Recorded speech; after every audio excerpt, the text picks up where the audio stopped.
Hello and welcome everyone to ZaranTech. Did you know? Over 80% of top companies say system integration is key to their digital success. Today's course will help you understand how systems talk to each other using smart tools from SAP. We'll explore the SAP Integration Suite. This tool helps different apps and systems share data easily. We'll focus on two main parts: API management and event mesh.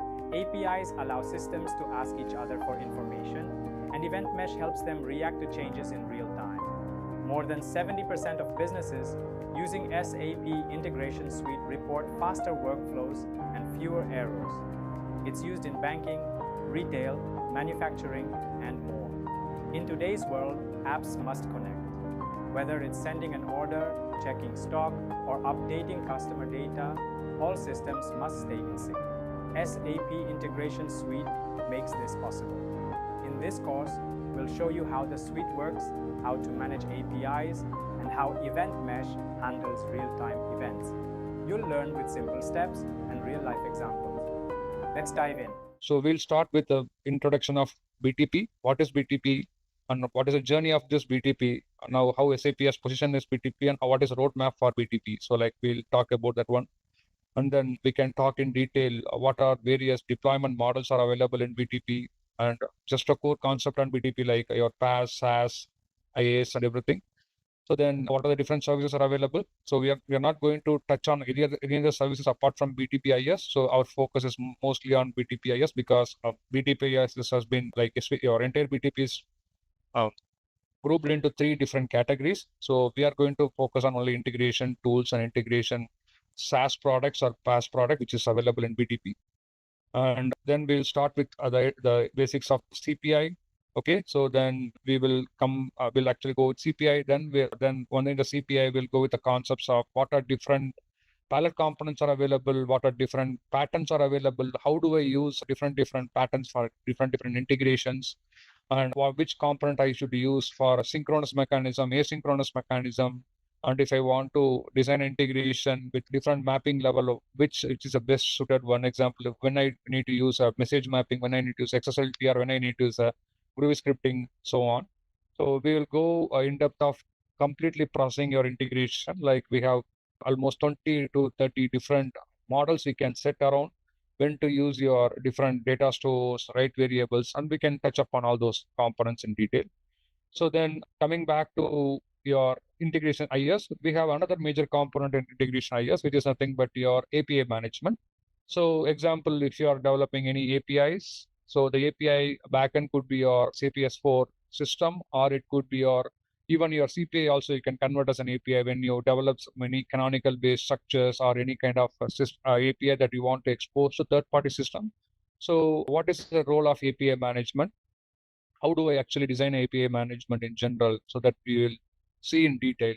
So what are different protocols that are available in your API management? What is the supported version in API management?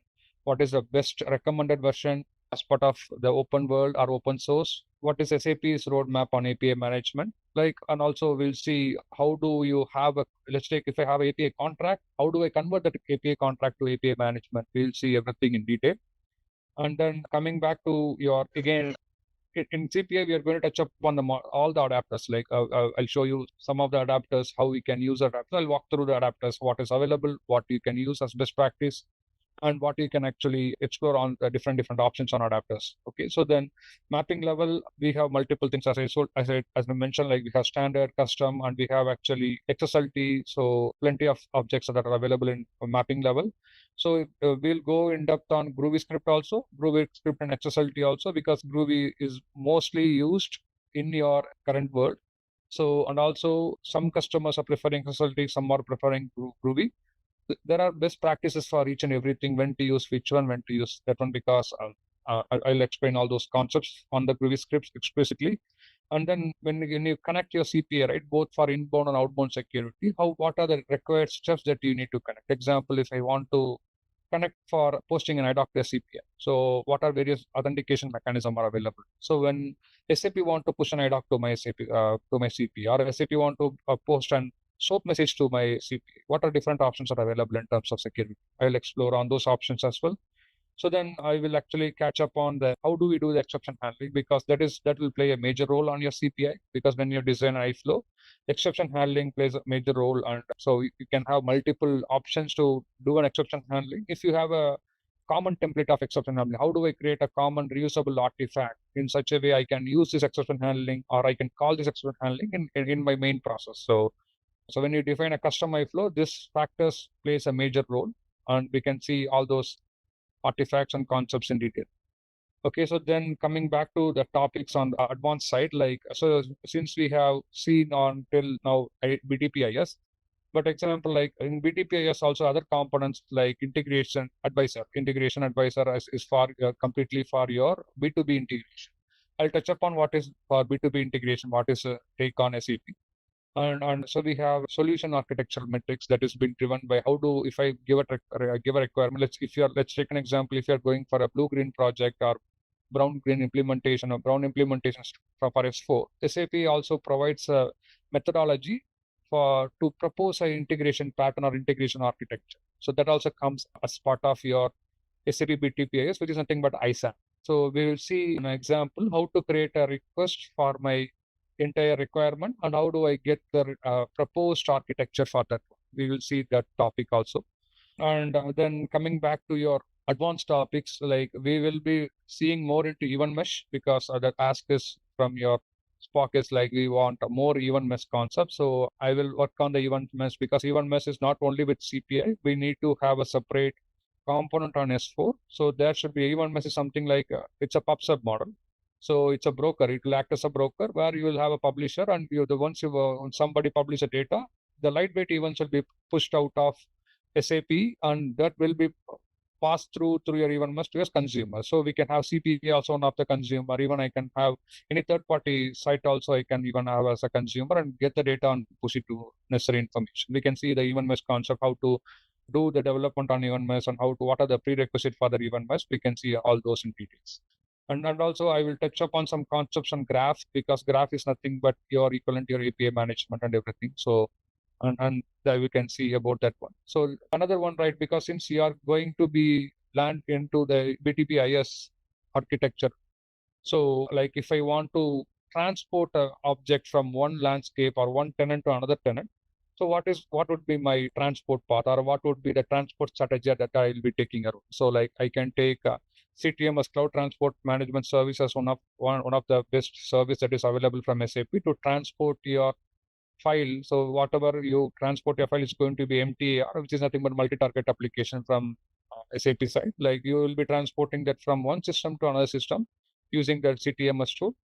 Some customers are also developing inbuilt Jenkins pipeline. So where you can actually develop all your code base. Example, like if you have a separate DevOps team, you can provision a separate Jenkins server in your local PC, and that Jenkins server can be accessible across all wide, and people can actually follow the open native or DevOps model, where you can actually have CI/CD model embedded with your CPI to transport your object away from SAP's model. So these are multiple options are available when it comes to transport. I can explain which model is which organization, which is good for which organization, which is better for another organization. So we can walk through all those steps. If you need any other topics that I know that you need, I can actually explain. So but the overall course curriculum is going to be in this one. So any questions or any doubts? Open connector is included in that one? Open connector is not included, because open connector, I can touch up on the concept. What is open connector? Example, you have an adapter in your CPI, you can use open connector for sending an example. You can use a box. Let's take an example. I'm pulling a file from SFTP location, but if I want to send a file, the same file to a box drive or a Dropbox drive, we can use open connector. Open connector is a paid version. It will not come as part of your trial version. Only CPI and API management you can extensively use as part of your trial. So in the integration suite, we have the 4 capabilities. So out of 4, 3 will be covered except open connectors. You are going to, how Yes. will it things? Yeah, so I will be covering explicitly CPI, API management, and event mesh. Open connector is a separate add-on altogether. It's a separate licensed product, so we cannot use in our free trial account. But I will show you how to use an open connector. So like, because even if you provision your trial account, right, SAP will not give us all the access in the Open Connector to consume. But actually, I will show you a concept how it is done in the Open Connector, because I'm extensively using Open Connector in my organization, so I can show you how that is being done. Yeah, because that is very important for us. Definitely. Any other questions or any other topics that need to be covered? Yeah, let's get started. So as and when actually you log into LMS, as I showed you, so you can, once you land into this, your LMS landing page, right? Like you will have multiple options. You can go to your material. So I'm going to pick up this first module one. And the first I'm going to give the SAP ERP and as well as S4 HANA overview. So then from there, so this will be mostly on ERP side. From it is going to be on BTP. We'll start everything from BTP. You can access all your materials and all your PPT starting from your module one. You will have your PPT as well as assessment, and you can take from. Let's get started. Just a disclaimer. So the most part is what is ERP and why SAP has actually moved from R3 to S4 architecture. So, and what it is being transformed for as an integration consultant, what I'm going to see in terms of changes or in terms of a new benefit I'm going to get if I'm moving to actually a S4 system. Yeah, these are the agenda that we are going to cover. In general, like we are going to talk about SAP landscape overview. So the landscape remains intact, what you see from your previous model. And also we will see what are different SAP HANA versions that has been done and types of interfaces that is available in your SAP landscape. Then we will talk about more into, because you will be interacting with a lot of RFCs if you are dealing with outbound integrations. So we'll see all the RFC destinations, how to create RFC destination for outbound integration. For inbound, we have a separate concept. So I'll show you, because each different protocol follows a different config. Example, your OData follow a different config, your SOAP follow a different config, your IDOC follow a different config. So because these are the three main protocols that you will be interacting with SAP from a CPS standpoint, I'll touch upon those things. How do you configure SOAP using a SOA manager and all those things. And coming back to your BAPIs, so then how do you convert your BAPI to a OData service? Then coming back to your IDOCs, what are the prerequisites for an IDOC? So if it's an inbound IDOC, what is the prerequisite? If it's an outbound IDOC, what is the prerequisite? So we'll see all those things. And the TMS is just overview on SAP, because a lot of customers are, if they're getting kickstarted on SAP S4 HANA implementation, first they will go for a CFIN, Central Finance implementation, then followed by the TMS module. Because if it is a retail customer, 99% they'll go with actually TMS module as part of their first implementation. Just I will give overview of that one. Yeah. So your SAP landscape, it's nothing is changed, like, because if you see from your R2 and actually from R2 it has been now leveraged to R3. So your current ECC model, SAP supports both R3 system as well as the new era of SAP is nothing but your S4 HANA system. Okay, the overall infrastructure, it's actually, so it's been governed, it's been monitored, it's been provided to support entire business need in terms of ERP landscape. Okay, so it encompasses a lot of components, because when you go into your SAP system, you can see a lot of components that are available different than your previous SAP system, because you might not have gateway, but you might have seen gateway as a different version, but the SAP has transformed SAP gateway totally different to support both OData and REST architecture currently, and also a lot of different things. Like if you see from the customer side, like they have brought ADP, because it was actually called ATP. Now it was called advanced ATP. How do I fulfill my orders in terms of SAP? I'll touch upon all those concepts later. But in terms of the overall, the baseline landscape wide, so earlier it used to be a 3-tier landscape. Now it is a single in-memory database that is going to be transformed, and you are going to see. Okay, so let me actually show you the difference between, or I can actually explain what is the difference between your existing ERP system and when compared to your ECC system. So it's your existing ERP system is mostly your web server architecture, where you will have your separate application layer, you will have your separate presentation layer, you have your separate DB layer. Okay, DB is your foundation. On top of it, you'll have your application layer. On top of it, you have your presentation layer. So when it comes to DB, you used to have a 3-tier, because I go to the 3-tier architecture. So you have your DB, your ECC, then followed by application layer, where you will be writing all your logics. So now you'll have another one layer called presentation layer, where you might have something of a lot of BSP application came out of this one. Also, a lot of web application has been built as part of this one. So now SAP has unified everything into a single layer R3 architecture. So when it comes to your S4, So a DB is going to play a major role because DB will act as your RAM, DB will act as your storage, and DB will act as your accessing power. So which is nothing but HANA DB, and which has in-memory capability, which will span across all this layer. And additionally, before it comes to presentation layer, now SAP has introduced a layer called gateway, where you can actually expose all your data service out of. And this is earlier SAP gateway used to be a hub. Now SAP has brought up a concept called embedded gateway. So embedded gateway is available now, and also you can actually expose the service out of this one, and everything is accessible and everything is operating by using an in-memory concept. So that's your major difference between your SAP ECC and your SAP HANA system. And that's why it's called in-memory. So the earlier problem, if you go to the olden days, if I want to fulfill my order, or let's take an example, I'm a retail customer, I want to create an order in SAP. So I used to go with asynchronous mechanism. So either I will have an integration specific, which is a batch-driven integration, or it's mostly IDOC-driven integration. Now SAP has transformed that entire thing with a near real-time approach using SAP OData Gateway, where you can always create your orders near real-time based on the scenario, because we cannot create all the orders near real-time, but we can create some of the orders. Let's take I have an order with up to 30, 50 line items. I can create order within near real-time, because it also depends upon your volume of the data, as well as it also depends on your size of the payload or number of items that are involved, because creation is a process that needs lot of in-memory while writing your tables. So here you used to have a differentiation of tables. So example, so in your R3 system, my tables are decentralized, and I have to go and fetch my data from each and every table independently, and I have to tie up to my entire application architecture. But when it comes in your SAP HANA DB, so it's all in memory, it's all embedded database. So it's all now CDS based. So that's what is your S4 HANA gives your core data service capability. All your tables are embedded, or actually I would say bundled in a single DB layer. And also, if you want to expose any service out of it, if you have a table which created as part of your CDS base, you can expose a service very in fraction of seconds from your CDS views. CDS from your views. So that's all your HANA database. If you created using a CDS based structure, it is easy for any consumer to consume that service through a CDS architecture. Okay? That's the main difference that SAP has transformed when it comes to between SAP ECC and your SAP S4 HANA system.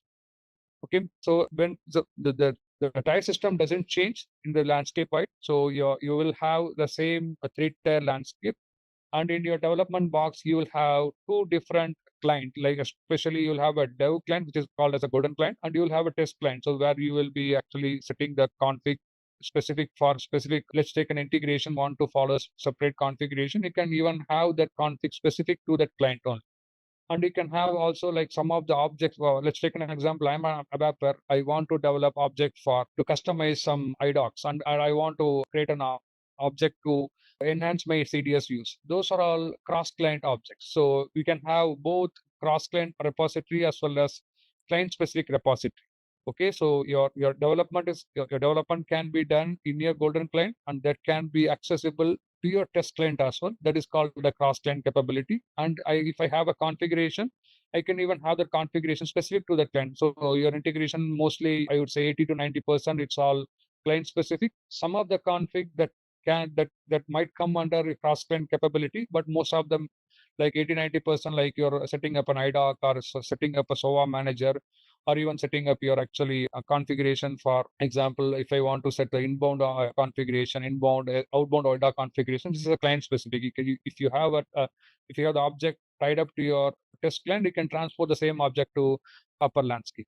So these are the things like major with SAP. SAP doesn't change that base architecture; it remains the same, and just they change the DB aspect where you can have a lot of in-memory capability to bring lot of aspect over.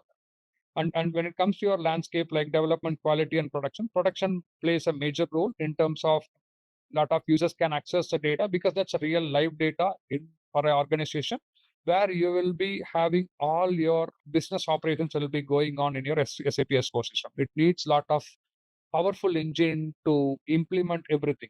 So the difference what you will see from your R3 to when it comes to S4 architecture.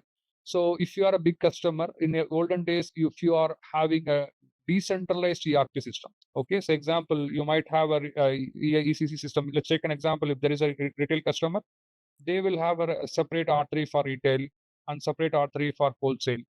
Okay, so and also I have seen customers who has R3 for separate region, also region specific R3 systems. Example, they will have a separate R3 for North America, separate R3 for EMEA, and a separate R3 for APL region. So that was actually been a constraint in the previous architecture. Now with SAP S4 HANA, we can actually eliminate all those factors. We can have a single R3, and we can have, it's taken, if you see from the retail angle, both your retail and wholesale transaction can be a single R3. So all your retail transaction and wholesale transaction can be clubbed, and you can have it in a single S4 system. And also you can just activate your config or your activation methodology for region specific. You don't have to create a separate S4 system for region specific. You can have a single one ERP core ERP system that solve the problem for all your regions. So what I'm going to achieve with this one, because I am going to get the consolidated report from one system. In my previous architecture, like I will not have a transparency of my sale, transparency of my orders, with what is happening across organization. But when I come to S4, I will have everything embedded in a single table and single system. I can have a complete view of my sales, orders, and also all the business transaction that is happening from a single ERP system. So that's a real quick transformation from SAP that gives holistic view of the entire business in a single box. Any questions or any doubts? Yeah, can you go to the diagram which you so in this in S4 HANA, so the presentation layer will connect to HANA DB in memory, right? Everything is in memory. So let's take an example. You are creating a Fiori application. So here it's all embedded Fiori now. So you'll have embedded Fiori at this point of time. And this embedded Fiori will be connected to a CDS view. So the CDS view will have a CDS based OData service, and you can connect to that. Let's say if I want to fetch some data from any table, so how it works? So okay, if I want to get a data from any table, let's take an example. In earlier world, you might seen something called RFCs and BAPIs and everything. I'm going to come to that point actually shortly. So yeah. So because you have a gateway layer, I would put actually side by side also gateway and your presentation layer. So I'm going to come to the concept because I'll just show an example how you are consuming a data when you have a previous model of WebDriven for Java and everything. So now how it was done previously, now it is how it is embedded. Okay. Yeah. So in terms of landscape and in terms of SAP landscape, right, you have a quality system, and which is a test system where you will be doing all your and that architecture remains the same. So like your SIT and your BAPI for your SIT, you will be doing mostly first you start with your SIT, then you will be doing UAT with users, then you will be doing a performance test. So the very big constraint, right? Like if I go with your previous model, I need to provision different systems for different testing requirement. Okay, so now when I come to SAP S4 HANA, so since it is in-memory capability, let's take an example. Earlier I was using overall 20, or I'm giving an example of 10 TB as my database. So now if I have my database with 12 or 14 TB, it suffices for me to support my production need, as well as if I want to do SIT or my UAT or even for my performance testing, if I plan properly, like if I want to go ahead in a sequential way, I can go ahead with a single box sequential way. If I want to go ahead with a parallel mechanism, I can work around in such a way to have my entire concept in a single box and to do my entire testing within a single box. Because in your earlier landscape, you have to provision a lot of system because that doesn't support all your memory capability. You have to have all those things. But actually with your SAP S4 HANA, you can have a seamless connection from your SAP system, because all your connections are going to come through your integration layer, because your integration layer will act as your SCPI will act as your integration adapter for your SAP system. And all your connections are going to come through that one. And also you might have a chance to directly interact with your non-SAP system. So you can do all your performance testing on your load, on day to load, because as an organization, right, everyone will have their peak traffic or peak data volume that can come into your SAP system. So how do I measure my threshold? how do I put my benchmark on my threshold? So that is something like you're going to see based on your performance testing. Let's take an example. On my sale day or on my launch time, I have my product volume is going to be almost 10 million records. I'm going to write to SAP every hour. So then I need to set the benchmark to have all my transaction. Example, I might have a lot of orders created. For the order, I need to go for a fulfillment process. For that order, I need to another process, shipment process. I need to touch upon the delivery process. I need to plan in such a way to happen all this in a parallel mechanism to suffice my business need on the real time using a performance testing. So the performance testing is going to help you on this aspect with the SAP S/4HANA within a single box. So if you are a retail customer or wholesale customer, like so you can have all your transactions in a single box to achieve this retirement. So that's about all your things. So just I will give a background how SAP HANA has been evolved. And also I'll show you this architecture because earlier you have a BAPI and RFC architecture, how that BAPI and RFC has been transformed to now SAP architecture. So as a background of SAP S4 HANA version, like SAP S4 HANA version first it's been provisioned on 2015. So from there, SAP actually do not have a cloud edition. Okay, so SAP has actually only till the time SAP's main purpose was to have to try that one directly within a native on-premise version. Then actually after by 2016 they brought the latest version on the cloud. Okay, so now it is called as RISE customers or RISE cloud. So I'll come to the concept of RISE later. But that's if you see from when it comes from the incumbent, so the mostly it is on-prem system because SAP before it goes to SAP S4, it was SAP was trying out this HANA product in multiple landscape and multiple use cases with SAP HANA. From there, they actually transformed this entire thing to SAP S4 HANA in 2015. They released the first version, which is nothing but 1503, which is 1503, nothing but 2015 March. They released the first version of your SAP S4 HANA. With and actually, and SAP S4 HANA, it does not have a lot of module in that one. It has only the core focus on SAP is to have a release a product with finance-based module. So any transformation that you are going through, first the foremost thing they will actually implement the financial aspect because that's the backbone of any industry. So financial is the first module will be embedded into your ERP system. Also the first company they will roll out your financial aspect, then followed by a transaction data because finance plays a major role to buy, then to sell your product. Okay, so buy is more needed because if I want to run a business, I want to buy from somebody. Then I can actually calculate my what is my sell and what is my profit and what is my loss and everything. So finance plays a major role. So then as part of the finance, like SAP released in 1503, simple finance because you have two different versions of finance. So one is your SFIN, another one is your CFIN. Okay, so SFIN is nothing but your S4 version of your normal finance based modules. Like you will have your GL, and you will have your customer finance, you will have your accounting, you will have your actually treasury. A lot of these modules are called as simple finance. Okay, so this is the first version that SAP launched in 1503 version. Then kind of followed by in 1603, they expanded like 1511, they expanded their architecture to support central finance architecture. So what is the difference between simple finance and central finance architecture?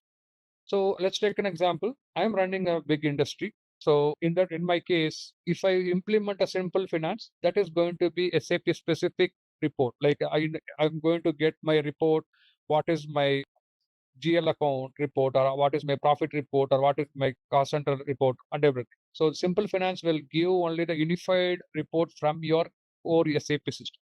When it comes to your central finance, you have an opportunity to interact with your multiple systems as well. So it gives a provisioning to get the report from your core ERP, from your transactional system as well. And if you have any legacy system or if you have any non-finance system, it has an opportunity to give a consolidated report, end-to-end visibility of your entire finance-based architecture across a geography in a single system called central finance. Central finance architecture has transformed one layer above your central finance. So above your simple finance, that gives the entire visibility for my organization. What are the financial transactions that are happening across my finance system in using a single consolidated report? So because the main reporting with CFIN is your consolidation report across your multiple SAP and non-SAP systems, finance systems. Okay, so that's a CFIN is the next capability SAP has brought in 1511, which is nothing but 15 November. Along with that, actually, they brought on with other concept like, because if you want to deal with any finance, you need to have all the material ledgers or business partners, everything. So like they evolved this version slowly, which support lot of in-memory capability from them. So then 1610, where SAP has transformed its entire look and feel. So like, because if you see your old screen, it will be like ALE based UI screen.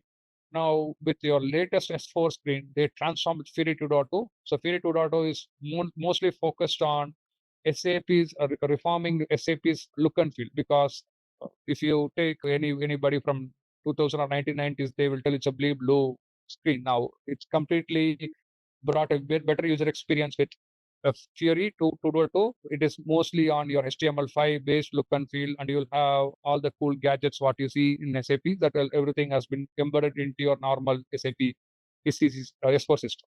So that's a major difference with your SAP S4 system. And also it brought another module like extended warehouse management. And also if you are a retail customer, you will have, because earlier you used to have ATP, now they brought advanced ATP because to fulfill your order. So ATP is nothing but available to promise.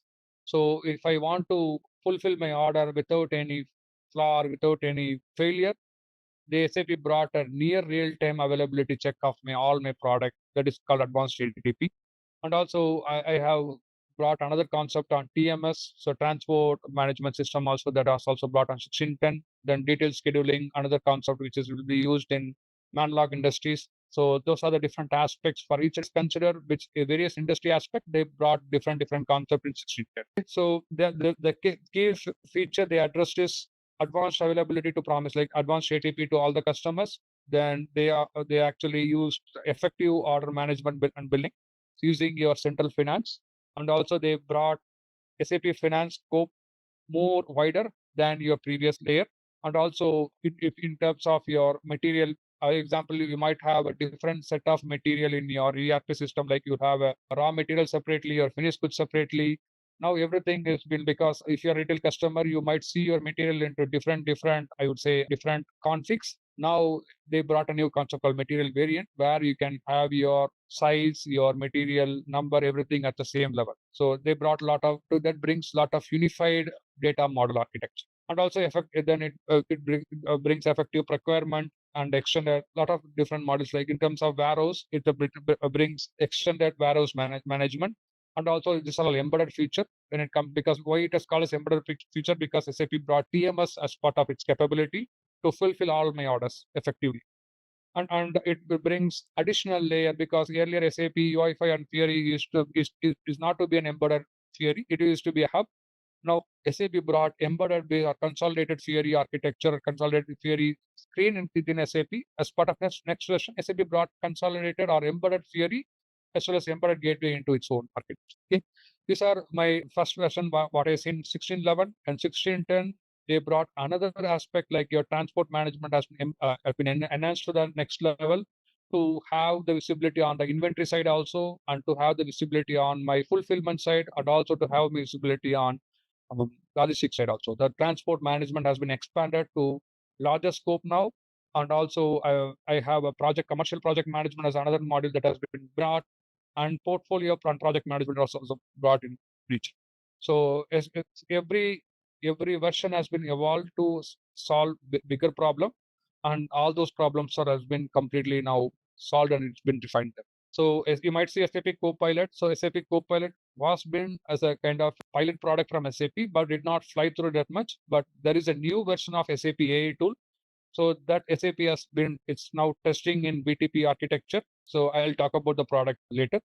So, but SAP Copilot was one of the feature that was SAP was releasing in 2017 on September, to have actually free search within my repository, so that I can bring all my code frequently, like how GitHub Copilot works. So SAP also brought SAP Copilot, and that also helped to design freestyle screens using the Copilot prompts.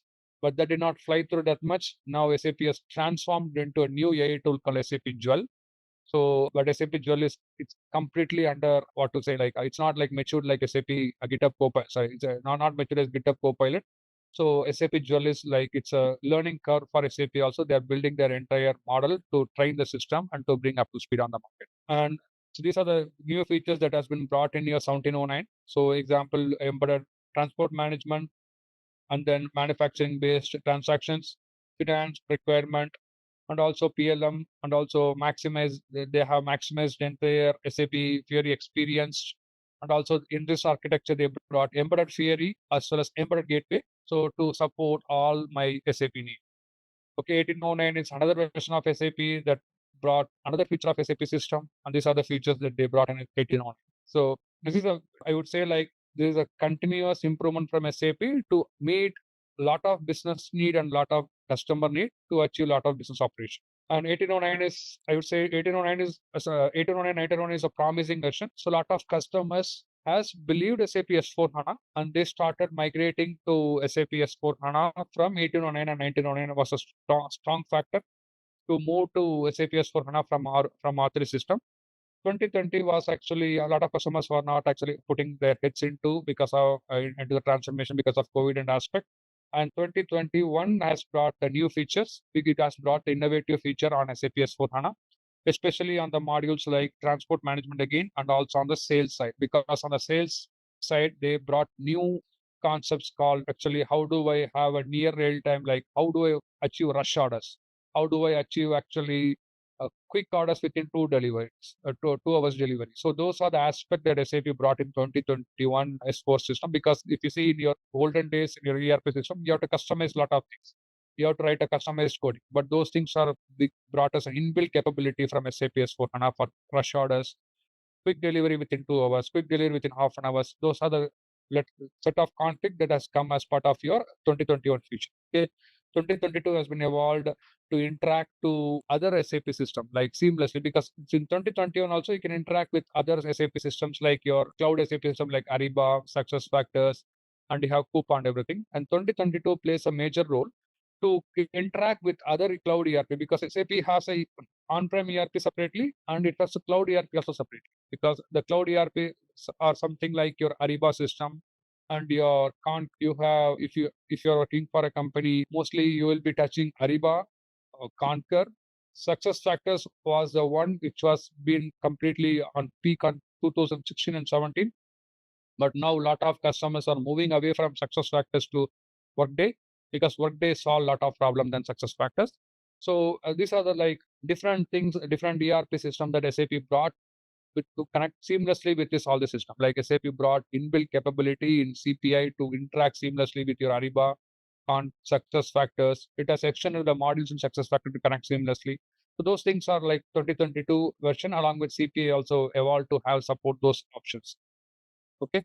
So any questions or any doubts till this time on SAP HANA S4 journey? All good from my end. We have seen SAP on a on-prem model. Okay, so there are different deployment model. We are also going to talk about deployment for model for BTP also.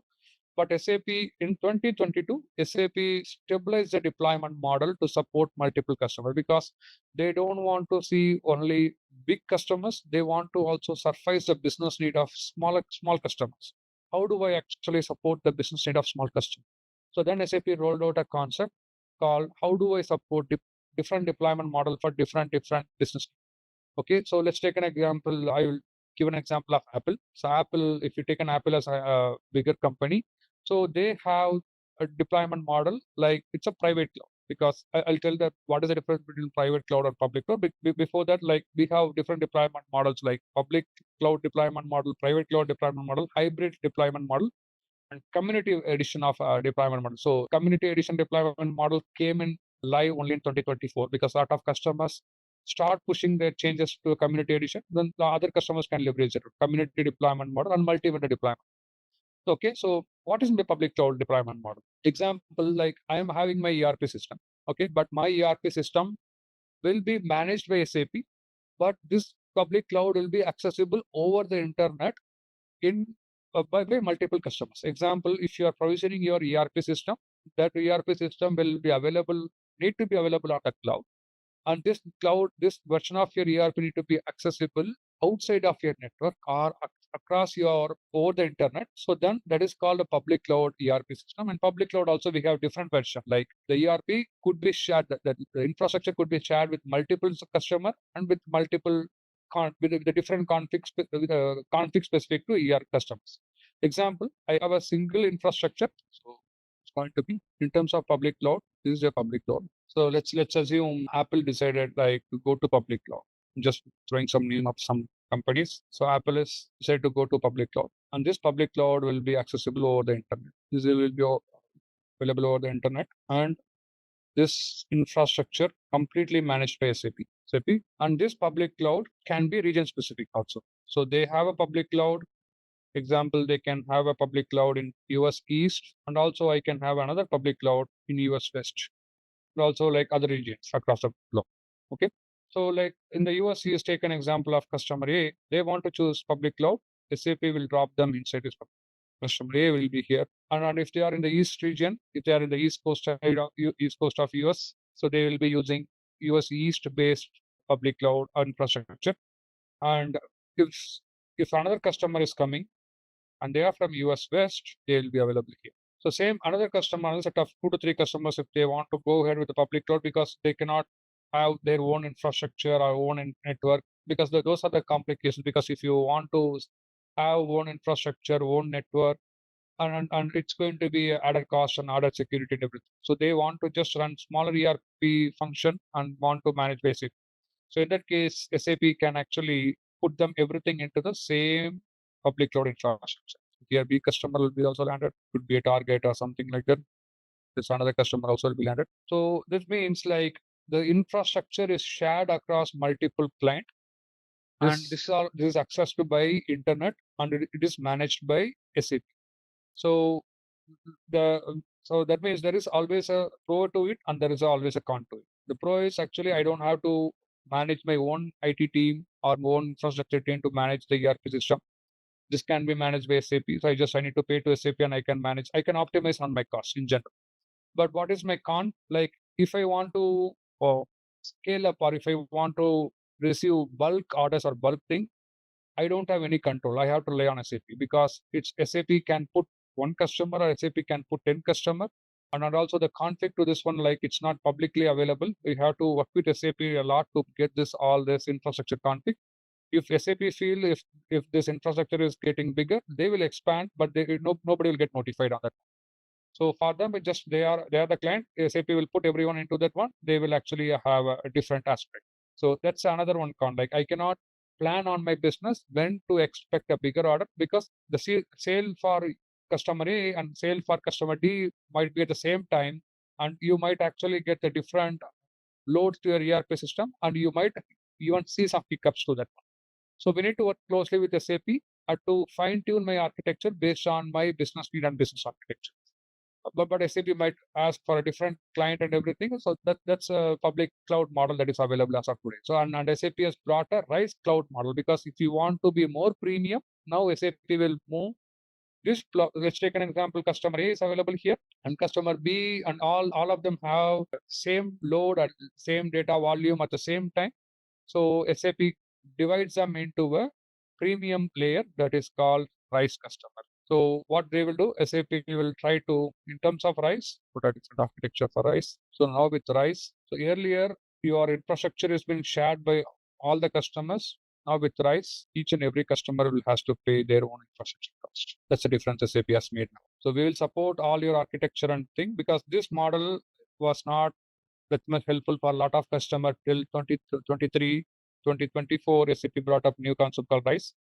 So that means SAP also learned the business need and business capability, and they will support all the needs for the business. Each and every customer now has to pay for their own cost.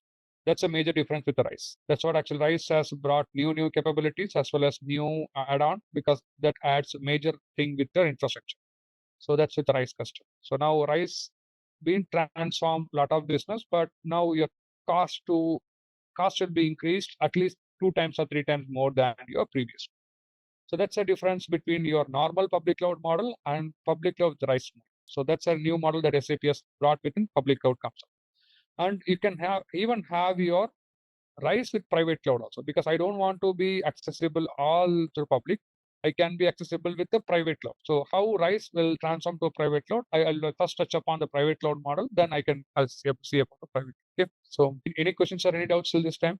on the public cloud or private cloud. So can I go to the diagram on the earlier one? So earlier, what I could say, the memory would be high, right, to accommodate all the customers in public cloud. Yeah, so see, this is in-memory capability. In public cloud, it's all in-memory capability. That's the thing, right? Like SAP has a public cloud, and that public cloud will be shared with multiple customer. And your infrastructure is totally different than your SaaS solution, right? Infrastructure is something like I have servers on top of my server. I will be putting informations like ERP system. I can put actually separate platform as a service and everything. So my infrastructure can be hyperscaler based infrastructure, or I might have an infrastructure which actually supports to support DR and to support high availability. Everything comes in factor and compared to infrastructure. DB is totally different. So DB is something like what you provision for that. Okay, can you go to the next one? So in the second diagram, so here the infrastructure would be it's dedicated for you. It's only, right? It will based on our needs only. RISE public cloud will be based on our needs. So RISE, because when you adopt this RISE customer, then you will get the infrastructure as well as your SaaS, everything dedicated for you. So it's based on sizing and all. SAP will do that sizing and all, right? Based on our SAP will do the sizing exercise for you. Okay. One question, like suppose in this public cloud, they have different regions for SAP, right? Suppose US East you mentioned, but that is also in US West. In that case, the architecture would also have a different cloud to with the US West? No, see, I'll give an example, right? Like if you see the cloud era, right? So how the cloud era has been brought into the nature. So AWS was the pioneer on the cloud era. So AWS has put their data center. If you see from US West, they have a Quincy data center, they have Seattle-based data center, they have actually data center near to California, they have data center near to Oregon, so and so. If you go to East, they have data center in a lot of other regions like New York, Washington, DC, and everything. Okay.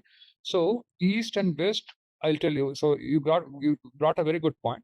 If I am a RISE customer, okay, my primary will be always US East. So my entire business will be on US East. That means I would say my primary service on US East. Considering my high availability and DR, because you are not dealing with a simple platform, right? We are dealing with your cloud ERP system. My ERP should be highly available.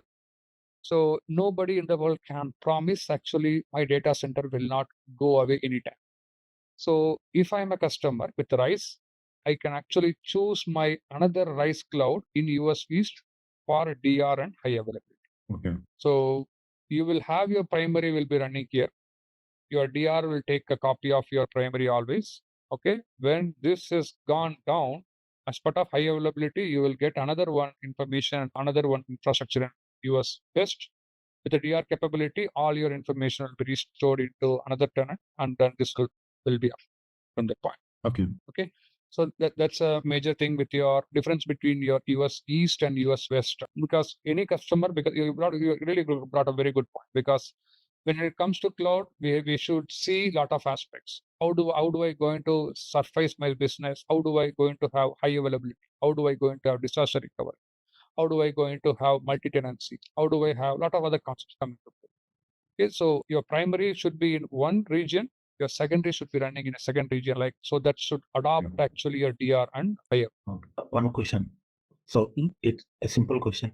So East, West, it's just a name they have given, or is there any differences with respect to the infrastructure? It is a different data center. So US East, they have currently in Chandler, US West, which is sitting in Seattle. And also it varies because in public cloud, you don't have option to choose an infrastructure provider. But SAP might tell some information about of it, but in BTP, you have always an option to choose an infrastructure provider. Example, either I can go with AWS or Azure or actually GCP. But SAP nowadays with RISE, they are also helping. Let's take an example. As my organization standard is to stick with AWS, SAP can help with the AWS-based infrastructure across your board. Okay. The data center is going to be located in different region. So that means like my company headquarters in US East, okay, it makes sense for me to provision everything on the US East side, right? If it is in US West, I need to have a longer network traffic for everything. So that's a major difference that you're going to see when you adopt different architecture. Any questions or any doubts? So with I have one doubt. So in public, so like standard SAP public cloud, so we will just get the customization or the services as per the other customers are getting. Like we don't get any customization and all. And if we use the RISE solution along with SAP Cloud, so we'll get the SAP services as per our customization and as per our requirements, correct? Correct. So you will have an option because in your previous cloud, so till now we talked about only infrastructure layer. I did not come to the application layer. So that's a constraint that you brought up a very good point. In public cloud, SAP do not give all the provision to touch the object. So you have to use what is embedded and what is the native and standard you have to use. SAP allows 20 to 30% of customization, but when SAP release any upgrade, there might be a chance your customization get impacted. But with the RISE, SAP brought the same concept.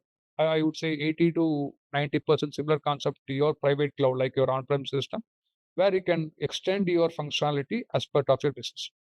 Because that is going to be a public cloud, not in the private. Private, I'm going to talk about separate. That's because RISE is something like SAP is coming along with you, along your all your business need, because that's called RISE. Because SAP not only bringing your infrastructure, it is also learning your business, and they are also trying to bring that adoption to the SaaS solution, and they will also be throughout your entire implementation journey. And you will be treated whenever the customer is choosing as a RISE customer, they will be treated as a premium customers. So now we have seen public cloud version. So that means we are in the 5-way of deployment model. So we are in the public cloud version. Like, what is public cloud version? How SAP has positioned itself in the initial stage of 2021 and 2020 to 2020 to 2023, and based on their learnings, and they started a new era that is called public cloud with RISE journey, where SAP will be positioning themselves to help you on the infrastructure, also on their SaaS solution as level, and also to have a better business functionality. So that is RISE will be a different journey altogether. So now let's go to the private cloud. So when private cloud model will be one small question. Yeah, so in public and the RISE, let's say if SAP implemented some patches or any upgrades, so both will get the new features, right? Even the RISE and the public. So in RISE, what you will have an option to have your extension in one place. Like example, right? If in your workbench, they have allocated for some space for your extension capability. So that is something, but side-by-side extension, we can bring side-by-side extension capability. And in-app, so when it comes to Fiori and everything, that's called in-app extension. Like we can actually do the in-app extension also. And also in a CDS view, you can do side-by-side extensions. Okay, so that is also possible there with your RISE. So they have provided an option in your bench. And when it comes to private, that is totally a different game, altogether a different game. So you will have a lot of feature in your private cloud than your public cloud. So let's suppose these patches will be applicable for East and West, both the public clouds, right? Let's say SAP implement something. When SAP release any cloud, it is always global. So people will be, this will be, because I was working with some patches for integration also. So it is global always. But if you have any special request, it might impact your business. You can always ask SAP to stop the patch. So that is also possible. Example, I have seen we have both hybrid models. So I'll just give my experience. Like we have seen one patch has impacted my integration layer as well as my CFIN based public cloud architecture. So I was nearing to my peak season sale as well as my big traffic day. So we asked SAP not to release any patch for a certain window. So we can even ask SAP not, so they can actually, if you are a premium customer and everything, they can even restrict their traffic for a particular customer, and they can skip that patch. They can enable the patch in the next future. So that is, everything is itself, right? It is. Sorry. So respect to the customer only. It is respect to customer only. How do you sign the contract with them? But in general, their model is to release the patch across the globe for all the customers. But because since you are RISE, you will treat it in a premium way. That's, they can adopt whatever on your need. Only for the premium customers, so they will give this extra benefits. Options. Extra benefits. Okay. So then coming back to your private cloud. Okay, so till now we have seen an option like with the private cloud, so public cloud. So with the private cloud, so the game is totally going to be different. So with a private cloud, because it is going to be always industry specific. So now customer has to take care of 3 different aspects. One is with the private cloud, because private cloud is something like I'm going to own end to end. So what I mean by end-to-end? What is my infrastructure? So then I'm going to own what is my ERP and its patch update as well as I would say and its upgrades. Okay. Then in RISE, SAP will be there for your business application activation also. But with your this one, SAP will be just a partner. They will and what is going to be my business activation model. So this everything you are going to manage as a customer. Because you are a company, you are going to manage this activation for year. So this is be completely driven by the customer, the company. Okay, so I have to first come up with my infrastructure. So I have to actually, before I do all this one, I have to do my preliminary exercise. Who will be beneficiary for my infrastructure in terms of cost? And I need to set up the separate infra streams, starting from your network to DevOps. Then actually, if DevOps are involved, you need to work with a particular infrastructure. Like if it is Azure, you need to work with the Microsoft infra team with your DevOps team. Then you need to, if it is AWS, vice versa, like you need to work with them subsequently. So then actually you will have your, because the teams involved is your, because you have to build the teams. Yeah, entirely you have to, as an organization, I need to have my own network team because it's all private network. My IP DNC is totally different because network team will define my DNC. Okay. And I will have my virtual private network. I will have with VPN. Right? So this is going to play a major role. So you need to have a separate network team, and then you need to have your separate DevOps team. Then you need to have your separate software updates team, right? Like, so just it's not only DevOps. DevOps will just give the infrastructure to you. So now I need to have a separate basis team in terms of SAP. So basis will only support at the initial model. Like now I need to have another team called basis operations. Like I need to have entire operations team. So then to support all the upgrades, because first installation will be done by the primary or core basis team, and the operation next patches and upgrades will be done by operations team. Then you so as like other company, you will have your development team for all items. Like it's a core engineering group. Okay. So this is a major thing that you need to take care. Like it's because when you come to a private cloud, we have to choose like whether with who is negotiating much with me. Like either AWS is negotiating very good with me, or Azure is Azure is doing a negotiation. Like so as a enterprise wide, they have to negotiate, as well as from leadership from the ERP side also they have to negotiate to build this entire infrastructure from the beginning. And in addition, you have to collaborate with SAP because any point of time you see any problem, you have to collaborate with SAP. You need to have max attention because if you become a RISE customer, SAP will offer you SAP partner will be sitting on the client place along with max attention, along with actually business process consolidator. So like all these things will be available from SAP side because if you are a RISE customer, this is only for RISE. If it is a normal customer, they will have only max attention group. But if it is a RISE, they will get all these three people to get more attracted or more, I would say like more attention to the customer to solve the business at the earliest. Because in private cloud, we are going to choose either US East. I'm going to choose as Azure US East, or it's going to be Azure or my AWS or my GCP. Everything I'm going to choose my infrastructure. So if I am in the US East, I will choose my US East infrastructure. So I'm the only customer going to size this entire infrastructure as well as my ERP system. So I will be taking the ownership on this one. I will have my DR available in my different region. Is there a possibility we can choose a private cloud for primary and the public cloud for DR? So what you will actually face a problem, right? Your software edition is totally different. Public cloud will have a different software edition. Private cloud will have a different software edition. Okay, so what you can have, I'm going to come to that hybrid model because we have a hybrid model also. Okay. So we cannot have such a kind of a model because here SAP has a restriction because they know like customer can be like, so they can be so much crazy to have a lot of different requirement, right? Like they don't want to support this much thing. So like they want to, because their edition between your public cloud and your private cloud is totally different. Example, whatever we see in the version previously, okay, your 2022 version is for your latest version. Currently is 24.06 is going on for public cloud. still 2401 is for your private cloud, because they have different version of products for different, because I would say like 2 patches will be older for your private and 2 patches will be upgraded for your public, because SAP will not get more benefit if they support private cloud model.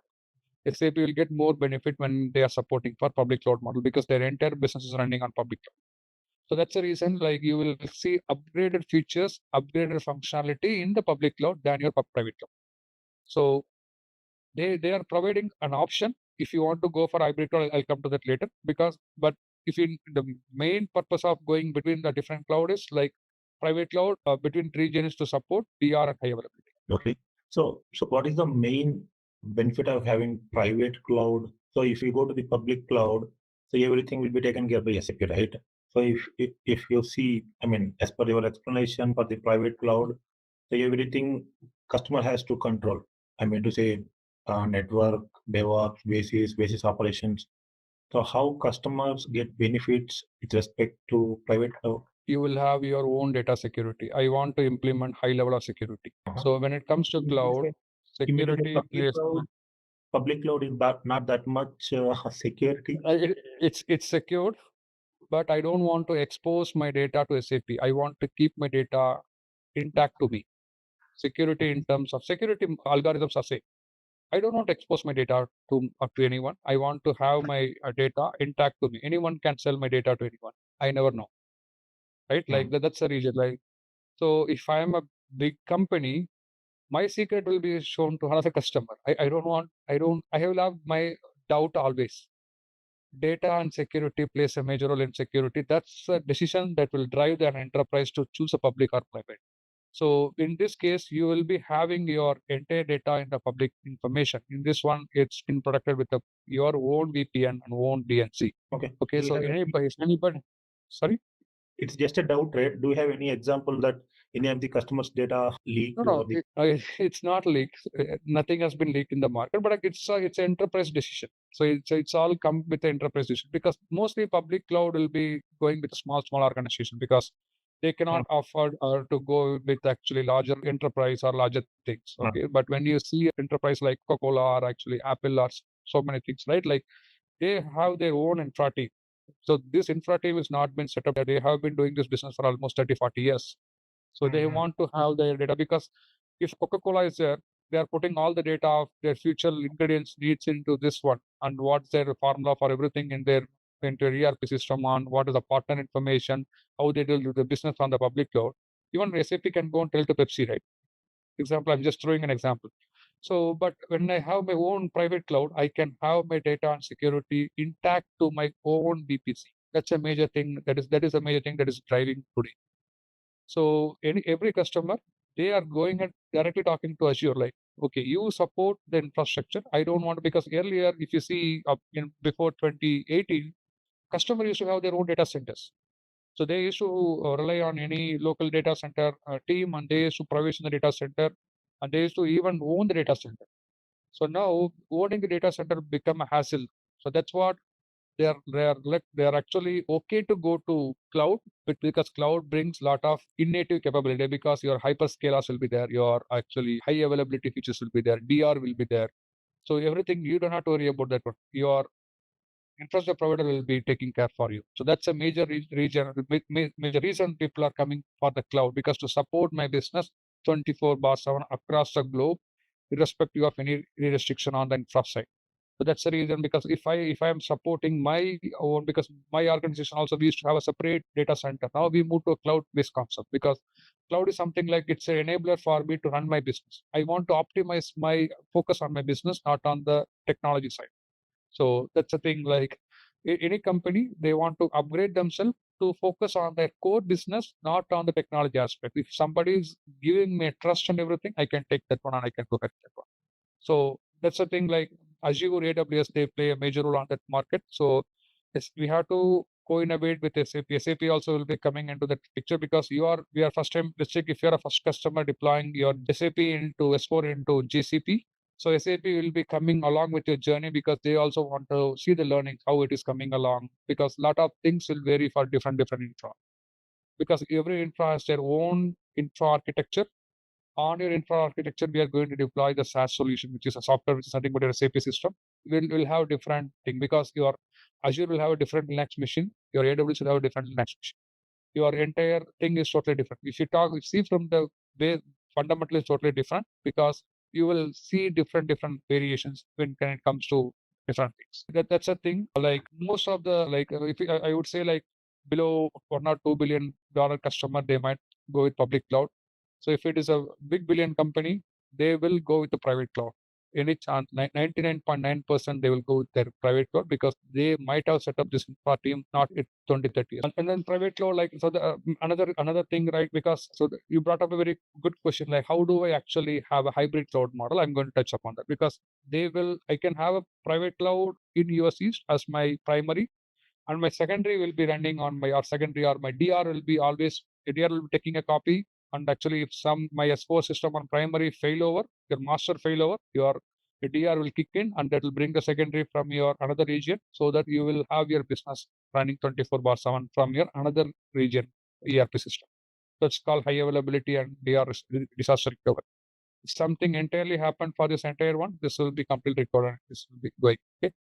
So this is about your private cloud. Now, SAP also offers a hybrid model. In hybrid model, if you see in this one, like I have my, I will touch upon the ERP system. In my ERP system, I will have my core ERP also in the same private cloud. Okay. In the same, and I will have, if I have a central finance, because central finance is it's not going to be the embedded one. It is going to be always shared between multiple customers. So example, so your CFIN will be a separate box. This one, CFIN will be a separate box. Okay. And your master data will be a separate box. You're not going to have an embedded master data. You're going to have a separate master data together. That is called now it's MDG. The MDG is going to be a separate box. And if you have a compliance or governance system, you're going to have a separate GRC system here. You're going to have a separate GRC. And if I am a retail customer where I can actually I want to have a reservation and point of sale transaction, SAP have a separate product called car, SAP car. So you can have a separate car system. So on, it goes so on. So for everything, you will have a backup here. For all this one, like for all your products, for all your ERP system, SAP will have a different model. Like you will have a DR and everything will be running on your another data center. So this is how your private cloud model works. All your ERP will be intact to a single vendor because this vendor has been chosen not by anyone from this one. This will be done by at the top enterprise level by negotiating a lot of things on security, lot of factors it's involved there. So price is not the only one. Like it also involves the security. It also involves actually like journey because it's not a S4 transformation is not just a single journey. It's going to be a journey for at least 5 to 6 years. We have to transform my entire business because my business might be running for past 30 years. I want to set my new business standards and business thing. So all this folks has to travel with me for next 4 to 5 years. A lot of things factors there. So that's the thing. Like whenever we move, we are going to have a separate copy of my private cloud in my another region. Okay. But when I come to here, actually, this is completely your hybrid cloud model. Okay. So in the hybrid cloud model, I can have my core ERP in public, in private, and I can have my CFIN in the public cloud. So this is hybrid model. Like it can be RISE public cloud with RISE also. When you choose public cloud, now SAP is offering with those days are gone. Now SAP is forcing everyone to choose RISE. Like how they are forcing everyone customer to choose Cloud Foundry on BTP. Now they are forcing everyone to choose those olden days are gone. Now you have to have your S4, sorry, your CFIN. You can have your CFIN closer to your data center. So it cannot be promised like it will be in the same network, but it can be closer to data because in public cloud, there is no concept of networking. So networking is open to wide open, like wide open to they have security to control any intruders, but actually there is no boundary on the network. Like this is restricted only to this IP or everything because it's always IP reach. You will have multiple DNZ zones, but here you will have a single DNZ zone. So here what I would say, you will have closer, like your transaction will be, so your network IP and this IP might be closer, like I would say 80%, 90% will be closer. Let's take an example. You're in US. If you're in US East, you're sitting in New York. You're setting this on New York. This could be very closer in Manhattan, somewhere near Manhattan, because the network range and so the network traffic will be very less to achieve this. Like this is seamlessly, this model is working out in some customers where they have their core ERP totally private and their CFIN is running on actually this one. Like they are running MDG also on this one, like on the public cloud. So we can pick and choose. If I don't want to put all my thing into a single box in this one, I can choose a public and private cloud. So that's the thing with public and private cloud, how we can distribute your architecture with multiple things. And community edition is something like, this is another one, like because SAP is now, there are a lot of customers which are like below 500 million, 600 million. Yeah. So we kept CFN in public cloud and we kept core ERP in private cloud. What about the DR? Let's say DR also will be same copy. no, where we can have in private or same, huh? Same, it will be same because whenever you're choosing your primary model, the DR should be a copy of your primary always. So, but I have seen customers, they care more about their core ERP, and this is optional, like because they want to save some cost, right? Like I don't care about, I'm not going to see my financial transaction every day, correct, right? Like I it's monthly once or yearly once or something. For run my report, I'm going to have this one, correct, right? Like I got it. this is US East. This is going to be also, this is US West, and this is in US East, and this is going to be optional. Like a lot of customers, I see 50-50 chances, like customer will keep this optional when they choose public private cloud. But they want to keep their core ERP always highly available. This is optional for them. Either you want to go for a RISE with DR on separate region or to have the same thing on the same region. So that's the thing, like it's optional. Like 50-50 customer I have seen not choosing that one. They're not going with that factor. Okay. Nope. So this is a major difference you'll see. Yeah. Then coming back to the community edition. Okay. So now there are some customers. Okay. So where they will not, I would not say it's affordable. Like they want to actually optimize on their cost. They want to have optimize on the cost, where actually they want to have the prepackaged solution also, because their business need be their business requirement might meet with another customer's business requirement. So now SAP bringing this whatever you see a community and multi vendor, it's all brand new concept that is started from 2024, mid of 2024.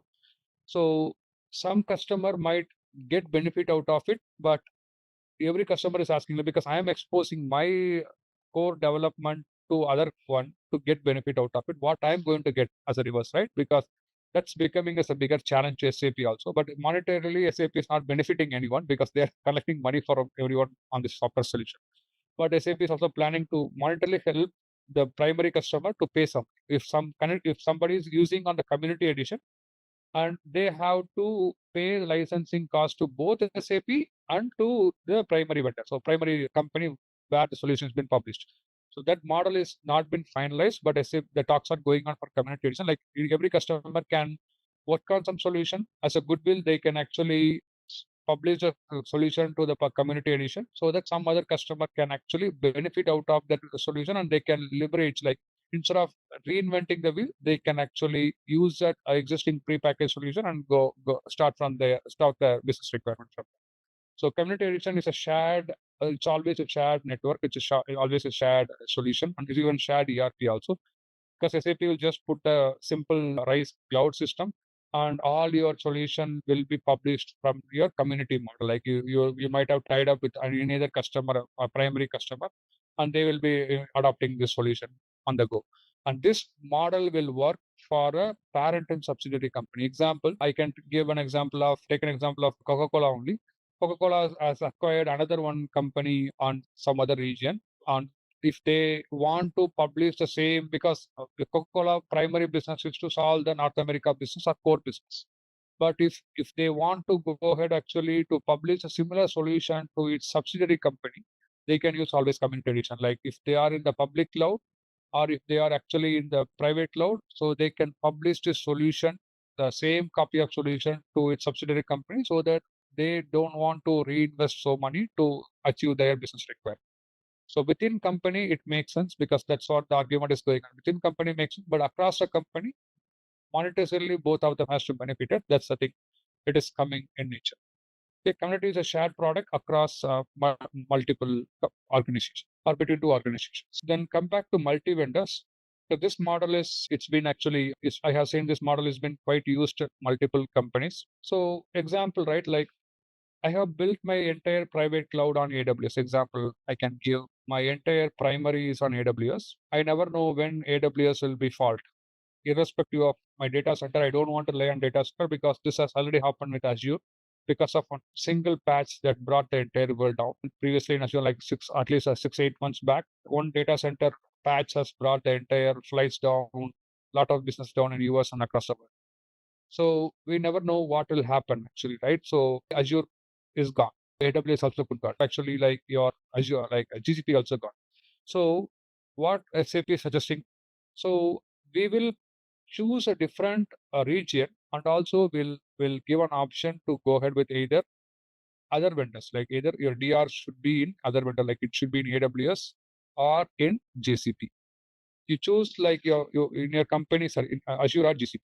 If you choose your primary is going to be AWS and it's a customer next thing infrastructure provider, like my secondary or my DR, it's going to be either with GCP or Azure. That's the thing that SAP is trying to convince a lot of customers, and a lot of customers are going in the same angle because their primary is sitting in one infrastructure and their entire set of DR and secondary is sitting in another infrastructure to have a complete 100% business, strategic 100% business. So this is another hybrid model now SAP is proposing to all the customer by seeing a lot of failure in the risk occurrence. But there could be a chance of having different infrastructure and multi-vendor, right? Different. So yeah, here you are going to have AWS here primary, and your Azure is going to be a secondary, and here you will be running Linux because everyone are using Red Hat. Nobody is moving away from Red Hat. Okay, but whenever you do the patch upgrade, you're not going to do the patch upgrade only for your primary, right? You are going to take care of your secondary also because you will be first doing your primary upgrades. Okay, and you will be testing your DR also subsequently, right? In my secondary, in my AWS layer also. At least I will have one or two version lower or near to that version, right? But I will not have a totally different software system. Like I'll not have I'll not bring Ubuntu or something like that to install my software. I'll have Red Hat only. But I can ask AWS to have a similar version. If AWS has any constraint, I can fix it along the way next 2 to 3 months. But most of my products will be always same. So that's what, because I have seen a lot of everyone are using Red Hat because if you use the same infrastructure, the same version, because everything comes with the networking at the next level, right? There are a lot of networking conflicts. Example, right? Like you are writing to your HANA database requires that much power with a particular Linux version. Writing to your traffic, your inbound traffic to your SAP system requires that much config on your network level that Linux bring that capability. So it always makes sense to have one version lower or the same version, not beyond that one. So that's the thing infrastructure team will make sure that is happening completely. DR and high availability. So these are like different deployment models that you see from SAP side when comes to this entire. Okay, so whatever just I explained, it's all been documented here. Can go through this document. What is hybrid cloud and what is community cloud edition? What is multi-vendor concept? Yeah. Any questions or any doubts till this time? Okay, so let's move on to on-premise, right? Because so in private cloud only, you will be having on-premise edition. And actually, as I mentioned, your public cloud will be at least 2 to 3 version upper hand, and even actually one version also upper hand with the private cloud, because with the public cloud, I would say you can achieve only 80 to 90% of your customization. But when it comes to on-premise, so this is your your on-premise will be on your private cloud completely. Okay, completely on your private cloud. And this one, mostly customers will choose to go ahead as part of the co-innovation aspect. Example, if I am a retail customer and if I want to implement a fashion first time, so the fashion is not a highly available module to all the customers. Okay, so then SAP will work with you to do the co-innovation in the SaaS as well as in the PaaS. Infrastructure part, you will be working with a particular vendor, and SAP also help to deploy that SaaS into PaaS in the same infrastructure, but your entire business has to be transformed from your older ERP to your new system. Okay, so this is the entire thing that we are actually seeing in a lot of organizations. So when it comes to on-premise, so SAP will have a different model because one customer might use IS-retail, another customer might use actually say totally different on the fashion side. So those are all specific to each and every customer. So that modules are specific to each and every customer because every customer will not use the same ERP solution. So because their business need is totally different. So that on-premise will have always a upper hand in terms of your SaaS solution as well as a PaaS solution that is embedded to your business. And you will have for your SaaS and PaaS, SAP will recommend what is my DB size I have to. So I have seen this much of data in my previous SAP, this one, SAP will do analogy as part of their initial phase or the blueprint phase, and they will propose what is the sizing that you need to put for your entire solution and what is available in the market as part of this edition. If you want any upper thing, then you need to wait for another upgrades and everything. So this on-premise is a bigger journey, and as a customer, we will be working closely with SAP. Any questions on the on-premise implementation with the private cloud? Till this time, just we have seen, sorry, somebody else made out. Sorry, the on-prem solution, you are specifying that including SaaS and PaaS also will be supported on on-prem, is it? Yeah, PaaS also supported on on-prem. On platform as a service, GRC is a platform nowadays. So SAP is not treating as a SaaS. GRC is a platform as a service from SAP side. So those both solution SAG will provide us installer to install ourselves in our servers, or is that they will okay? They will help us to, because if you choose Azure or AWS, you have to install those thing into the infrastructure. But everything will have a hiccups, but SAP will help you to. From you're saying again Azure. How is it? Is that I thought it should be our local data center or network, individual network, right? It's not any cloud service provider like Azure or AWS. So or is that, that's the thing. So those days are gone really, because 99% of the customers, they move to cloud edition now, because a lot of companies are actually doing shifting and reorg and everything, right? Like their main focus is to how to spend, or how do I actually reduce my spending on IT? Like data center is a huge cost. It's not a small cost. You have to maintain a lot of things, and you have to maintain a lot of comply with governance, government compliance also. So in order to avoid this headache, when cloud has come with Terra, okay, a lot of customers, like I have seen multiple customers are now moved away when S4 journey only, they are planning to move away from their native data center to move to a data center with Azure, AWS or other thing. So in that case, you are referring on-prem is nothing but my on-prem or existing cloud service, whatever I am having it for other applications, I can leverage with this SAP. Okay. So there is no more in-house infrastructure, right? SAP also forcing to go, because right, if you have in-house infrastructure, it is becoming complicated for SAP, because we might have different version of products. The learning is going to be totally different.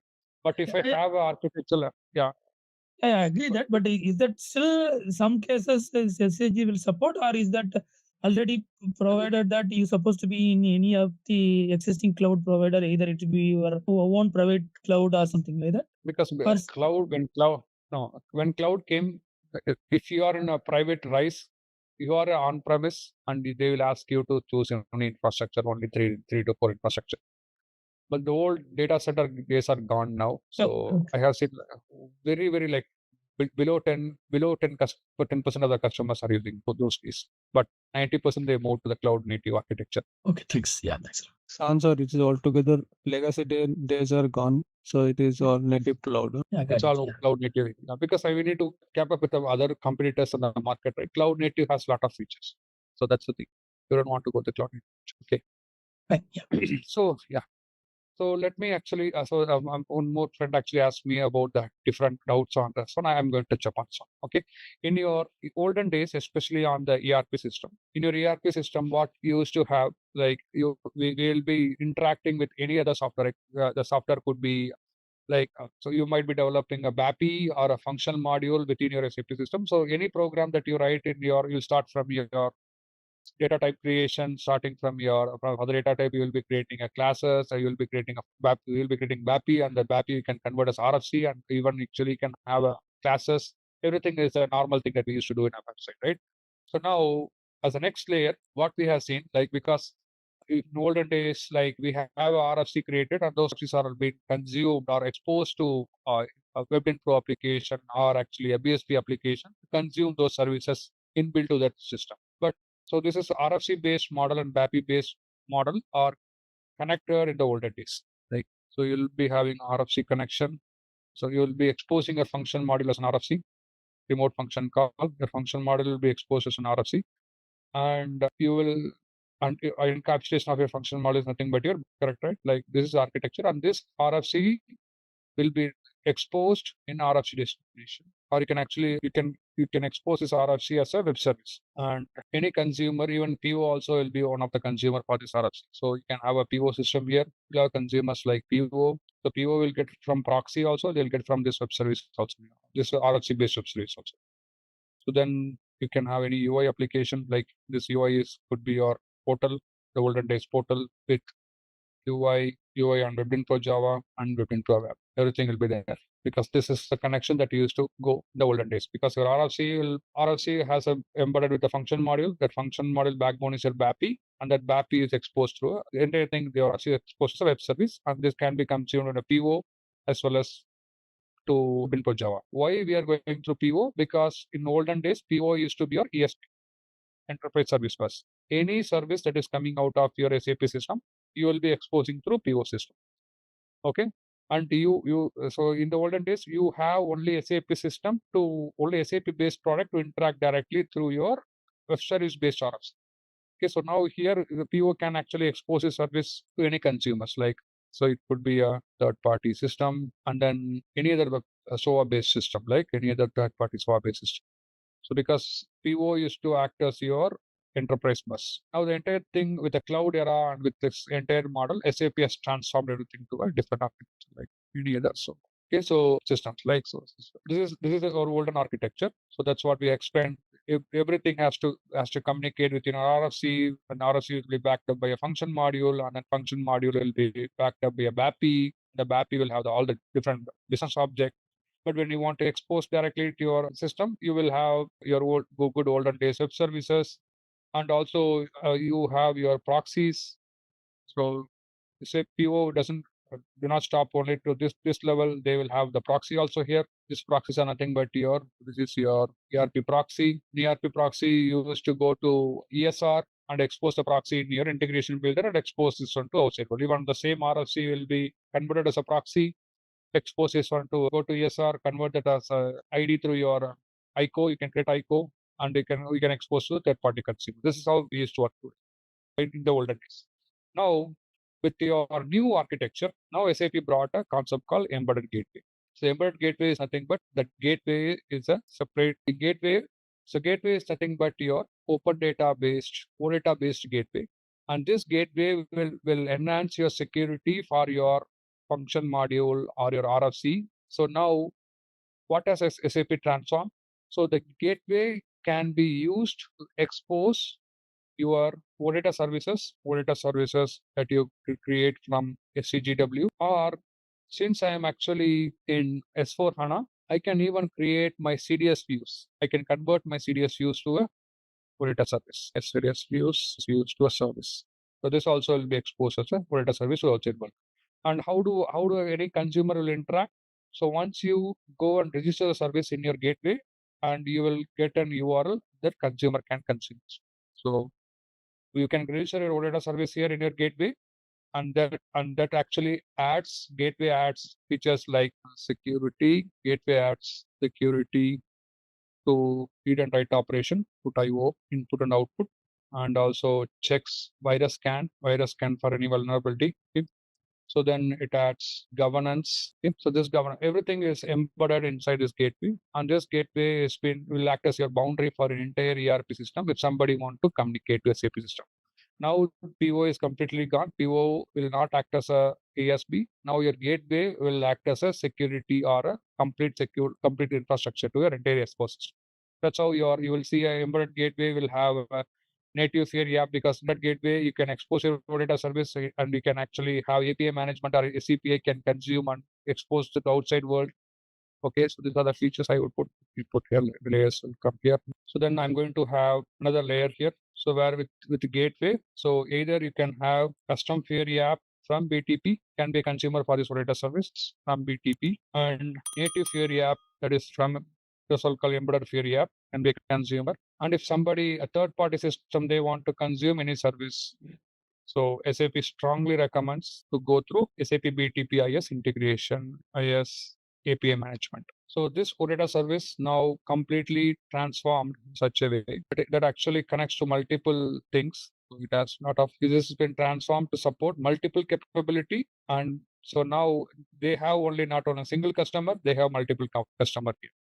So this is a role that actually SAP transformed when it comes to the previous old good days of RFC to the entire OData service model now. So OData service brings also near real-time order creation, near real-time query operation when compared to your old PO-based SOA layer, or you might use IDOC. IDOC is a very olden days. These are all asynchronous mechanism, but now a lot of customers want to go completely with a synchronous mechanism, which is okay. All right, let's test your knowledge. Here's a question for you. What is the primary purpose of the SAP Integration Suite? Option A, database management. Option B, connecting applications, data, and processes across hybrid landscapes. Option C, user interface development. Option D, financial reporting. Take a moment to think, and when you're ready, choose the correct option. Remember, each choice holds a key to unlocking the answer. Good luck. Type the correct answer in the comments section. Hey there! Want to get good at connecting systems? Our SAP Integration Suite course is here to help. You can take it at your own pace on our platform. In this course, you'll learn all about APIs and Event Mesh. It's like a toolbox for linking apps and sharing data the smart way. Our course covers everything you need to know, from the basics to more advanced tricks. It's made by experts who know what they're talking about. Your teachers are pros who've been doing this for ages. They're here to help you learn and answer any questions you have. And don't just take our word for it. Our students love the course too. People just like you have found our course super helpful. Best part? It won't break the bank. This awesome opportunity to learn is affordable. Ready to become an SAP Integration Pro? Sign up on our page now. And for more info, check out ZaranTech's website. So we have seen the existing landscape, like how SAP has a landscape. So as a general in SAP, we have a 3-tier landscape or 4-tier landscape based on the customer need. So when it comes to, again, a 3-tier landscape, so the landscapes are mostly dev, a QA. Some customer might have staging system, and some customer might not have staging system, and they will eventually go and land into production.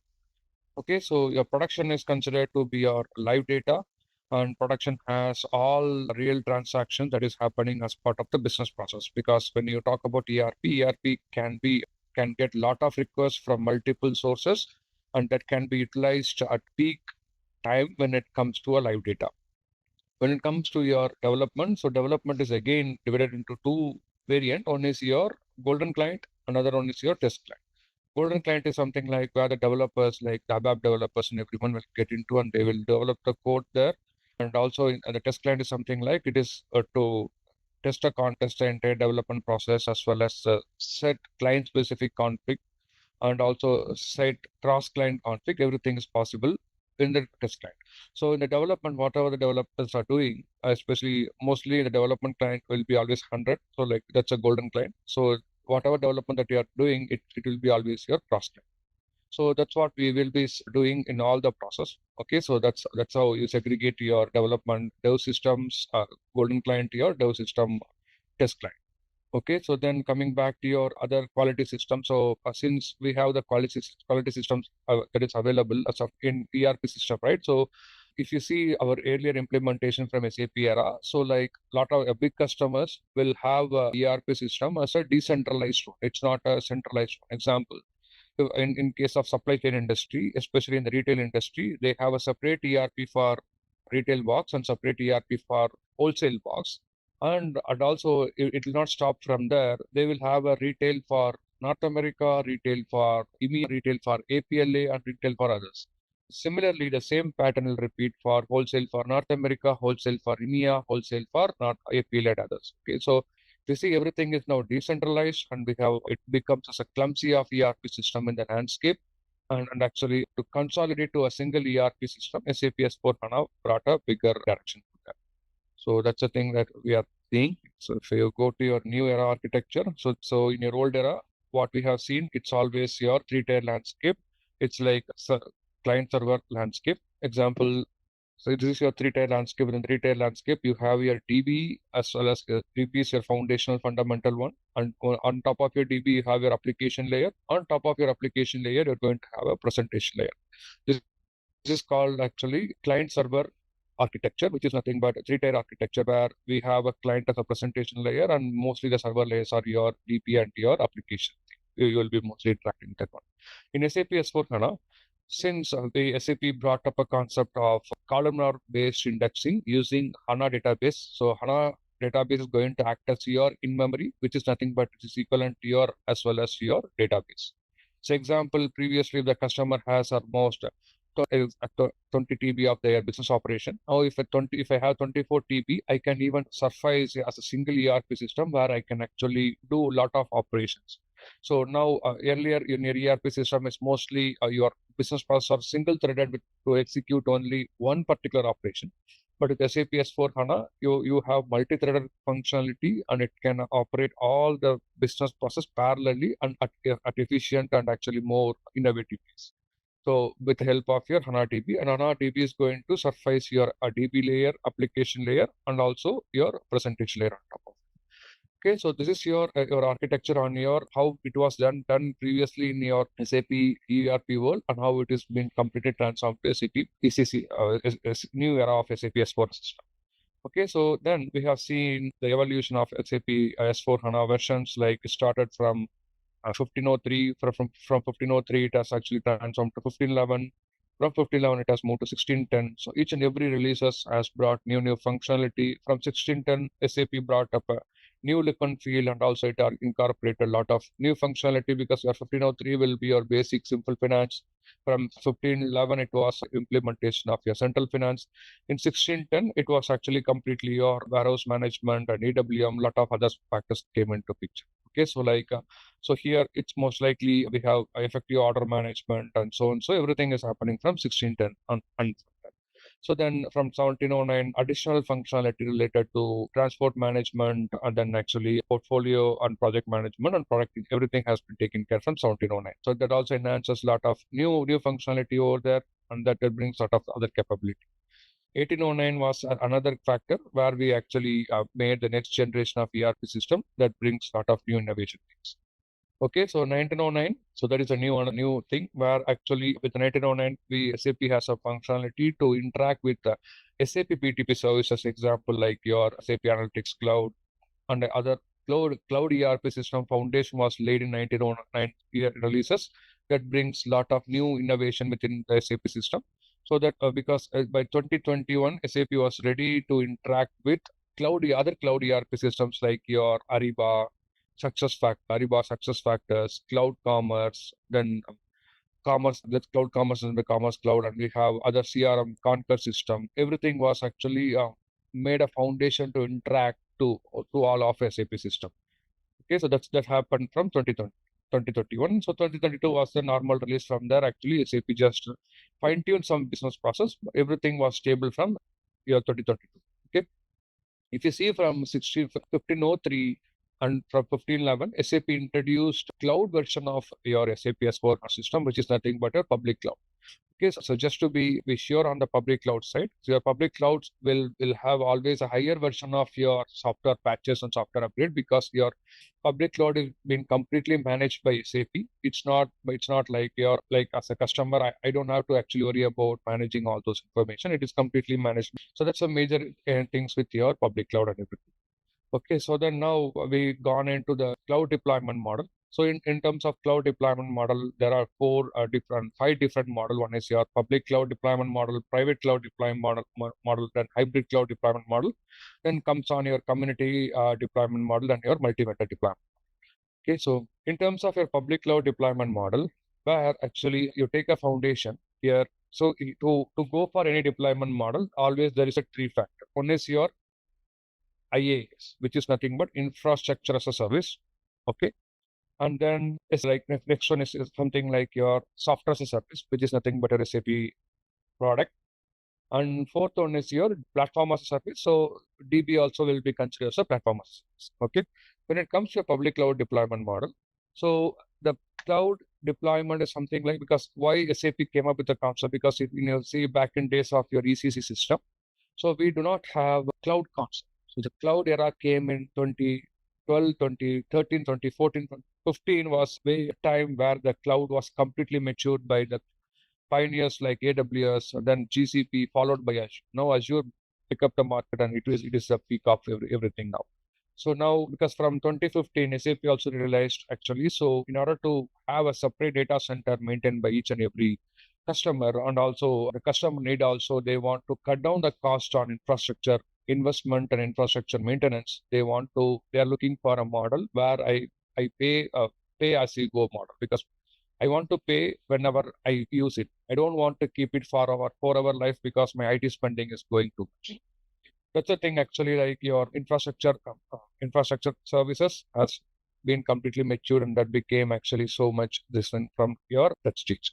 Okay, so coming back to that one, like SAP also decided to turn their product deployment model, their software deployment model, to tie up with any cloud vendor and start from there. So that's the thing, like public cloud SAP started a public cloud first in 2015 on its first version, and it owns its own data center, and then it deployed its software, because infrastructure also, SAP initially has its own data center. It has initially put that one.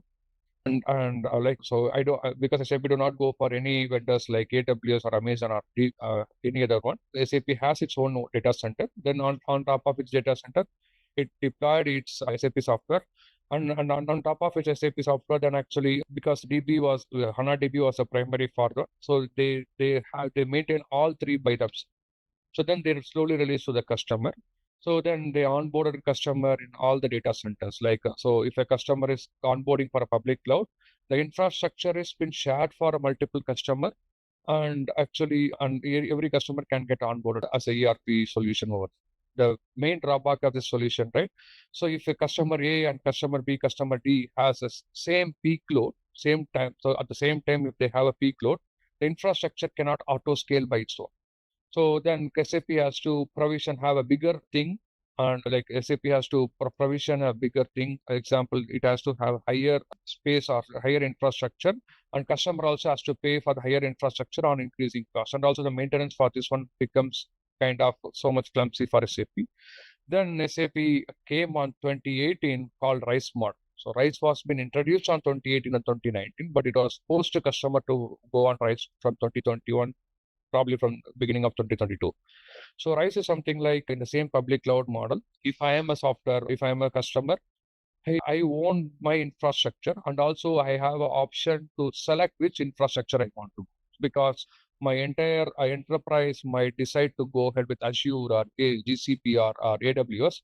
I can choose which infrastructure will work for me, because my licensing also will be good, and also I will be in the same region of the data center, so that my network traffic will be very less, because SAP might put data center in different location, and your enterprise will have with other systems in a different location. There will be too much back and forth network traffic. To avoid that one, like people want to have a closer network transaction, so that to have efficiency, security, all these factors are in place to implement. By considering that factor, so public cloud, especially public cloud RISE was one main model was been implemented. So then every customer has its own public cloud RISE. So a customer A can onboard themselves into the same public cloud, and they will have dedicated infrastructure, and they will have their PaaS and SaaS working as per the previous model. And also SAP introduced actually, so now when I choose my primary is my US East, I can choose my another example, my DR in my US West. Okay, so this is something like I'm going in the phase of having the disaster recovery in another phase, and actually primer running in another phase to have my to support my business 24/7. This is a major thing with your public cloud deployment model. Okay, the coming back to your public cloud RISE.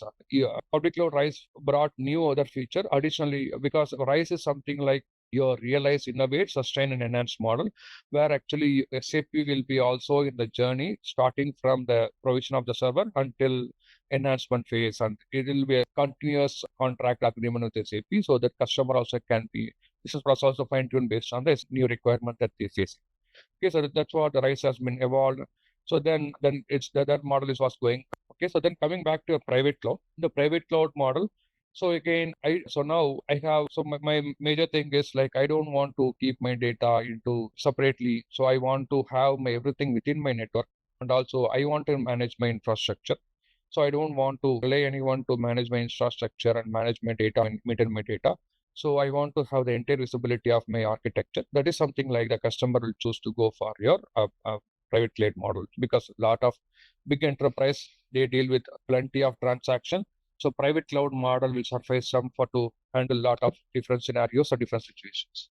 Okay, so that's a thing like private cloud model plays a major role in that factor to bring a lot of new innovations. Okay, so that's the thing with, so in the private cloud model, if you see, so now customer, so because in your earlier olden days of ERP system, you might have your own data center, but now in the private cloud model, you're opting a data center as either AWS or Azure or something like that, where you can put multiple ERP system. Your ERP system could be, you will have a single ERP to solve your business process, but SAP now with the new era, they brought a new MTG base, like master database, separate ERPs, finance separate ERPs to solve different process, and also your GRC and process separate ERP system. Okay, these are all like mostly about the private cloud, and also the RISE journey of the private cloud is something like SAP will directly help us in onboarding. The RISE model of SAP private cloud is something like SAP will pay more attention there, and also will actually help to innovate and to bring a lot of new features to the product for the customer. So both private cloud, normal private cloud, and RISE cloud, private cloud infrastructure wise, everything is same. The only RISE will have the additional capability, like SAP will pay more attention to RISE customer to innovate the business process. So then actually have a community model. We have talked about community model. Community model is just to have a, before I go to community model, I just want to explain about the hybrid model. So in the hybrid model, so example, in some customer want to actually have their core ERP into a private cloud, but considering the cost on the private cloud and other infrastructure costs on private cloud and system costs on private cloud, they might want, some customer might have a very limited business on finance side. So because this finance is a seasonal reporting and all those aspects, they will move that model, especially the central finance, to a public cloud, so that actually they will adopt a hybrid model. In that case, they can pay lesser cost for both private maintenance as well as for their, they can pay as you go for their public cloud. So in that case, public cloud, most of the customer will have their DRS optional because it's all seasonal things, but they will have their ERP want their ERP to be running 24/7. They will make that one have 24/7 running all the time. Okay, that's the thing with your private cloud. It's a hybrid cloud model. So that's most of the customers, like you can see a customer ranging from below 5 billion to like starting from $1 billion to $5 billion, they'll adopt this model because they can achieve both optimized on the infrastructure cost and maintenance cost, and also they can have 24/7 availability of their ERP system, but their finance is something like a seasonal model always, so that they can have the reporting whenever they want, quarterly, monthly, month end, or something like that. So those are the things some customer adopt for the hybrid cloud model. Community cloud edition is something like, it's a customer, you can think below $500 million or $600 million, they will not be able to pay for the entire ERP solution. So this is something like community cloud model will be part of your public cloud. So in the private cloud, we cannot implement a community cloud model because the community cloud edition is something like, so some other customer who is in the public cloud, who has formed the business process, they can they can share their entire business, the developed solution to other customers, so that other customer can get benefit out of it. This is something like done as part of goodwill, but actually SAP is now working to have something kind of work payable model, or actually how do I monetize this model for the customer who is sharing the entire business process to other customer, right? So that's a thing like other customers should be get benefited, and also the model, the solution which is shared by the primary customer also should get benefit. That's the thing. The community model plays a major role. These are the major things that we have with the community model. For multi-vendor model, because based on the recent incidents on the cloud thing, so customers are thinking to have their primary on one cloud version, especially they want to have on, if they choose the primaries on AWS, and they can have a DR in other thing like Azure or GCP, so that they have their business 24/7 running without any interruption on the business. So this is the cloud model that we have seen, and this has been completely explained in our text. You can check that one. So then we gone to our olden days, how the interfaces are, because since we are as an integration consultant, we need to understand how the interfaces are being developed previously, like how the SAP is transforming that interface into the new era. So in that case, I see mostly my presentation layer is especially my good olden days ERP system has a BAPIs, so which is nothing but business application programming interface, which has a lot of pre-built solution. The BAPI can be wrapped up with an RFC or a function module. Okay, and that has been exposed through outside consumer through PO system. PO acts as an enterprise service bus in good olden days. So PO will have the RFC based web services. Also, there are some out of the box proxies from ERP system that also will be consumed from the PO system. Additionally, PO also can have some Java proxies on its. PO also can have a Java. So this is the interfacing layer, because this PO will act as your main interface up. So let me actually put in the good older days how you have for PO, your SAP PO system, sorry, your SAP C system here. In SAP C system, if somebody want to interface with this SAP C system, here SAP PO. So here you will have your RFC parts. So this is your BAPI. Internally, this is a connection. But actually, if you see here, this will be coming as your web service altogether. So the communication is going to be a SOAP service here. Okay. And also PO doesn't stop here. And also in your earlier transaction, I used to communicate to external vendors through IDOCs, because most of the mechanism was async based earlier. I used to have IDOC based connection also here, because your PO is your ESP, Enterprise Service Bus. Then your SFTP, you have this SFTP connection. So now any consumer can actually interact with the SAP system either through a SOAP service, or because PO is to mostly expose here as SOAP. There is any third-party consumers are available here. Is to interact with PO. If they come out with SFTP base, then they will interact with PO with SFTP base. So then if somebody is posting an IDOC and SOAP, mostly PO has it's built on SOA architecture, deals with always a SOAP message. Later on, they introduced a REST-based protocol, but mostly PO deals with a SOAP message. So like after 2018, SAP PO has actually a REST adapter. Yeah, Victor. So just one small question. So this SAP ECC to SAP PO, that's so you are saying it is, as you said, so things. So that means it's completely via the SOA manager utility, right? I mean, it's all SOA, not SOA manager utility. It's called SOA is one of the architecture. Okay, so service oriented. Yeah. Service oriented architecture. So in the SOA, this establishment, how exactly will happen? SAP ECC to SAP PO, that via SOAP. So how exactly? Normally IDOC may be related to some RFC. Right? Correct. So IDOC is actually, you'll be posting it. Here, there is something called proxies. Do you know about the concept of proxies, right? Okay, the client proxy is something, yeah. Okay. ABAP proxy. So I'll put another. So here, if you see, you have a system here, and here inside, you have a lot of ABAP proxies. If you go to S-proxy, S_proxy transaction, you can see plenty of proxies today. Okay. So that proxies will be exposed to outside world through PO as through SOA layer. Okay. This is a very old architecture. So now this is how actually any interfacing layer was been dealt with in the olden days. Okay. So that's how our interfacing was done in the previously, because RFC, BAPIs are been converted, so and so, and all the interfacing has been done through this layer. Okay. So now when we come to the modern era of SAP, because now BTPIS has been actually played a major role, because BTPIS now a lot of customer want to go with actually S4 with S4 implementation. The new era has been started. Okay, so as you see in our previous diagram also, Yeah, Victor, Your just to yeah. again on. So actually, I am hearing many things like CPI, HCI, BDP. So is that all converted to single naming conversion, or is that something still it has some difference related to BDP, Okay. HCI, CPI? So just to answer your question, so those are all evaluation of the product. Now there is no such kind of difference. Now it Okay. is called as BTP Integration Suite. In BTP Integration Suite, you will have multiple capability. One capability is called CPI. Another capability is APM management. So earlier it was a standalone service.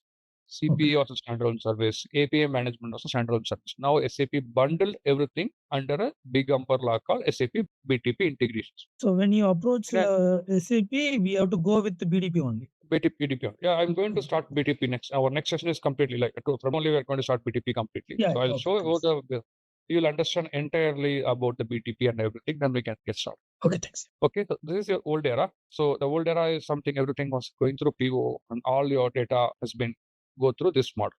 Okay, but when you come to your new era, so the servicing layer is now been changed to embedded kit. So yes, so now SAP itself has its own servicing layer. So that is a embedded gateway, which is nothing but it's called native embedded gateway.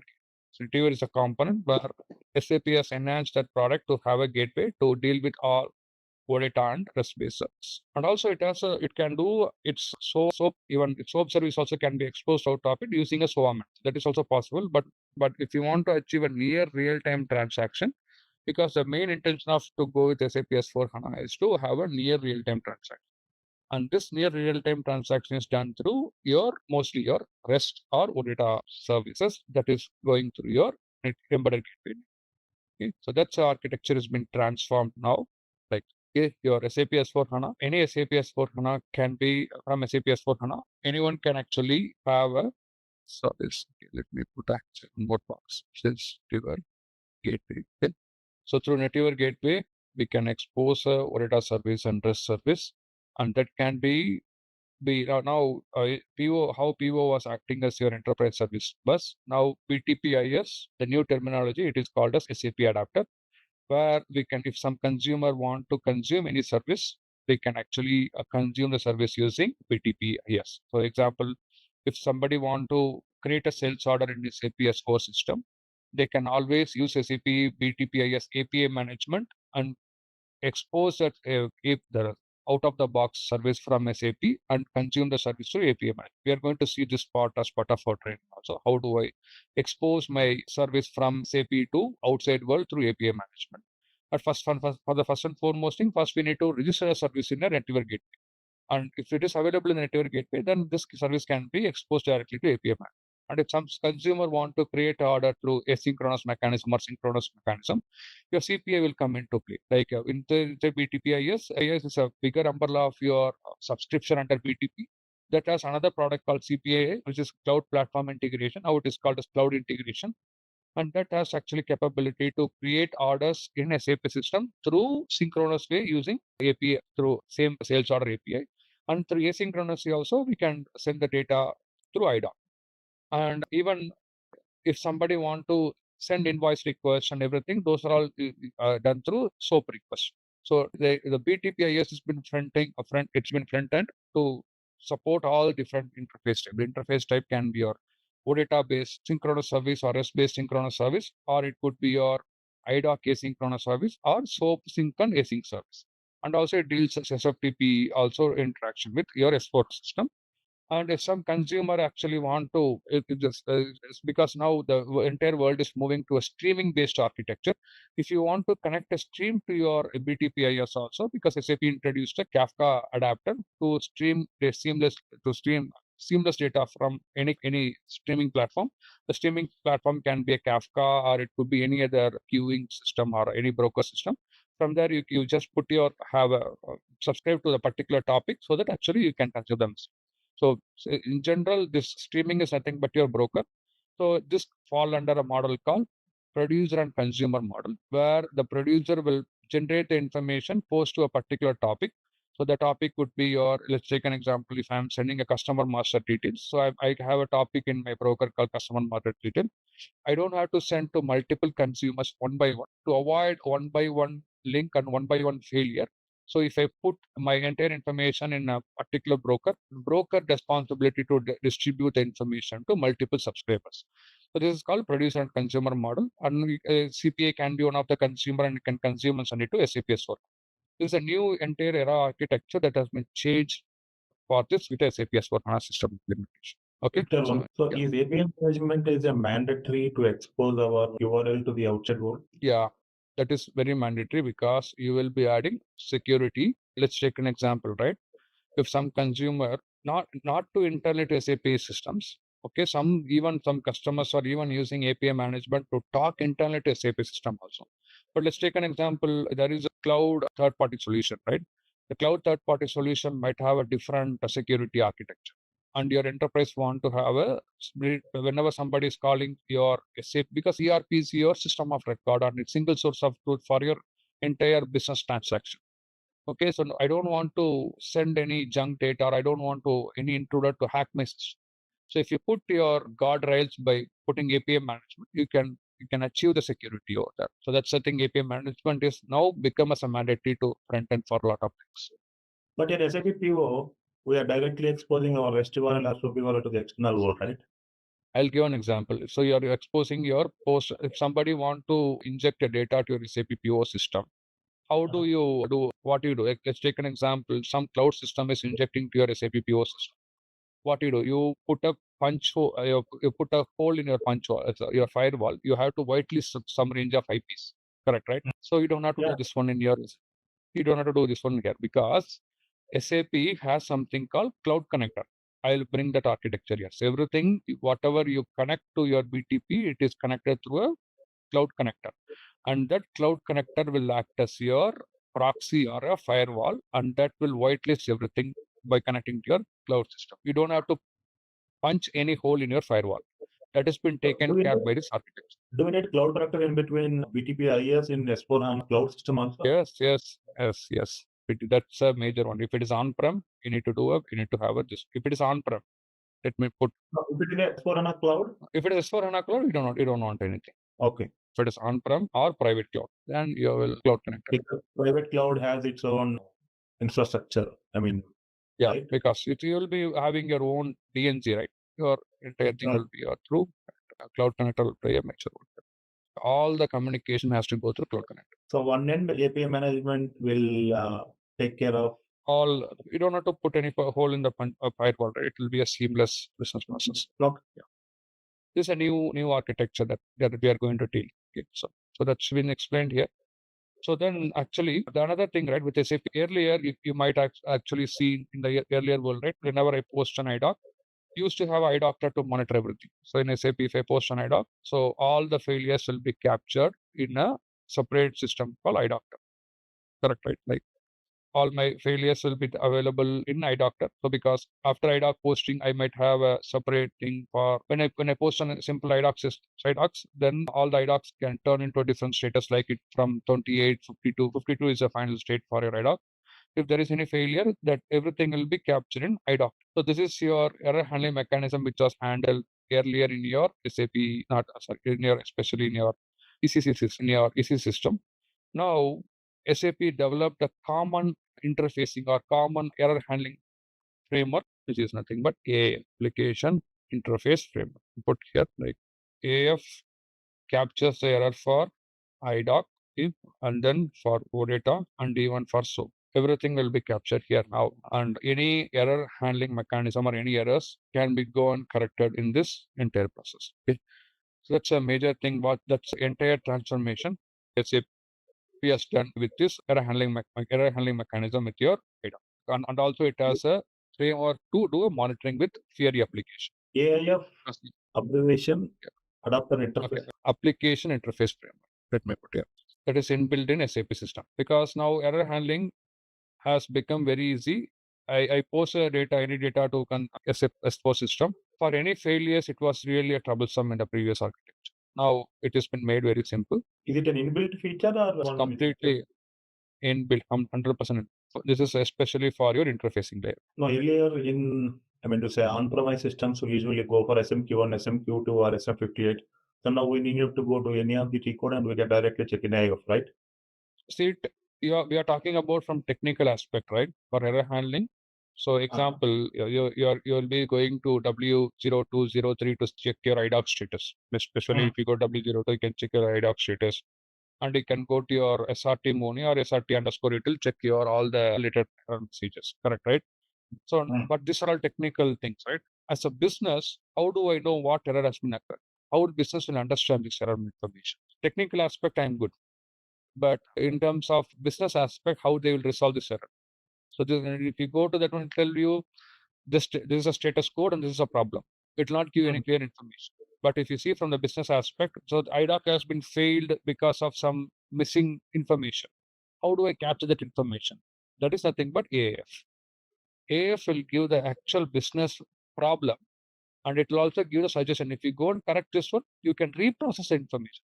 AAF has a capability to trace error, any errors, and also it has to go for a retry to correct the error by reposting the transaction. As AF brings a lot of new, very good features. This helps the business users very good in terms of handling all their error mechanisms. The inbuilt capability from. So from which version of S4HANA, whether it is from all versions? From 2021, it has been standardized. It's a separate theory app. You can see a lot of things.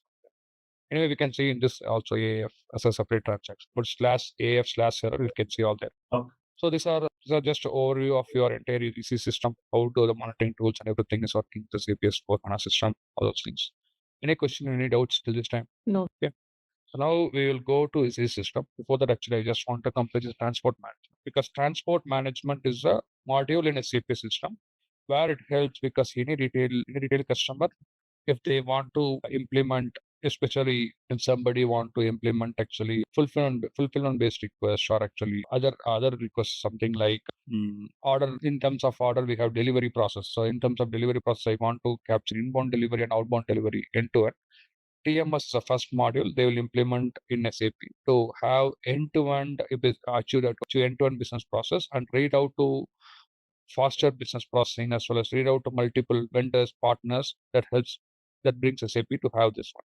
Because first and foremost thing, anyone will go for CFIN implementation from SAP S/4HANA, followed by your TMS module, transport management system, that brings fulfillment, delivery, and also order processing. All this has been completely taken care with this TMS module. So now we'll go to SAP S/4HANA system. Guys, like just parallelly, you can also log into your RTP.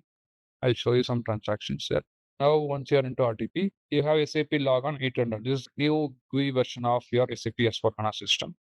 You can open here. Then, if you don't create your connection details, so like go to click on connection, okay, click next. So then, if you go to your sheet, you will have a sheet for SAP S/4 system. So, example, the connection type, you go to a connection type, just give custom application, give some a description like SAP S/4 system connection.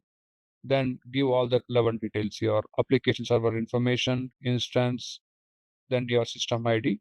Then once you do this one, you can go for the next. Can you guys try to configure this one in your SAP Logon? Let me know if you face any issue. 800 client, right? 800 is your GUI client. It's 800 is not a client, it's a GUI version. GUI version. I hope everyone has access. So we have to create a new, what is that, workspace? Huh? You go to your, show you one more time. You see an option? Yeah. Variable login. And click on new connection. Okay. Possibly, can you copy all the connection parameters in the chat? Is already. Yeah, put the connection details. Putting the description. First is your description. Is SLC enabled for this connection, or we have to use the username password? Once you configure this one, and you might have in the same information, right? Same sheet, you will have your user ID also.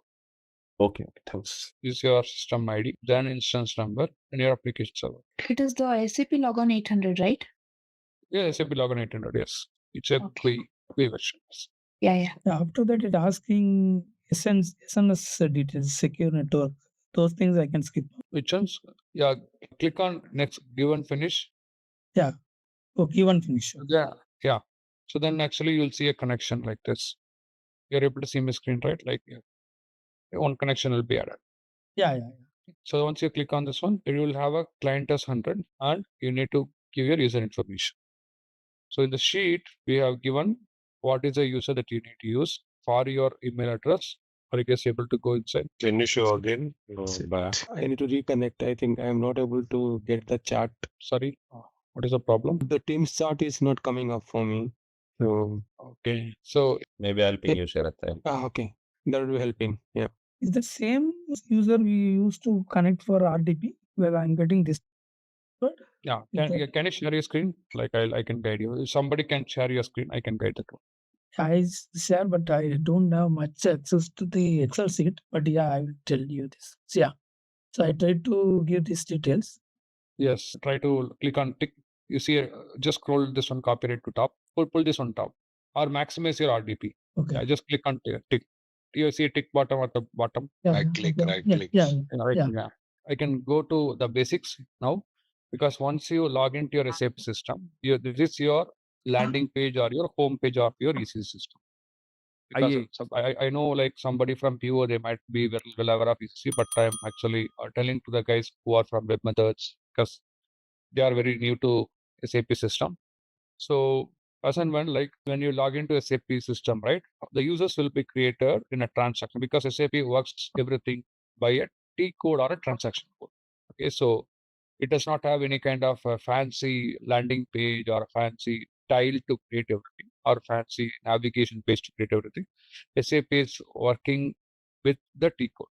If somebody want to create a user, they will always go to a transaction called SU01. Okay. So here we can create a user, either a system user, or if I am a logon user, I can create a user as a logon user, or I can use a technical user. I need to input my ID, and I can, let's take an example. I'm putting say PPTP 001. So then I need to create either as a logon user or a technical user. So logon users are nothing but the users will be able to log into SAP system. So those are all called logon users. Technical users are something like those users will not have access to log into through logon pad, but they will have access in the system to, example, whenever since you're going at the integration side, right? Mostly whenever you get the business requirement, you need to have always a technical user, because we don't want a user with a logon user ID, because all logon user ID will have some expiry time. For example, my ID, whenever I am onboarding to an organization, my logon user will be available for next 2 years or 3 years or 4 years. And also it comes as part of compliance, because whatever user that you create in SAP, that is costed by SAP. Okay. So always remember your system, your logon users will have expiry, and also organization has to pay a cost for your logon users. So whenever you are coming through interface layer or integration layer, it is better to have a integration technical user. So technical user will play a major role, where actually we will have a technical example. So first and foremost thing, like I want to post a sales order or a purchase order to SAP S4 system. So I can give it user information, and they can give the alias of something like some description of the alias. Okay, then I can create as a technical user. So once I create a technical user, then I need to go ahead and assign some authorization. So I don't want to create any user, because it's been managed by a basis and security. So I'm giving an overview of how this works.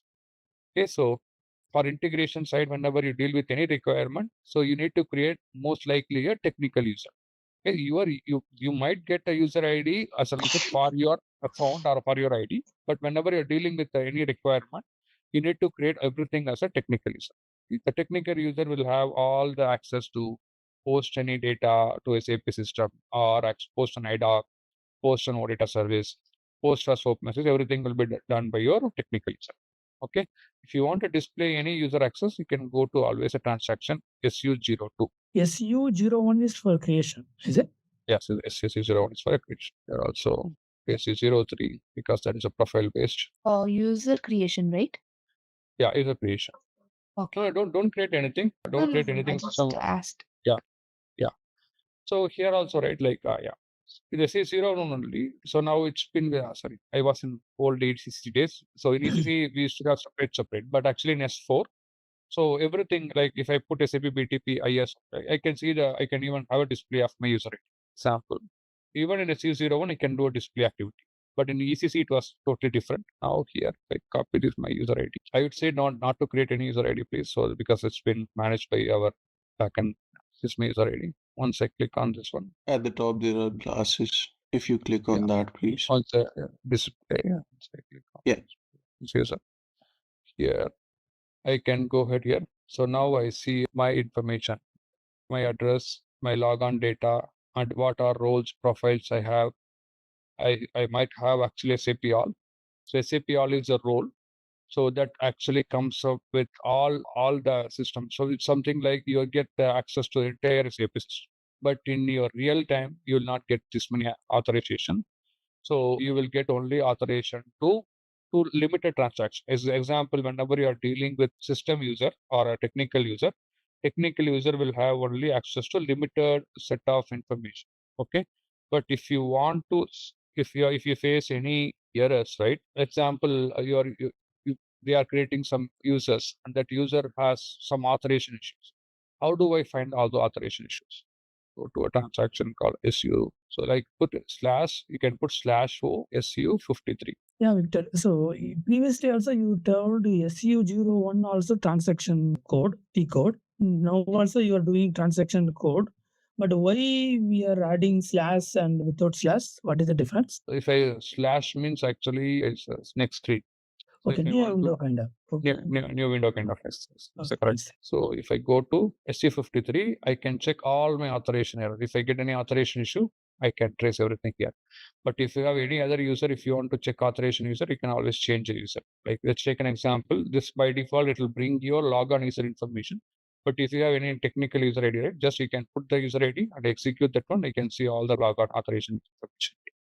Okay. So SC53 will help you to check all the authorization issues so that whatever role it is getting failed, you can actually work with your security team to correct those authorizations. In general, because so for everyone, they might have given SAP all authorization to do all the operation, have this training successfully, but in real time, we'll not have this. So every transaction tie up to a separate individual authorization object, and that authorization object tie up to authorization role, and that authorization role tied to a particular profile. So now they given a profile. So if you see here, right, we have access to all the system, but in general, this not happen because we have a higher level of access. Yeah, that is not good. That is not good as part of system side because we need to have a tight governance of access. Because otherwise, anyone can create a record, anyone can also delete the records. That's what it's been SAP is a system of record and single source of truth for your entire business or entire system. Governance is major factor here, so that we need to have a very dedicated role, very dedicated access here. Okay? So you can go to SE01 just to check your role, but most likely you'll not get all the access. But if somebody want to trace any error message, SU53 is a transaction that you can actually check all that. This is about your user navigation. This is just I'm telling the basics for an integration concern. This two should be fine for you to go and proceed forward. And also, if you see in your most of your system, what you are doing, so you are actually interacting with the OData service. Okay, the OData services. So because the OData service development, also OData service creation is not SAP integration developer job, but SAP integration developer job is to check whether the services are actually activated properly in the SAP system. How do I check that one? So for that one, I'm going to another transaction. I'm putting /n/iwfnd/main_service. Let me put the same thing in the chat also. So this is a transaction, sorry, /n/iwfnd, because this is used since NetWeaver comes as part of your gateway. So IWFNT is a gateway transaction, main_service. If you use this transaction, you can go to your screen. You're not able to go to the screen. Can you please guide to reach this place? I put the transaction code in that. Okay. I can just copy type that it, one. right? Yeah, just copy it and type. I copied it. What kind of services these are? These are all OData services. So yeah, we actually talked about the interfacing layer, right? Now SAP has brought a embedded gateway. So this is a place.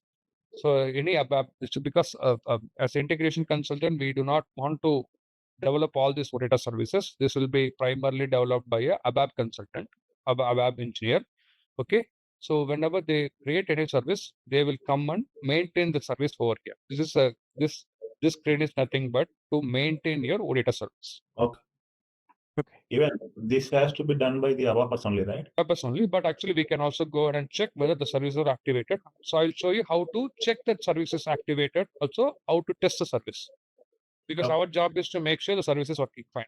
Okay. You're not able to go there. Say. Yeah. Yeah, Okay, perfect.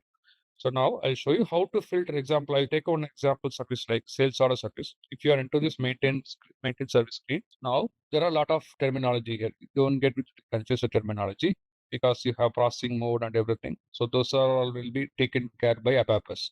So because whenever you develop a service, you need to develop a service specific processing mode for integration, specific processing mode for Fury application. So that's what they will have code deployed only, and they have different options. So that we don't want to confuse too much. Okay, but how do I find my OData service? Just click on filter here. Okay, under the technical name, let's take an example. If I want to find out a sales order service, I'll put star sales, then click on enter. This is your OData service. You can see, right, like Z underscore sales contract. This is your sales contract, but if you want to get order, this is second is your sales order service. So you can see the sales order service. If you once you click on this service, you can see this should be activated. Service is initial, this is initial. So now once you click on this one, the next step we can see, just give me a second. Okay, so if you click on this one, again for sales order, click on gateway client. Okay, so see if you click on here, you go here, this should be turned to green. You see here, right? The service should be active. You have to check the sales order service active. That means you are good to go and consume the service anywhere. If it is not active, then we need to work with them to activate the service. Okay, so activate the service, they need to add a system alias here, and they need to activate ICF node. In the ICF node, there is activate button. They have to activate this ICF node. Lot of other activities to be there because this will be done by basis consultant. So there is because there will be different role. So many people has to play. So the main job of ABAPS make sure also it's activated. For that one, they need to work with basis consultant because somebody has to create a system alias, and the system alias should be coming here, and also somebody also activate this one, like basis consultant also should come and here activate the OData service. For this one, like if it is activated already, you can click on this gateway client. Go to SAP gateway client, and you will be directing to a test screen of your OData service. Okay. So now this OData service is ready to test. Once you click on execute, this will bring a XML response on your right. Because I'm doing a get operation on this OData service, I'm going to check whether my metadata is loading or at least my OData service is loading primary. It is trying to execute internally. Now this starts to bring the response. How we would know whether it is a get or post or put method? So that's something like you will get from your metadata.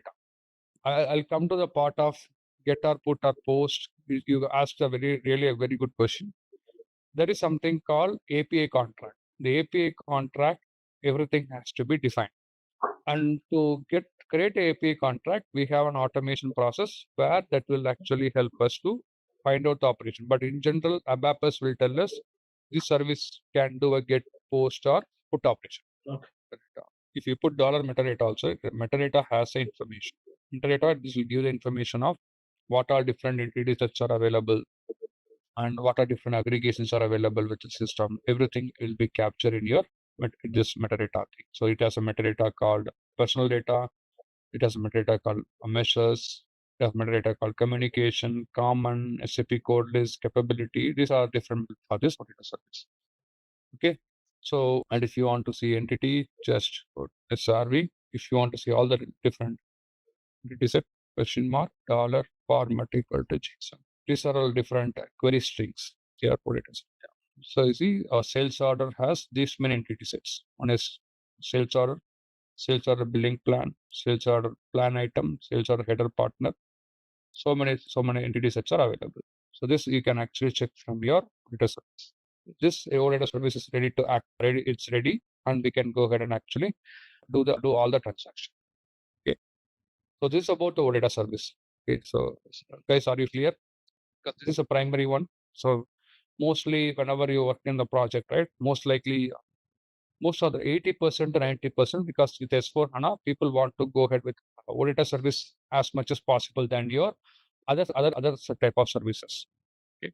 So your OData service will play a major role over there. Any questions or any doubts till this time on accessing the OData service. But I'll show you how to convert this document, this OData service to API document when it comes to API management. The same OData service can have both get and post, right? Like the It can CRUD have operation. all the CRUD operations will be available. So there is one more thing. Especially I just showed an example of standard out of the box API. Okay, this out of the box API. What are the operations that actually available? Even we can actually find out in the SAP API Hub. Just to give a brief, what is SAP API Hub? Any API that you are trying to consume from SAP system, okay, so that should be published in SAP API Hub. So this API Hub has been managed by, we put api.sap.com. Just put the same OData service. So we put actually sales order. So do you mean to say that any OData service that we create and maintain or maintain in whatever service that is, because see now when it moves to S4 implementation, SAP brought all the services as out of the box capability. So that means SAP Sterling do not create anything customized service. And if you want to know my out of the box capability, what is available in the SAP system, that you can always check in api.sap.com. Okay, that you can check here. If you go to api.sap.com, here you can see something called sales order. The sales order, the A2X, if you click on this guy, you can see all your API references. In the API references, you can see all your operations, right?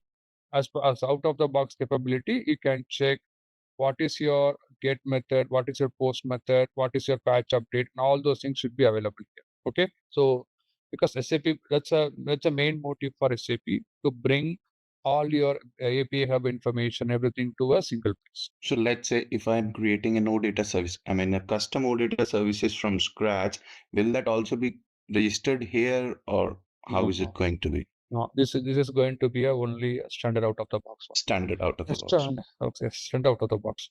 So 90% most of the customer want to stick with out of the box. If something is not coming up from out of the box, then only they want to go ahead with a customized one. So in the previous screen, you were showing the list of the functions, right? The sales order related.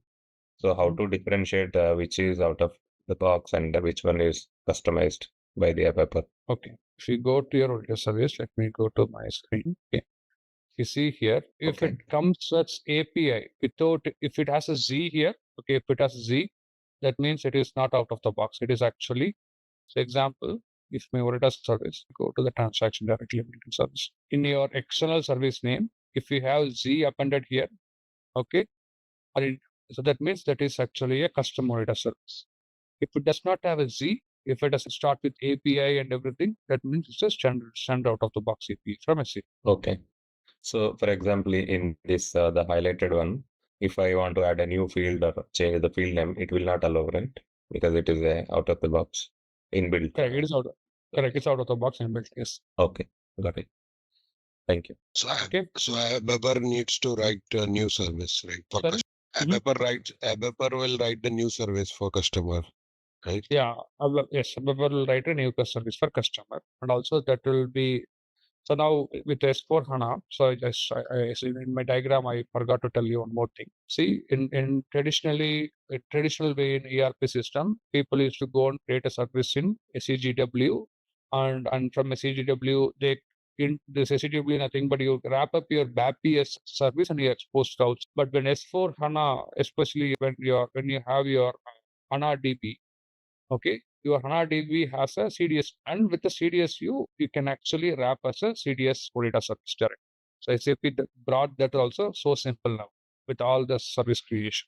If somebody want to create any service, just they need to pull the relevant CDS view. For the CDS view, they need to wrap up with a particular OData service. Okay. You said 80 to 90% were going with the standard APIs, right? So you mean to say there would be a reduction in usage of proxy? No, proxy also standard only, because I'm telling in terms of OData service, because so proxy, right? Why we want to avoid proxy, right? Proxies are not near real time, right? Example, if I create an invoice request, I'm not going to get the invoice number immediately, because these are all async proxies, correct, right? It might take some time, and then the invoice might get posted. But your OData service are real-time transaction. Whenever I create an order, I'll get the order number immediately, correct, right? That's what So REST and OData always will give you the synchronous and also real-time information to the consumer. Okay. Yeah. This is a major about the OData service. Now I'm going to touch upon your proxy also and everything. So yeah. For inbound, if you want to create anything within SAP system, you can do this one. And just a preliminary one is you have to go and test everything in your. Can you explain a little bit about get, post, put, fetch, merge, and delete? When to use, and what is this basically? Okay. If you example in the same OData service, right? Let me the information. I am going to use an entity called A_sales order. If I want to do a read, if I want to get the what are sales order that are available from SAP system, I can just put A_sales order. This will bring all the orders that are available from SAP system. Trying it. So it's too large payload. So we might need to execute in Postman. But actually, so get is mostly for your to do a read operation. So that means with the get, you can also read the entire entity set. Along with that one, you can also filter. Let's take an example. If I want to filter the sales order based on plant, based on our sales organization, based on company code, everything, you can actually add some filter and you can read your data from your SAP system. Because now it's all API based. Consider in the good olden days, we used to get SAP data in a different format. Now it's been simplified to read the data using a data service. So it's called CRUD operation in general: create, read, update, and delete. So this is a read operation where I can read what are sales order information that are available from SAP system. That is get operation. And post, it will help me to create any order. Example, if somebody, any third party consumer, they want to create any sales order or purchase order in SAP system, then I will be using a post operation. Okay. In case of put operation, so what I will be doing. So if I want to update, example, in my sales order, if I want to update item level, at item level, if I want to update the header text, if I want to update any header description, I can use always a put operation. Okay. Then your delete operation to you delete your entire record. Let's take an example. I want to delete actually my sales order. I can use a delete operation. Okay, so patch and head you'll not use merge. This will not use, but mostly we will be using CRUD operation: create, read, update, and delete. So you will be using a get, post, put, and then delete. This is some mostly used operations in here. Mostly 100% this is the operation you will be using in your OData service. Okay. Yeah. Thanks. Yeah. Any questions or any doubts for OData service? Okay. One more question. Sorry to interrupt you. So this OData services will be accessible through the cloud connected to BTP Integration Suite. Correct. So I'm going to yes. That's the next step we are going to do. Okay. So how do I access OData service in BTP through Cloud Connect? That's a step we will be doing definitely. So now when we have to set up everything by our own, because in the integration suite we have to provision our landscape. We have to. Okay. Fine. So now next we are going to check on the SOAP service, because now we have seen about the OData service, how to see the OData service. And also additionally, like if the same OData service also, right? If somebody want to check my same SAP screen, if I go to /n, it will bring a new screen. And if somebody want to check, if you post an OData service, and if there is any error, how do I check the error for a OData service? For that one, we have a separate transaction called /n/iwfnd/iwfnd/error under ERR_OR_log. Here you can see all your errors that you have posted for your OData service. So /iwfnd/mate_services for your to check your OData service, mainly to check whether the OData service is activated properly. If it is not activated, we can tell the web guy to activate properly, and we can also, if you click on gateway client, you will be able to test the OData service. But if you are posting as an integration consultant, I'm posting a OData service, and also I'm seeing some error. How do I trace that error?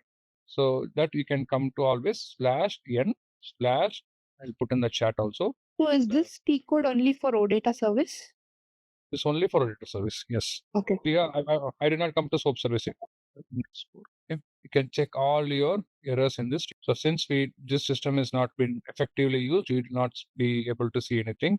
But ideally, all your errors will be captured here. This is completely to track your error logs. Now let's go to question here. All the OData will get the log, right? Not specific, but then we can filter it out from here. We can filter it actually here. Yes, you can apply. There is a filter, right? You just put, because since I don't have any data, I cannot filter anything, but I can apply a filter.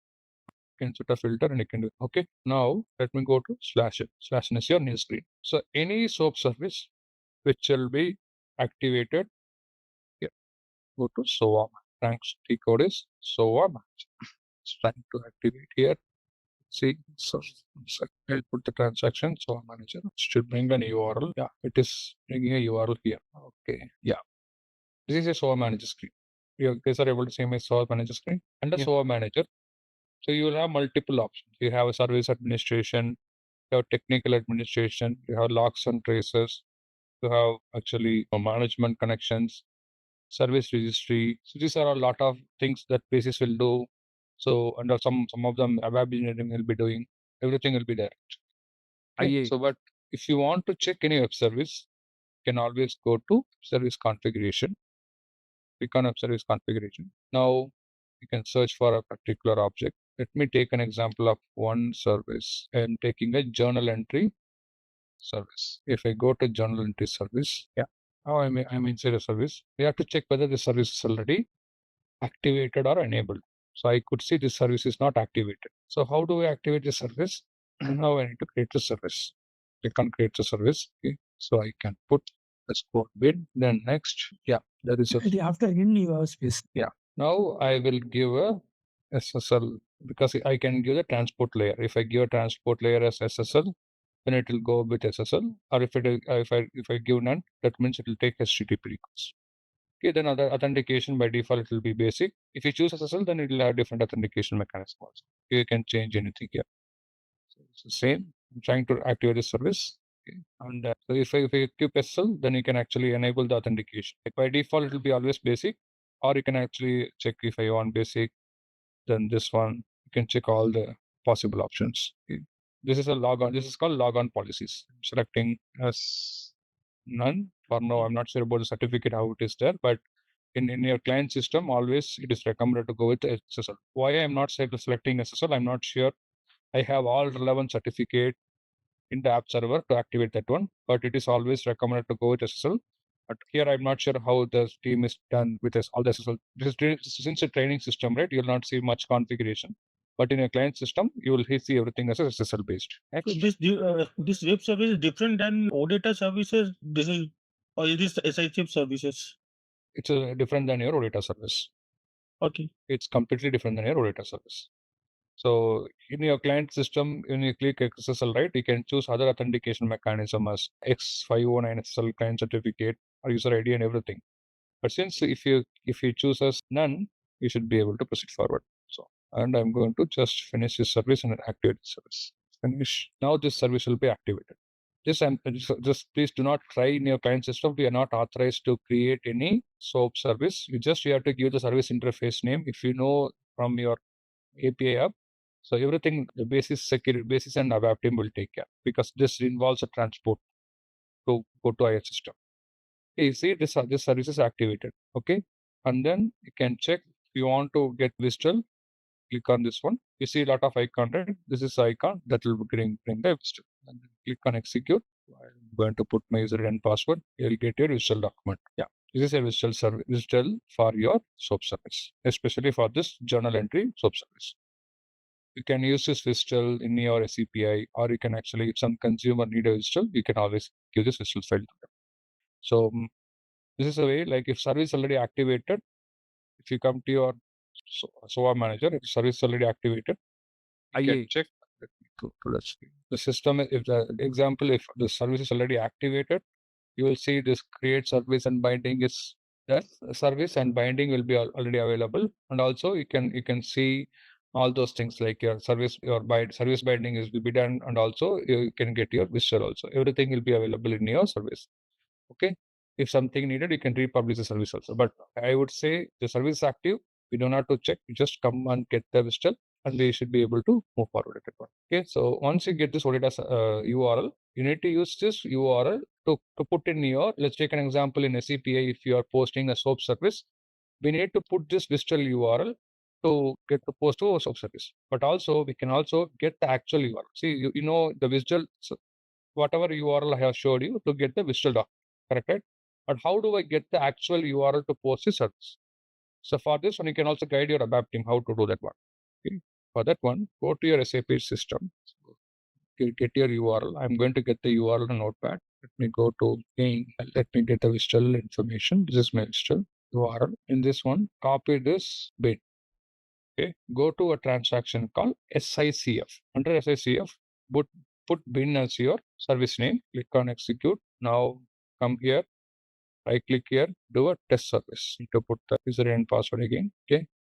This is a URL that you need to use in your SCPA SOAP adapter to post this data to your service, to this SOAP service.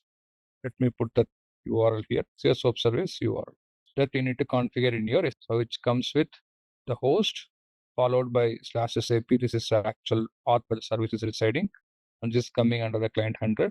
This is a retail URL. The top URL is to get your visual document. The bottom URL is to send the request to your service. And how do you get to send a request to a service? You should come to your SACF. Under SACF, put your in the URL. If you have the visual URL, because you can get the visual URL from your SOA manager. So guys, I clear, I guess. Like, so if you go to your SOA manager, you can get the visual URL. From the visual URL, take the last bin information, put it as part of your service name, then you should be able to get the service. Okay? This is how you have to get your SOAP service information, SOAP service URL. So once you get the SOAP service information, then you have the visual. With the visual, you can create your own mapping in SCPA and post data to your S4 system. Victor, if you post to the WSL URL instead of SOAP URL, will S4HANA system will accept the message or not?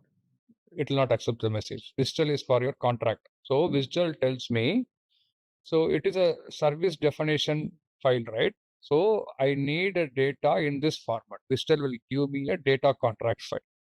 S4HANA will not accept that one. So you have to come to SICF to get the actual service. Okay. So currently you are exposing some program, whatever written in SAP for HANA, I mean, outside world, right? Yeah. Okay. So that means it will be inbound. I mean, somebody will go into use our web service, which is exposed via SOA manager. Correct. So if you see from SAP side, right? Because I'm an integration consultant, okay, I need to consume this SOAP service in my SCPI, but I need the SOAP service information. I need to know the SOAP service definition document. That is nothing but your visual. With the visual, you can create your mappings. You can create your message mapping. And so I need to get, not to get the visual, I need to get the visual URL. So I put the visual URL, I got the visual document. With the visual document, I can go ahead and import in my message mapping to do all my mapping information. But now I need to post the data to SAP system. That's what we are actually coming to SICF, and I'm getting the URL to post data to S4 system. Okay. Yeah. So while generating the visual from SOA manager, that utility will just generate the how the program created using input, output, all the things, right? So program must be already written in ABAP. Correct. So this is SAP has almost more than 10,000 proxies available in SAP system. So all 10,000 proxies are already available in SAP system. These are all out of the box. So I am not doing anything. Even ABAP also will not do anything. Just everything will be already available. If you go to API Hub, we can even find this request. Okay. I'm just picking one example how to. Yeah. Okay. So this is inbuilt. Everything is inbuilt. So that's what SAP has made. Everything is now probably it might be not this one. Like if you put this one, it should be available as in as part of inbuilt. If all the API based on a requirement, you can find from here. It's like journal. You put journal entry. Yeah, so these are query journal entries. So you can see how everything. It's a SOAP API. You see, it's a SOAP API. They'll mention it's a SOAP or OData everywhere. Manage journal entry. Everything you can see here. For querying SOAP journal entry, they have different SOAP API. You can get all this information here. Okay? So yeah, SAP has tons and tons of out of the box capability. You can use that post. Okay. I have one query. So if I want to test this web service through SOAP UI, so I will use this SOAP URL, right? You have to use WSDL. You have to put imported WSDL because the SOAP UI asks for a WSDL. Okay. Correct, right? Yeah, Once you put your WSDL will bring the testing URL automatically. automatically this URL will be in that Correct. WSDL, right? Yeah. Yes. Okay, yeah. Thanks. Yeah. So now, Just So there is a two types we are seeing. One is consumer proxy, another one is service definition. So now we are discussing about service definition. WSDL is your service definition. Okay. WSDL is your service definition always. Okay. WSDL document is always service because you want to create a request to SAP system. Correct, right? But how do you know what is your service definition? WSDL is nothing but web service definition document actually. So I is something like I forgot that one, but actually it's a web service definition document. So that you get the WSDL, use as part of a consumer side and post this information. These all are consumer proxies. So I will just quickly, just for my understanding, share my screen. Is it okay? Yeah. So I am in the SOA manager web service configuration. So I simply search. I'm not sharing. Yeah. Clicking me. Yeah. Sorry. Yeah. Now. Yeah.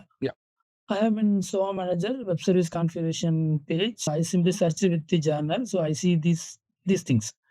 So what you did. So now we are discussing about this change request something. Change request. So so this is a service definition. So I am just clicking inside. So initially you told this is not exposed available. Yeah, correct. It's not I gone available. I gone and created the service. So create the service. Okay. So here this all whatever you see display here, this is all with our naming conversion. Correct. Our naming. This naming convention this is a practice I used to follow in my company, but it's all client specific. How client want to follow, they can follow. Okay, this is you are just representing some request is going to come inside our SAP, so you made it like this, and this is a binder kind of. Okay. Yeah. It's a binding. Thanks. It's a service binding. Okay, and here you are giving the how supposed to expose this service. So whether they want to come with basic authentication, SSL authentication, all the things. Okay. Everything. And finally, that how that load LB will be there for this. They will access this kind of URL. What kind of? So, for example, we are exposing this web service to the CPI, right? So, what is the endpoint? Full endpoint? It will be. That's what you. Okay, so go to your SICF. Type a transaction called SICF. SICF. Go to your SAP system. Yeah. SICF. /n SICF. New screen. /n represent new screen. It's not loading. Yeah. Put // just / and SICF. Okay. IA. So here here the service name, whatever binding, can you go to WSDL URL and copy that and also your processing. Now click on execute. F8 is execute. Okay. Right click on the last action. I click on the last action. I click test service. Hello. I give my username password. Okay. Username password. And that URL you get in the browser, right? That's a URL you need to use to post this service. Okay. Got it. Okay. Hope everything is clear now. How to consume a SOAP service also. OData service also the same way. Like with the ICF client, what we see the URL, the same thing. So now, how do I track a SOAP service error information? So for that actually there is a separate T code. This /n SRT _ money. This will give your message monitoring for your service, all services. Just if some service has been executed, or you can actually either go based on time range, like from morning 3 o'clock till end of date, something like that. Like if you execute, you can see all your services which are in failure, successful, everything you can see here. Okay. Somebody will go SRT _ money, somebody also will use SRT _ both are same. SRT _ util. That will also allow you to the same.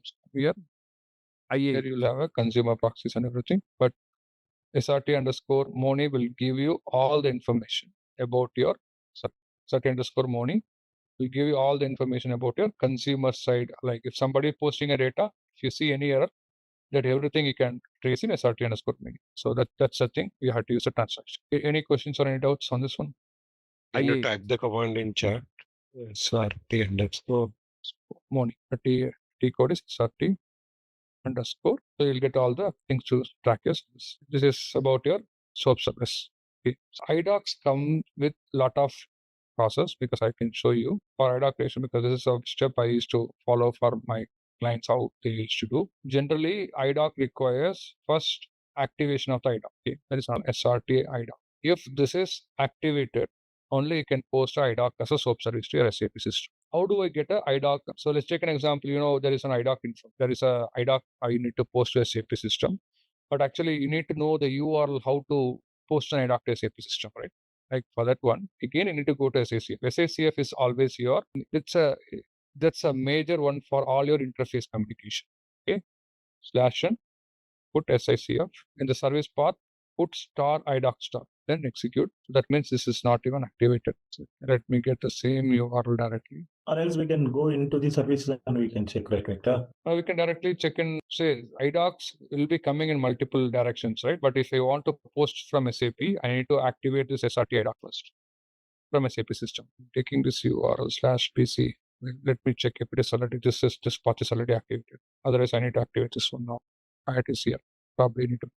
So once you click on this one, this is the inbound IDOC to your SAP system. Okay, it's active. So to get the entire URL, same right click here, same right click on this one, your test service. So this is your URL for your IDOC. You got it right? Like this is a URL for your IDOC. So how do you go and check that one? I'm not sure why /service is not bringing that one, but go to your SACF transaction, put this one. Let me put in the chat to check /SAP /PC/ this is activated, then you can post an IDOC to SAP system. But we have number of IDOCs in SAP. So for every IDOC it will work? Every IDOC it will work. So IDOC, you have to differentiate IDOC by message type and IDs type.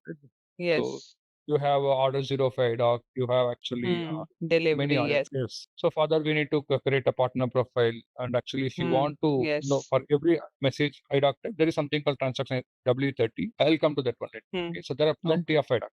Irrespective of any IDOC, and this is URL. The URL is going to be the same for all the IDOCs. Okay, or for every IDOC, the URL will be same.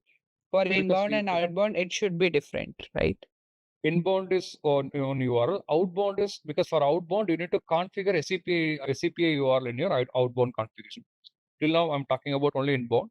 Outbound comes with a completely different architecture. Okay. Any questions? Because the URL, I will put the URL, the sample URL for it. So now we were talking about all incoming. I mean to say OData, so everything. Yes, everything inbound to SAP. I did not talk about outbound till this point of time because outbound has a lot of setup.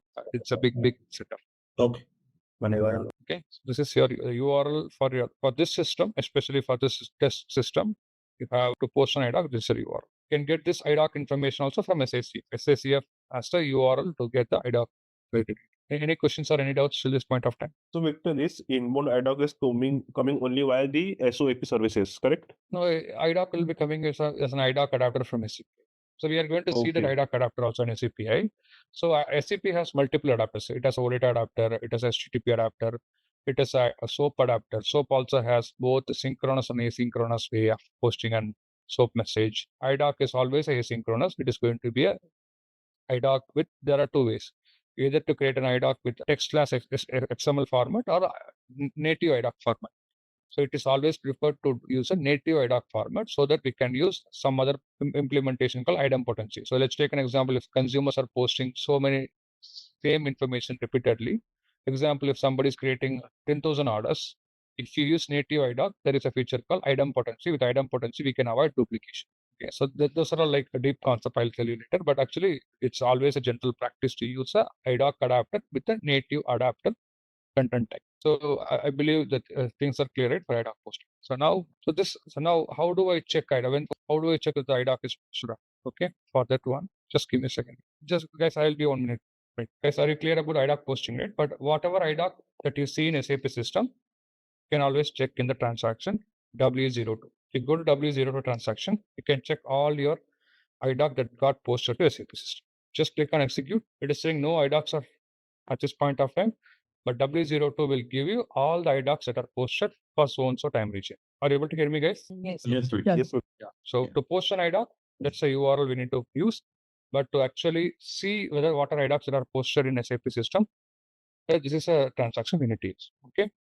But somebody asked me, how do I find a different message type for an IDOC? Because you have to actually post a different message type, but each and every IDOC will have a different payload structure. How do I get the payload for a different IDOCs message type? So there is something called /OW30. Okay, so here you need to put your IDOC type. Let me check what IDOC types are there in the system. I am going to use orders05 /star orders. I can use orders05, then click on display. So this is my IDOC structure for order05 message type. So if I want a XML out of it, I can even get this one. Can get this one. The IDOC type is this one. And whenever you create an IDOC, you need to create IDOC payload in this format.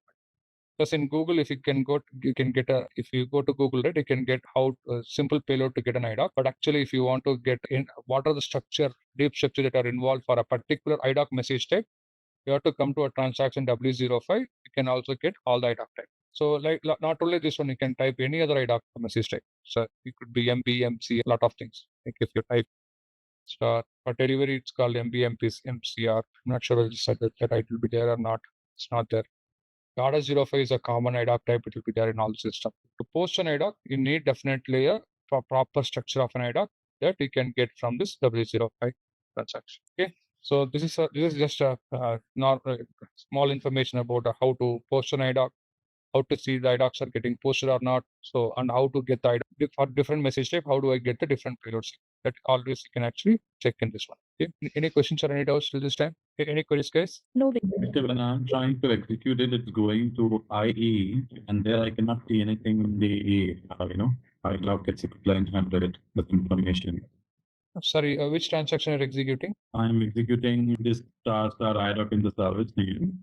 There I'm not able to get the information. What is IDOC type? What is IDOC message type you're putting? SAP/DC/IDOC, which I'm trying to find it. IA. Can you share your screen? Let me know if you can see. Loading. You got the URL, right? This is a URL. We just need the URL, right? Just a URL, yes, yeah. This is a URL because it will not give you any structure or any doc. This SICF is just for the communication purpose. So this is a basic T code that you need to know, because that's our primary exercise also. We need to know the basic exercise if you post any information in a SAP system. Okay, outbound has a lot of different setup. Okay, example, if anybody want to create a SOAP message, let me share my screen. Okay, so this till now whatever we talked, actually it's all inbound to SAP system.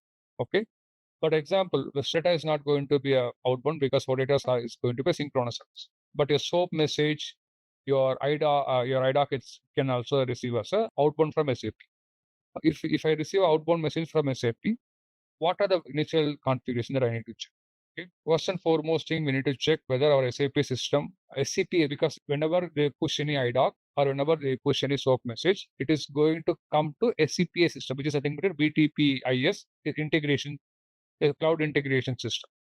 So for that one, we need to have a connection for our cloud integration system. Example, if you go to /O SM59, in SM59, you should have a RFC destination for SAP system. So under SM59, there is something called HTTP connection to external system. So since SCPA is not a ABAP system, it's not a ABAP connection, all your external systems will be created under this one. Yes, especially CPA will be created on this one. So here they will, I don't think so they created any connection to CPA till this point of time. But if somebody is creating a system and they will create just click on this one and create a system, you can create all those connection type and everything here. So this is going to be your external server, always external server, and this destination to connect your SCPA system. How do I get this? How do I put this URL to communication? Because each and every connection has a different URL, because there are two ways of posting an information. Have a common endpoint in a CPI and get all the IDOC and route it to different iFlow, or have a single URL for single IDOC. Each and every approach has a pros and cons, but it's up to the customer requirement which one they want to go. Let's take an example. You have only 10 or you have only 5 to below 5 IDOC type that are coming out of outbound, right? It's always recommended to go one by one. But if you are 20, 30, I would always recommend to go with a common iFlow, create a common iFlow in a CPI, receive that IDOC, And based on your message type and everything, you route it to different type or push it to a different JMS queue or something. So that's another thing we have to see. But in general, all your connection to SCPA are connected to your BTPS, because if you go to our diagram, so when SAP want to push the message out of, if SAP system want to push the message out of this one, it will push the message to SCPI. SCPI is this one, like this is your SCPI system, which is coming under BTPIS. And that is going to communicate to any consumer outside. So in SCPI, as soon as you receive an IDOC, you will do the transformation and you talk to the consumer in a different terminology. So your BTPIS SCPA is going to play a major role there. Okay? Hello. Yeah. Any questions or any doubts? So this is about the basic about ERP system. Just actually remember this transaction.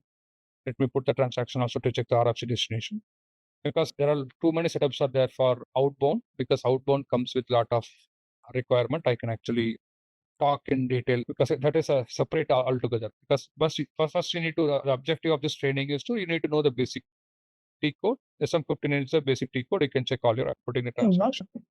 What is the difference between WE30, WE05? W05 is actually, see, W30 is to check your message type. W05 is to check the status of your IDOC. Status. The IDOC is posted successfully, or IDOC actually has some error. Everything you can check either in W02 or in W05.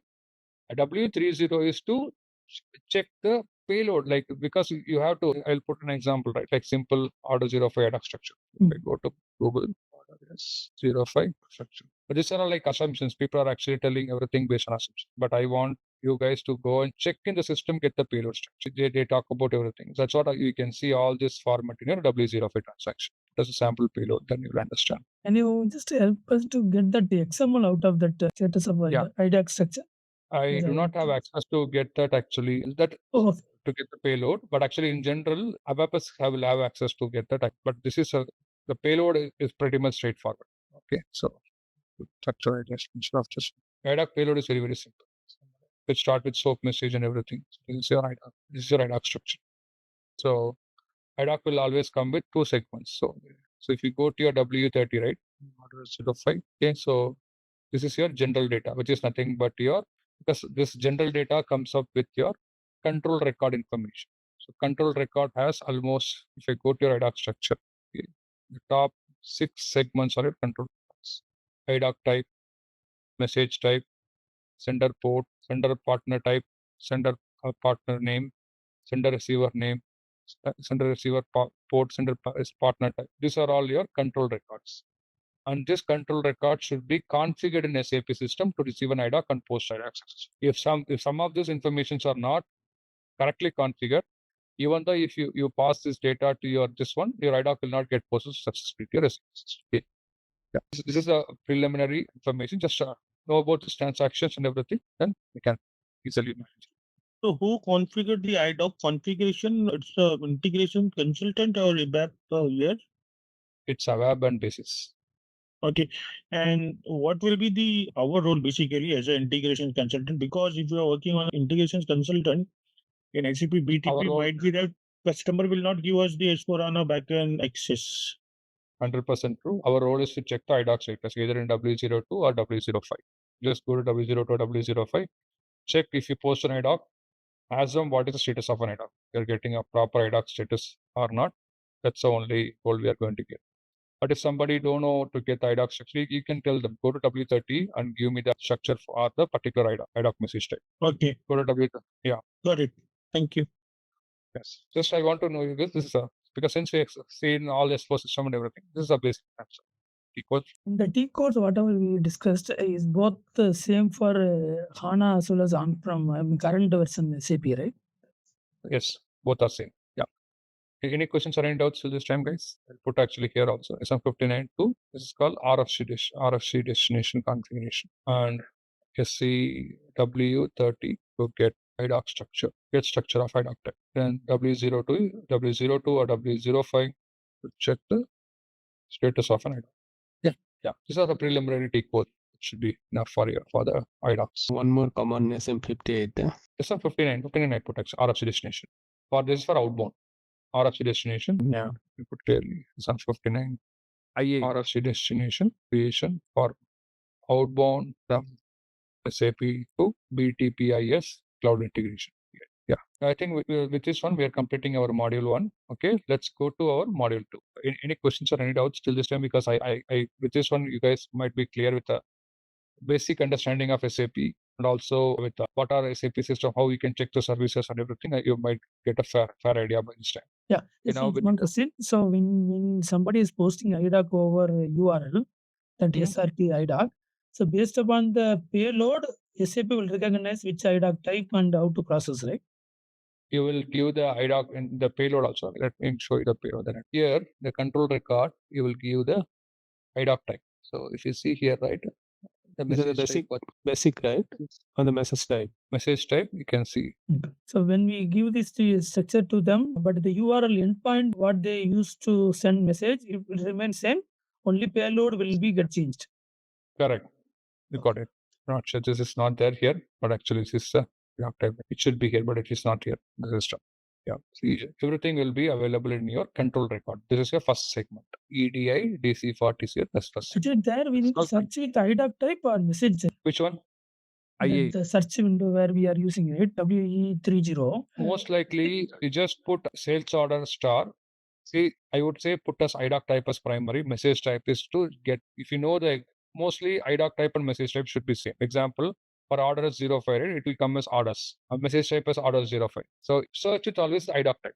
This entire W30 is for search with IDOC type. Okay. This is the sample payload, how you see an IDOC payload. This payload has, because this IDOC, I'm not sure why it is not there in the system, but a lot of, any system will not have all the information. Things we need to put the exact information. It's not allowing the wildcards and all, I guess. Yeah. So here you can see tool also. So if you have to put star. You put star, you can get that one. This is a complete structure of your IDOC. All right, let's test your knowledge. Here's a question for you. Which component of SAP Integration Suite is responsible for API management? Option A, Cloud Integration. Option B, API Management. Option C, Event Mesh. Option D, Open Connectors. Take a moment to think, and when you're ready, choose the correct option. Remember, each choice holds a key to unlocking the answer. Good luck.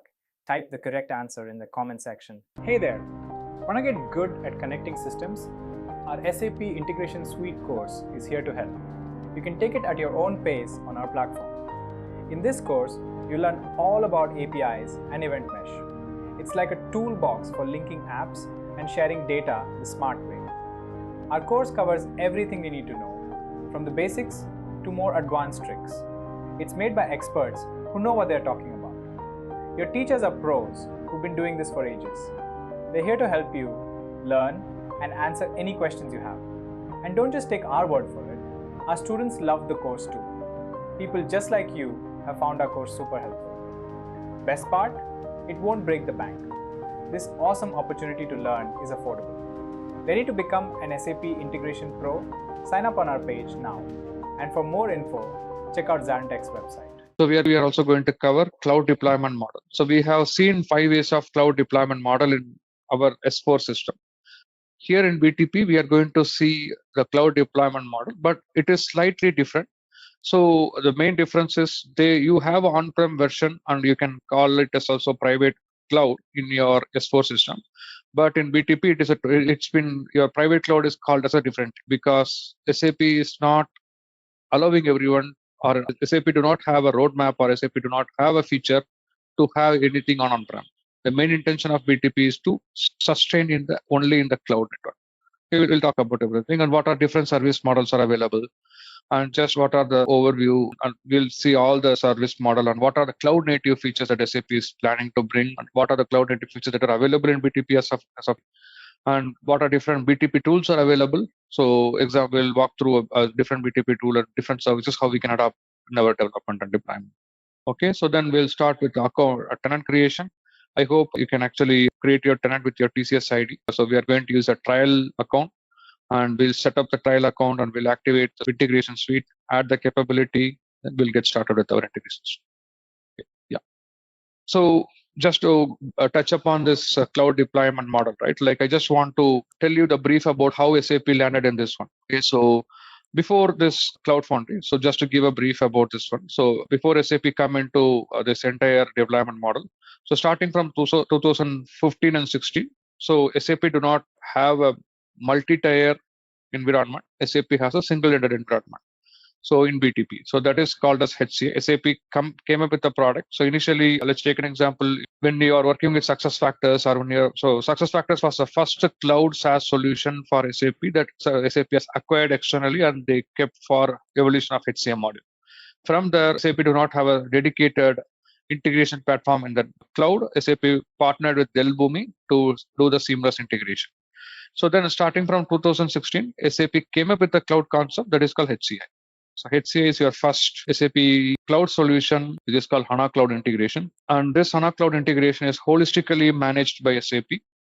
And even so, SAP manages all three. Like so, in your HANA Cloud Integration, SAP has everything like your infrastructure. Your infrastructure is managed by SAP, which is nothing but IaaS. We don't have any partners for the time, and also your software is at the time is HCI is a software that is also managed by SAP. The SaaS has been managed by SAP. Then we used to have actually then the database, underlying database, because whatever transaction that you commit to your integration layer, everything will be stored into HANA database.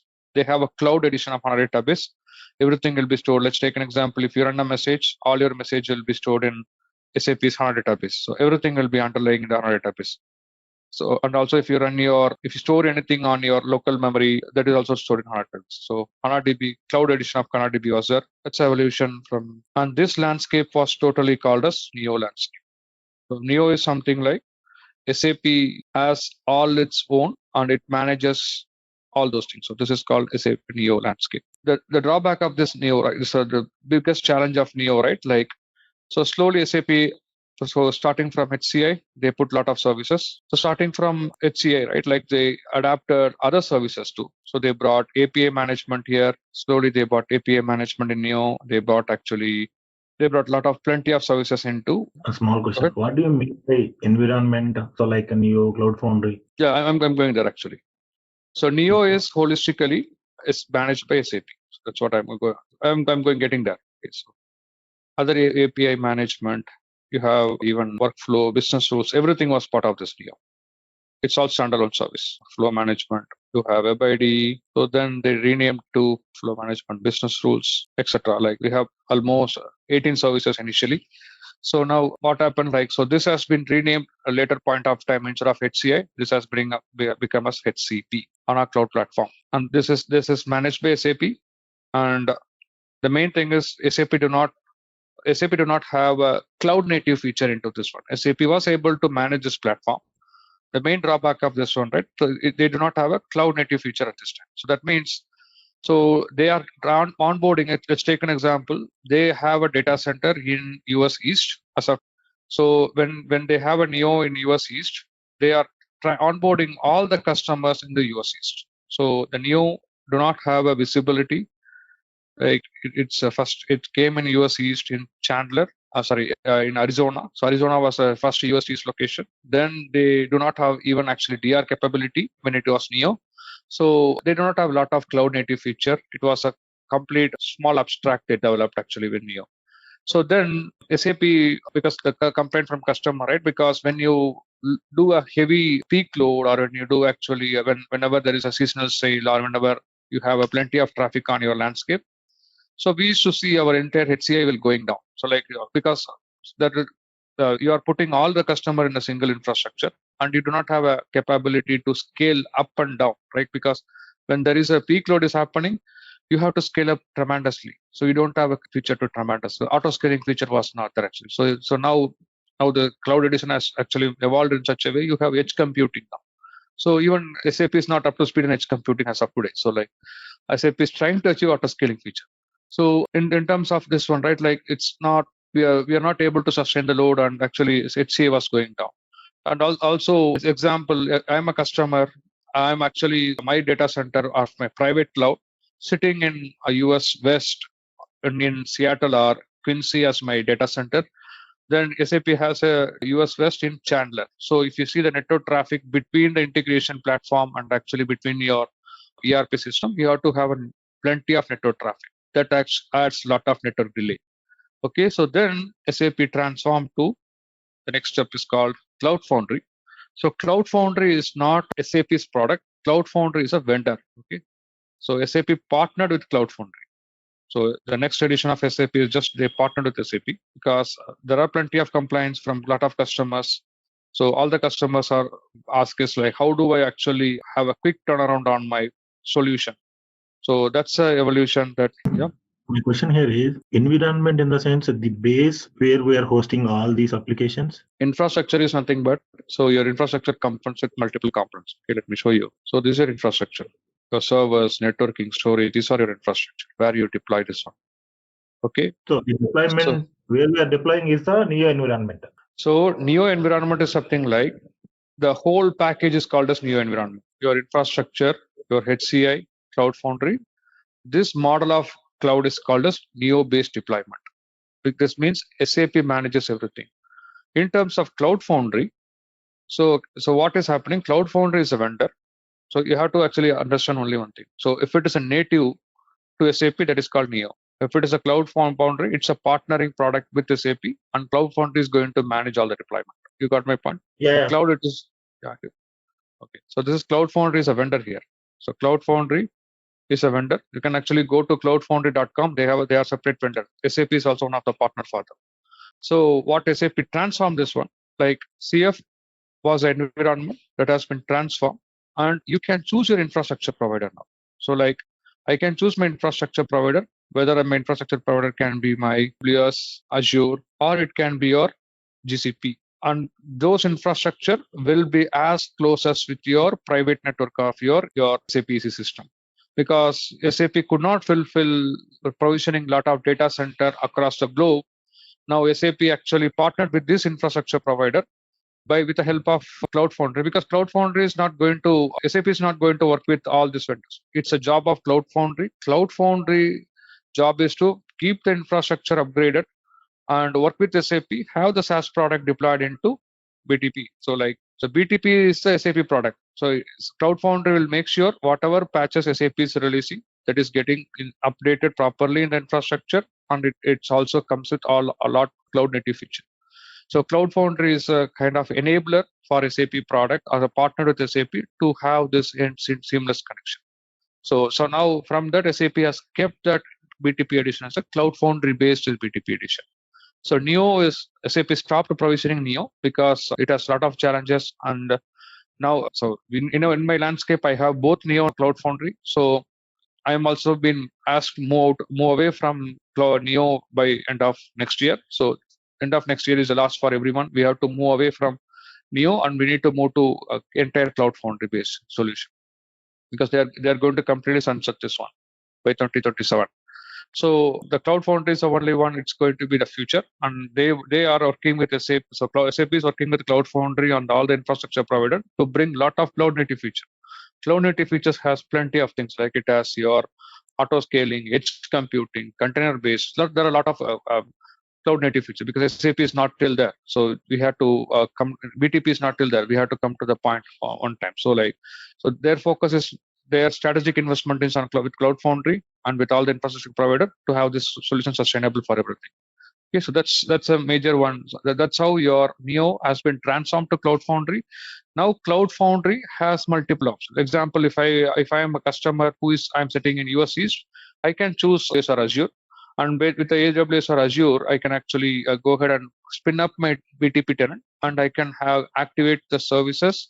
Like I can activate services like my BTP Integration Suite, or I can activate actually SAP Build, or I can activate actually Workzone, or I can activate other products, like because generative AI based products, they have plenty of generative AI products, and I can activate Analytics Cloud, I can activate WebSphere, a lot of things comes into play.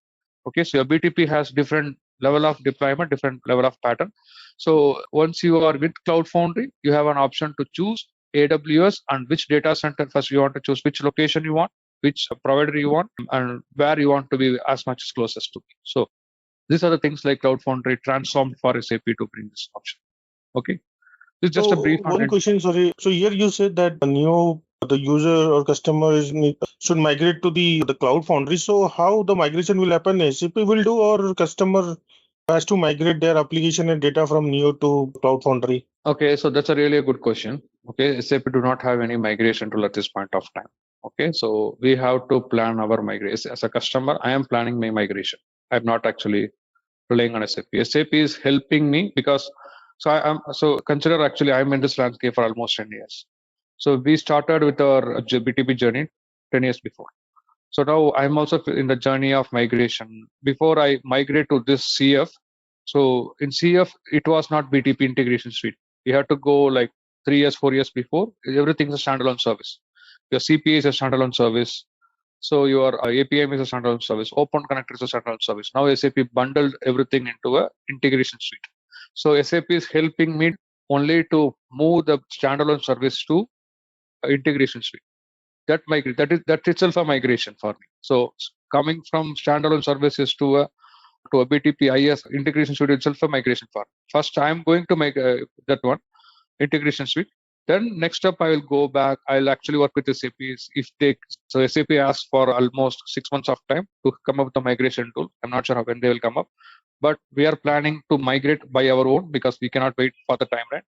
But as far as SAP, as of there is no any tool that SAP can migrate. It has to be, we have to migrate everything. In the Cloud Foundry, all the services are standard services, right? So the application services or subscription will come in the Cloud Foundry, but what about the data? How data will be transferred from Neo to Cloud Foundry?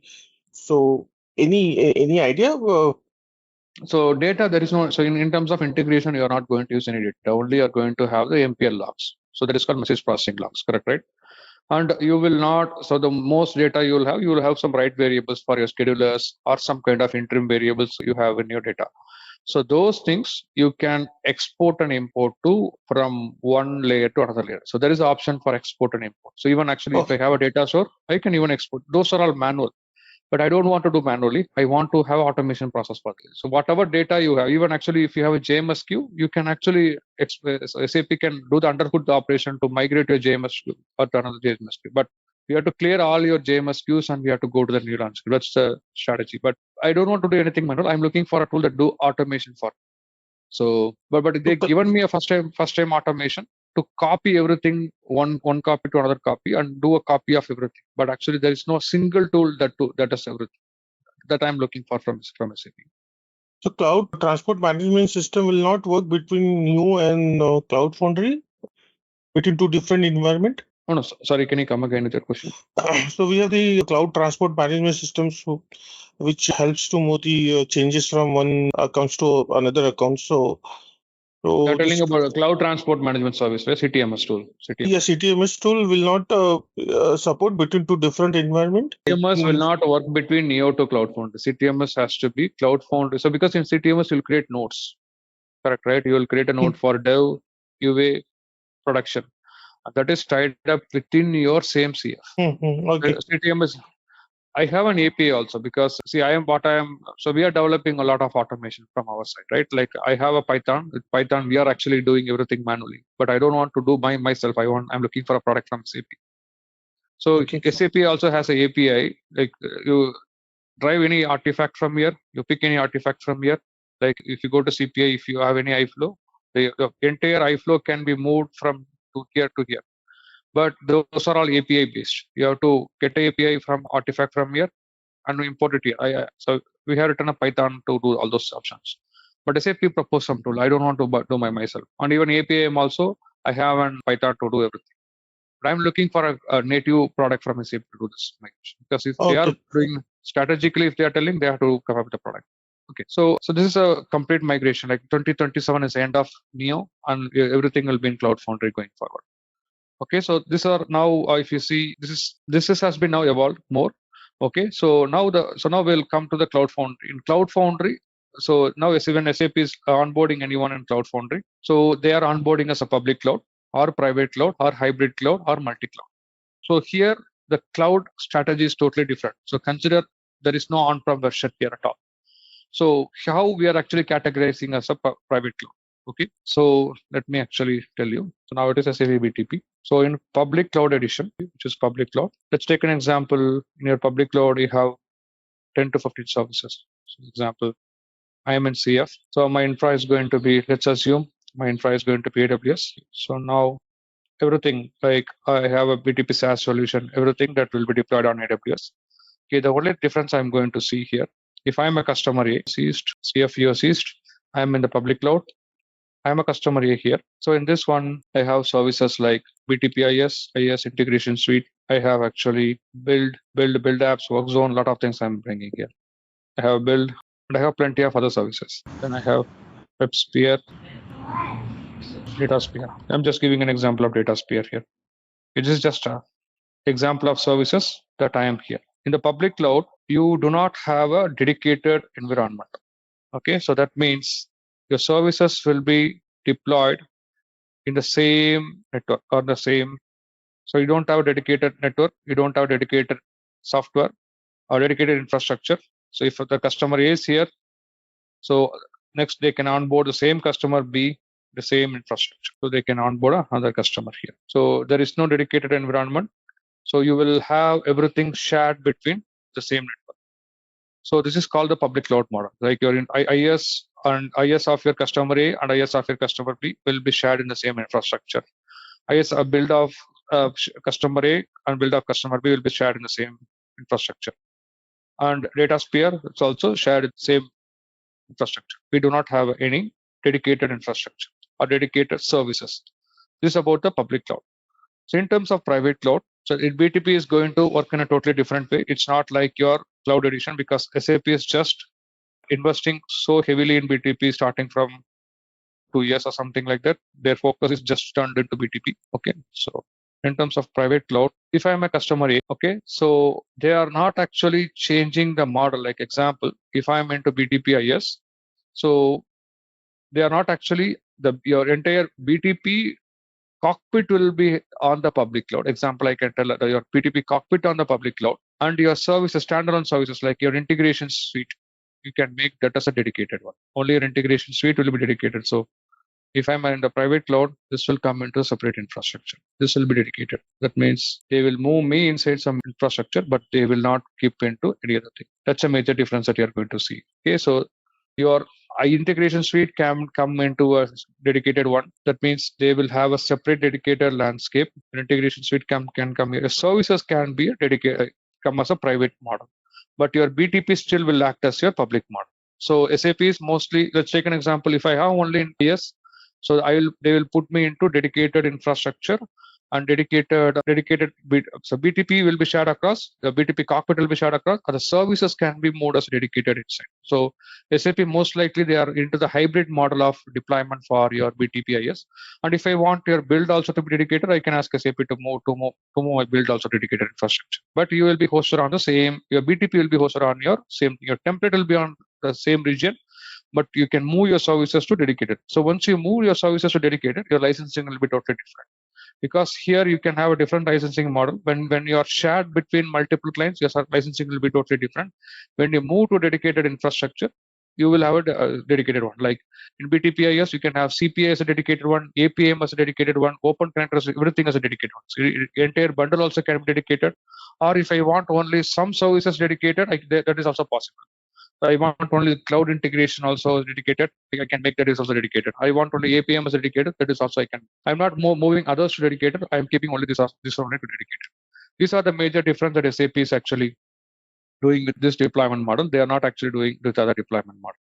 Okay, these are the major things that SAP is asking everyone to follow in terms of deployment model. Most likely, the public cloud model is something keeping all of your service, everything in the shared between multiple customers. In case of dedicated, a private cloud, you can move your services like your integration suite, build, DataSphere, or you have any other services if you want to use. You can actually put everything dedicated infrastructure.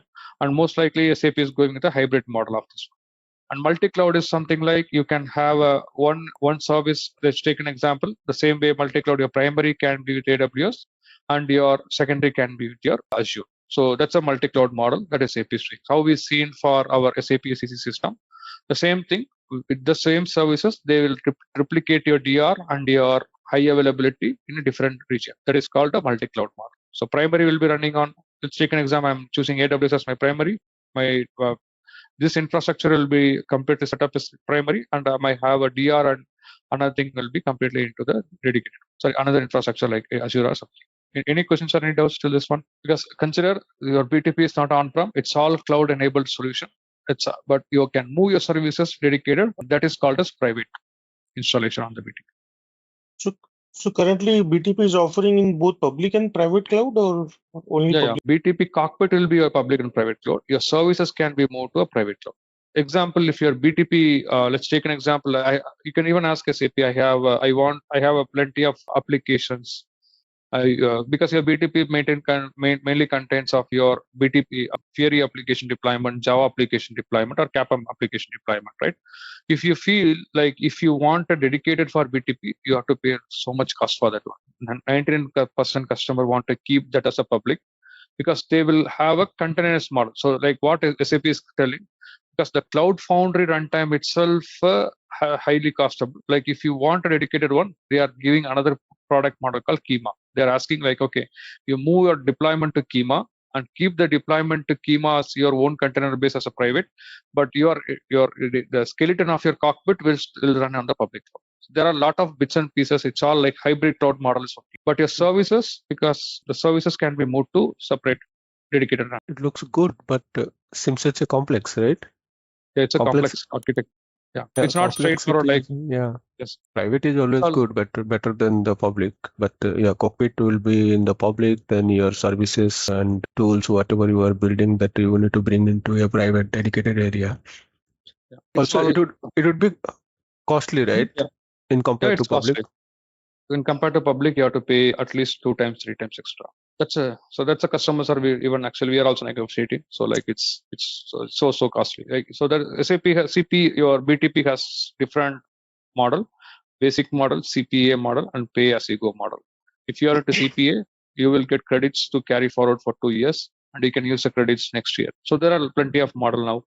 Even models are getting changed year on year. So now they are actually having BTP IS. They go by message cost, not by tenant cost. So many things are changing in BTP. This is a private deployment model. Just I want to give an overview of this one.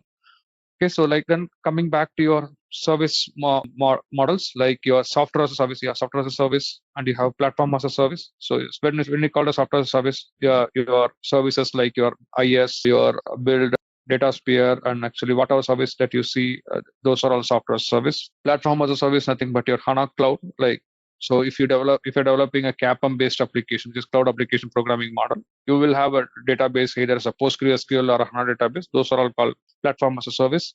So then infrastructure as a service. So nothing but your AWS, GCP, and everything is clubbed into the layer. The only thing is like integration, because SAP want to have an integration layer as a separate platform altogether. So that's how they evolved initially. But this iPaaS has been completely integrated. But so they have a CPI. They treat CPI as a separate integration platform. So that's an integration platform as a service, because your CPI has a lot of component inside. So that itself a biggest platform. So even we call IS as a separate service, but that IS has a capability called integration. Your integration has multiple components, especially your CPI. CPI uses Solace as their database.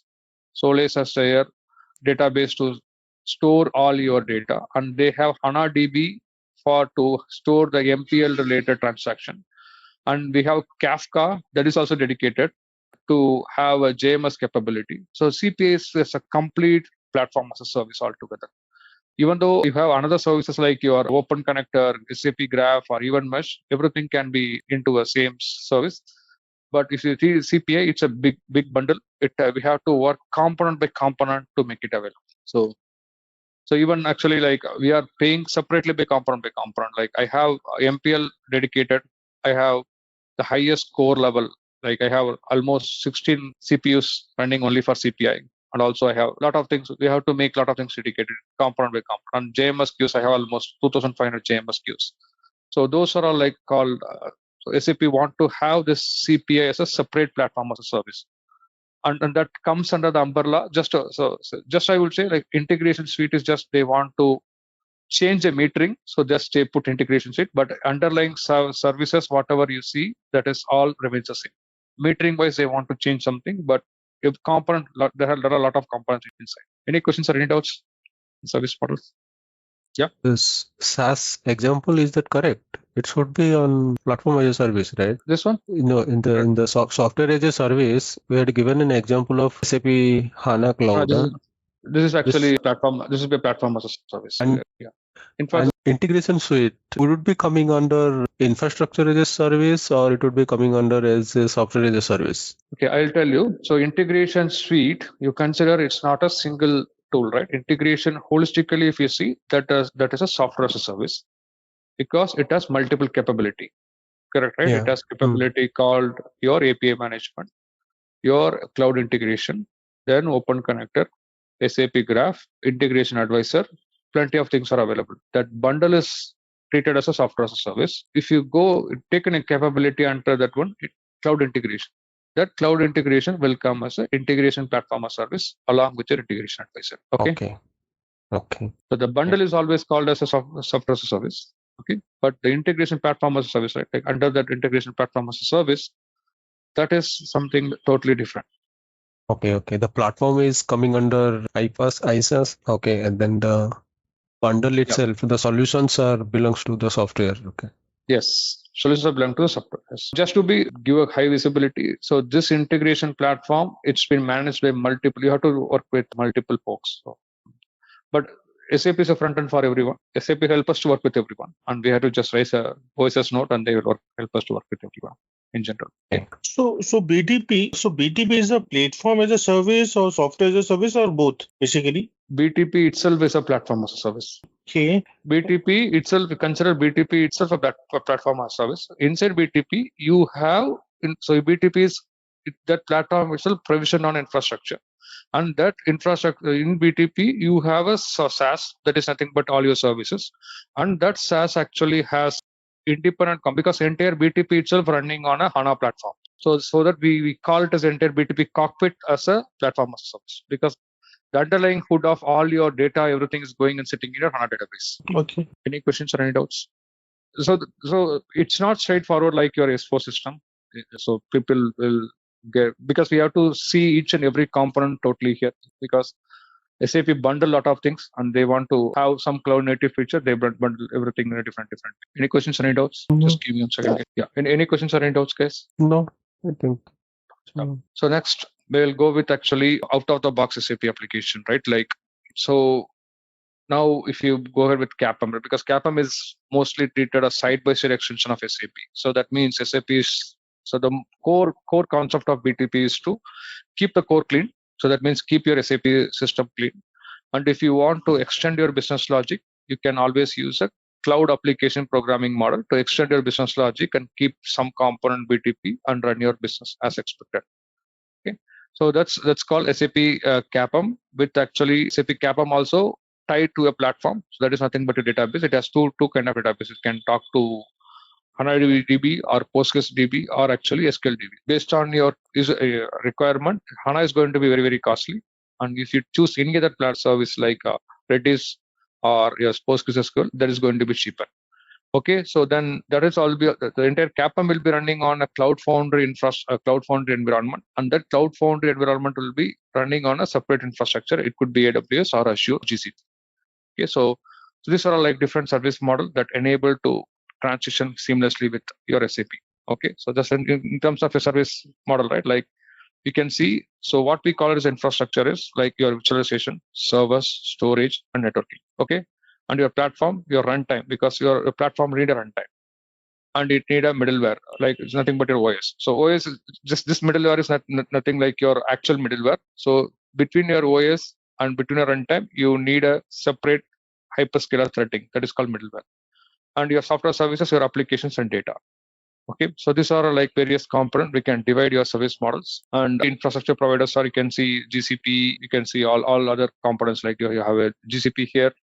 You have your actually, and this storage is not, don't confuse the storage of your HANA database. This storage is to run easy. So EC2 also has its own, because whenever you run your soft servers, the servers also has its own storage. Those EC2 machines has own storage, that is called storage. But actual HANA database storage will come here. So you will have that will tied up to your HANA, this platform service. So then you have a networking, everything will come as an infrastructure service and all those things. Like when we see this service, because SAP do not have a container-based model as such, so container-based model is being supported by a separate vendor called Kima. So like let's take an example. So Cloud Foundry itself a separate runtime. And if I want to go by Docker-based or container-based, I need to work with Kima, so that Kima will help me to bring or tie up my own network to SAP BTP network. So that's a Kima is another new way of integrating your own dedicated network to SAP BTP. So no customer has tried till now, because nobody want to tie up to the public cloud. So whenever you hook up to this one, it's all a public cloud actually.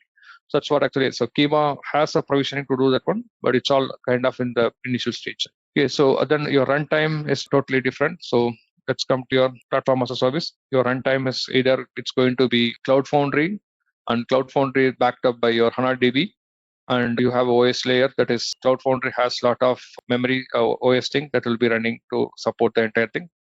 And also your next comes with your application. So it requires all your applications to run. So because not run your application, you need all these components to be available. Okay, so these are the various cloud models that are available as of.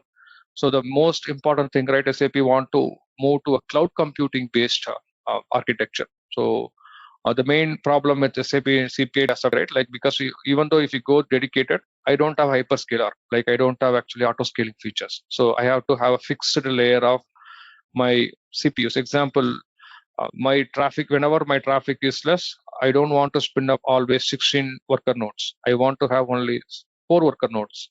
So that kind of architecture is not available in CPS.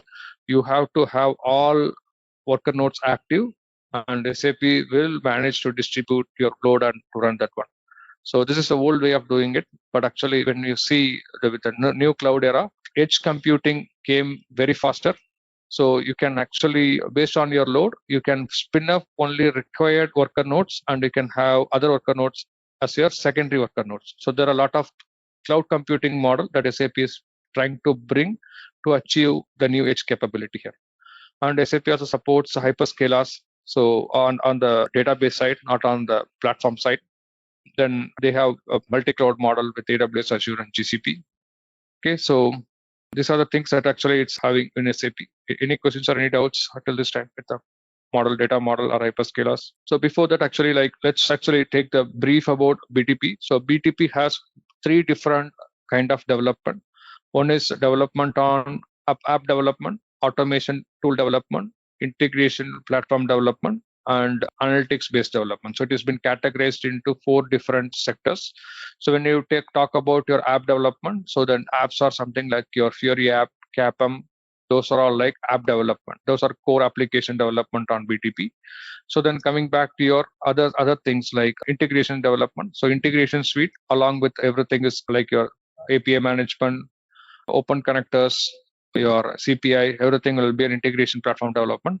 In terms of automation, SAP has a product called SAP Build. Under Build, you have something called SAP BPA.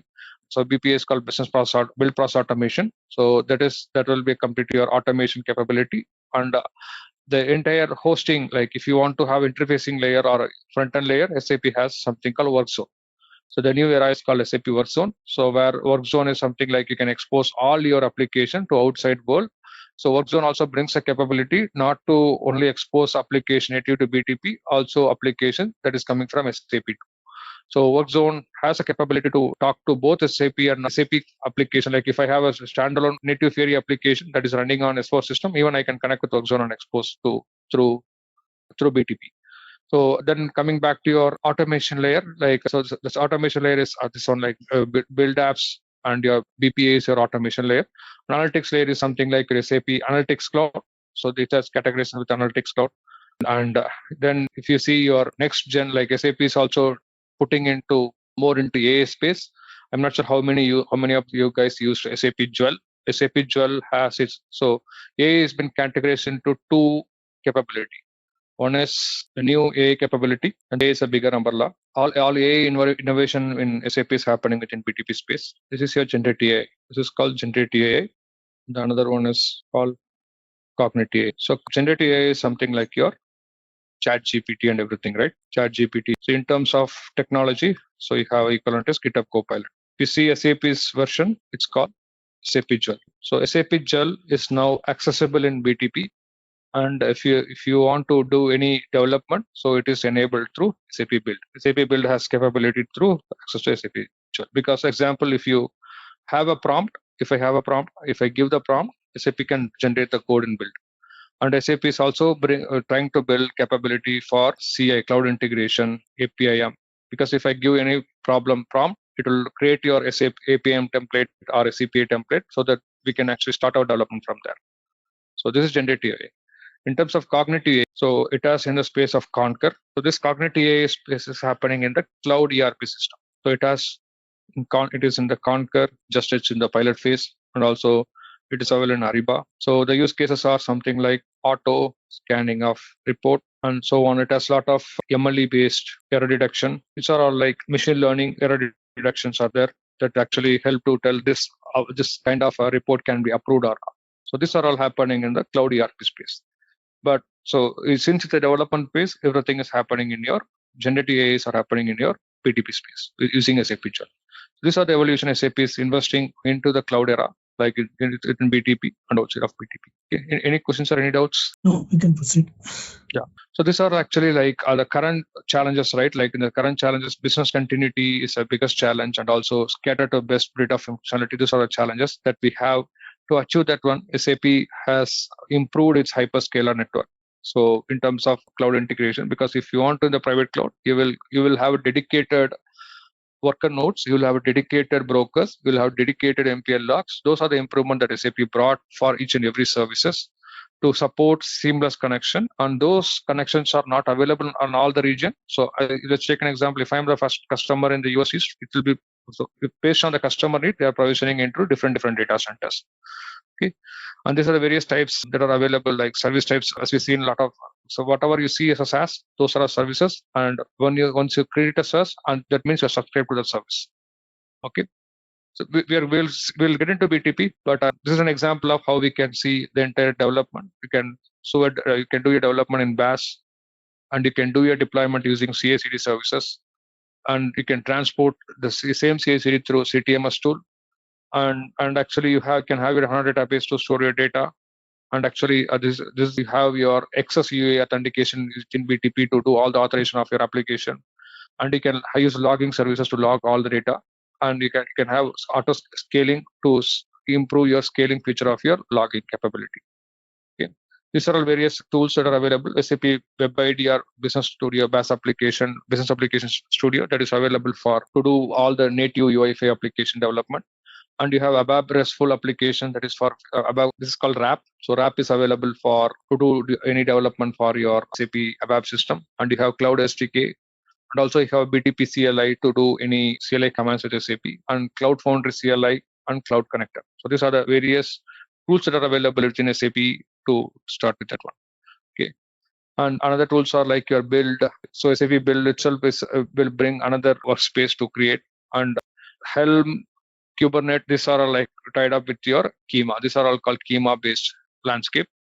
Okay, so these are like completely advanced one. So now let's get into BTP, like how I can see a BTP.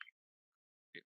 I want everyone to be more active, and I want everyone to create a trial account. So first and foremost thing, try to create a trial account and with the URL. So I'll put the URL in the chat. So can you guys try to go to this URL? Yeah, it's asking login name or email ID. Okay. So what would be the login name? It's a TCS ID. Yeah, 1 second. So like, let me give another URL. Try to go to this one.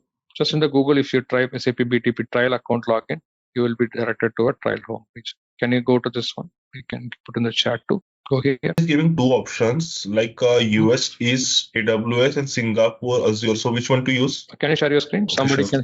can. I can guide one guy so that we. Yeah. So everyone are able to log into BTP? Yeah, the trial account, the link is came. Is my screen visible? Yep. So it is giving me pop like that. Okay, Perfect. You are into your welcome to trial account. So you are now into the trial account.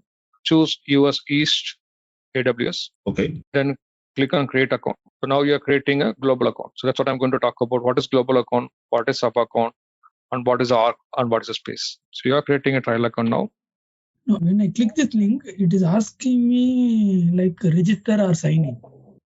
Click on register. Okay. Register, use your TCS ID. Okay. I think in my case, it didn't ask for anything because I already logged into SAP portal using my S user ID. So will that be okay? Oh, that would be okay. Are you using your customer as user ID? No, TCS user ID. That should be fine. When I click the link, second link, I can see this BTP cockpit page. So are you able to actually log in? What you're facing now? Yeah. Country would be, for registration, country would be India or US? Or it would be India. So registration is India only. So click on register, scroll down, click on register. Department? Department, you can actually, anything. Anything I can. You can give your, click accept, give your TCS email ID. Relationship consultant. The first one, if somebody has SID, they can directly go here. If don't have SID, you will be created with the PID now. So the trial account will come with the PID. I actually had a trial account with my personal mail ID. Is that fine? Yeah, that should be fine. But so you consider all your trial account will be there only for 30 days. Yeah. After 3 days, it will be moved away. You can use here. Who is this one? Try to give. Did you log in there or? No, I'm not. I think I need to. Click on forget password. Yeah, forget password. I think your password is you already have account. Password will be emailed to your inbox. The link will be there. And once you click on the link, it will ask for a password reset. Okay, I will check that. Yeah. So everyone, meanwhile, I can actually provision an account. And meanwhile, I'll explain. Oh, hold on. I think my email is not going good. Okay, can you share your screen? Just a minute.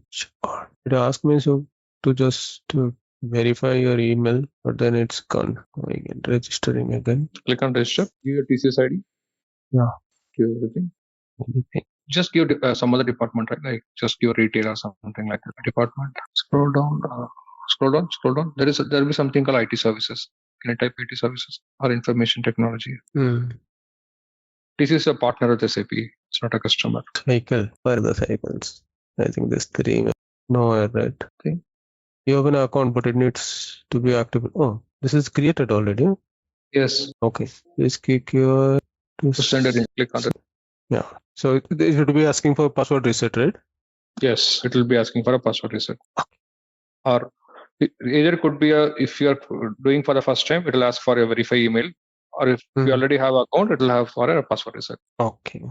Let me log into that. Everyone are able to log in? I'm sharing my screen. It is asking this. Let me share this. Yeah. Choose US East. Create account.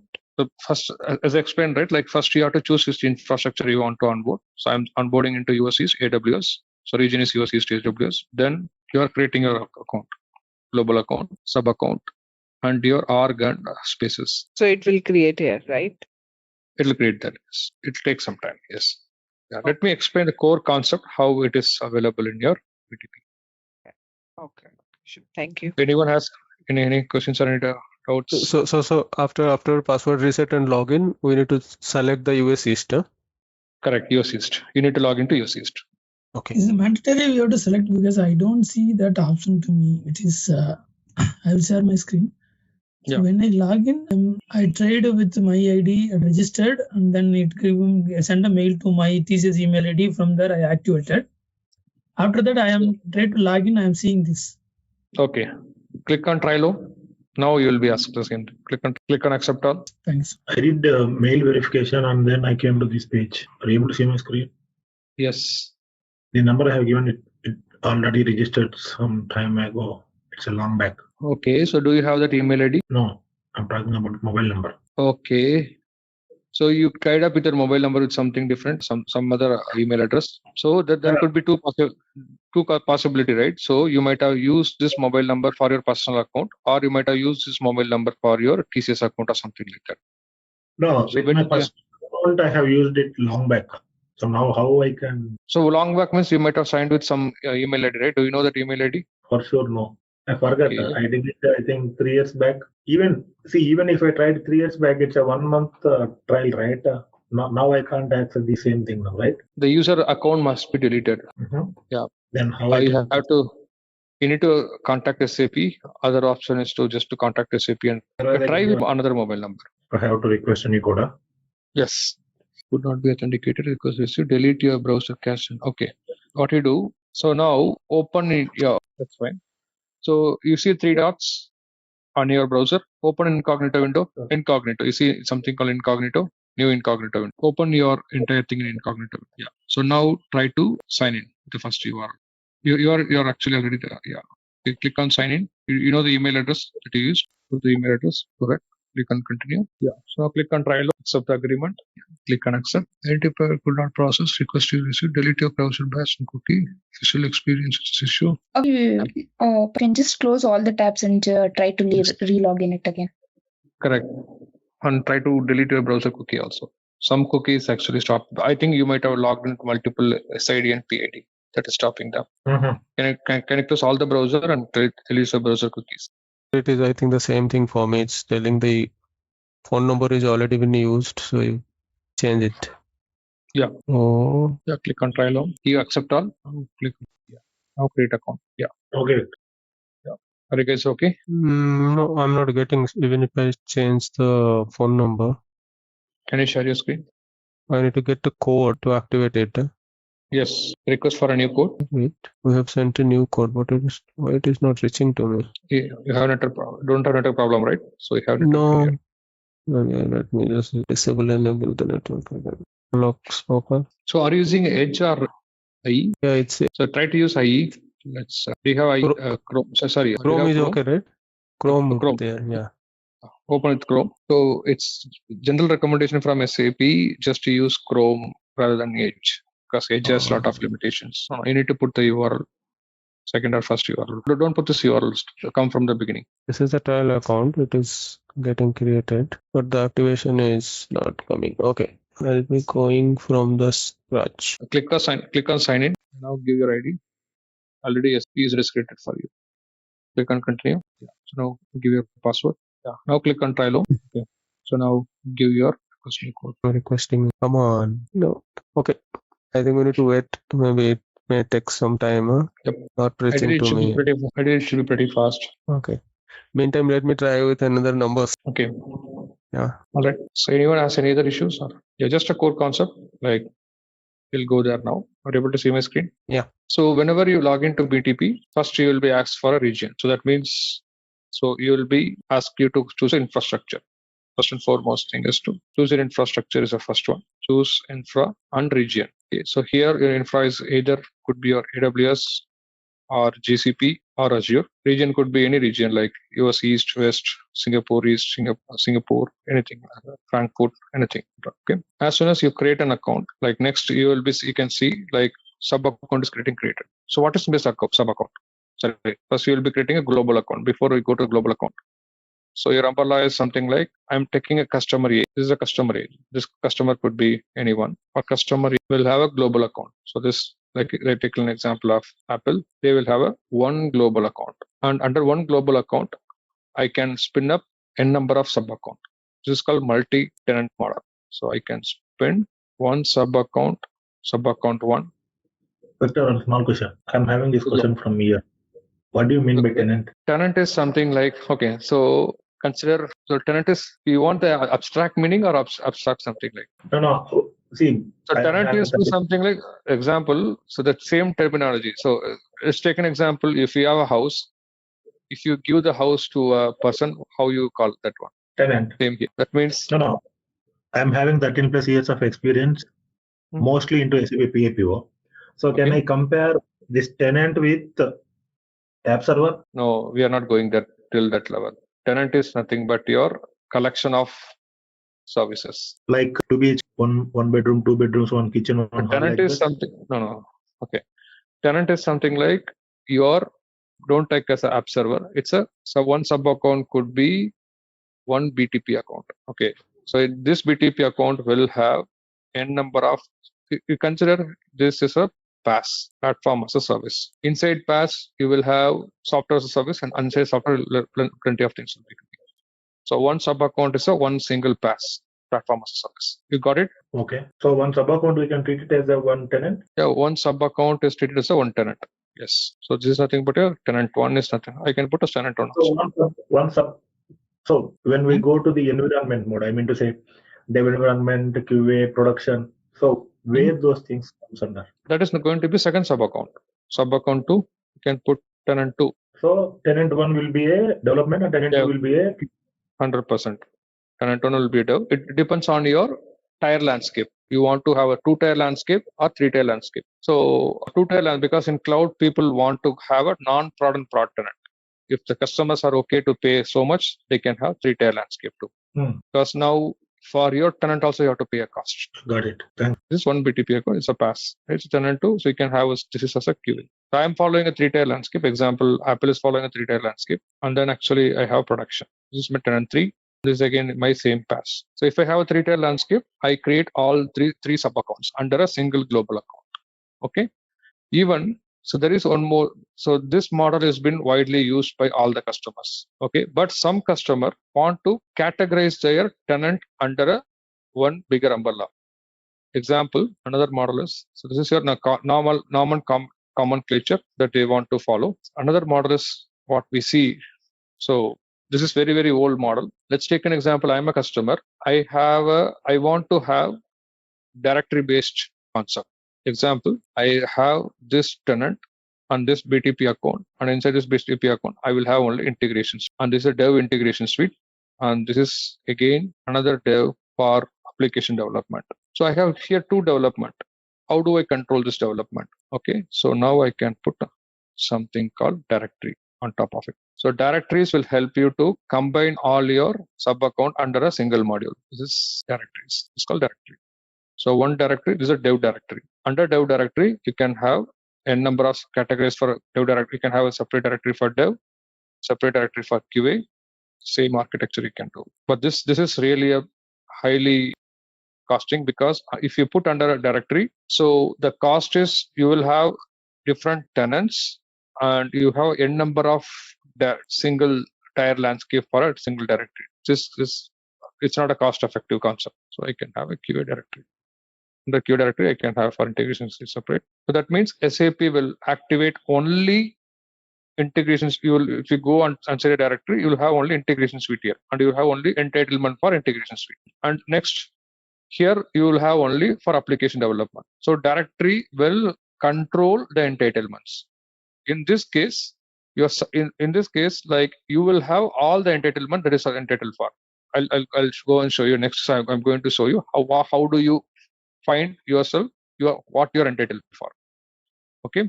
So like if I am having it, so like in this integration suite, I can only activate only integration suite. I do not have access to activate anything else. Same thing like here, I will have only application development. Like you'll have access only to activate build. You'll have access to activate only other related services for development. You will not have any other services. So this will be controlled at the directory level. This will be controlled at your sub account level. Okay, this model become really so much costing, and it's no customer want to go with this model.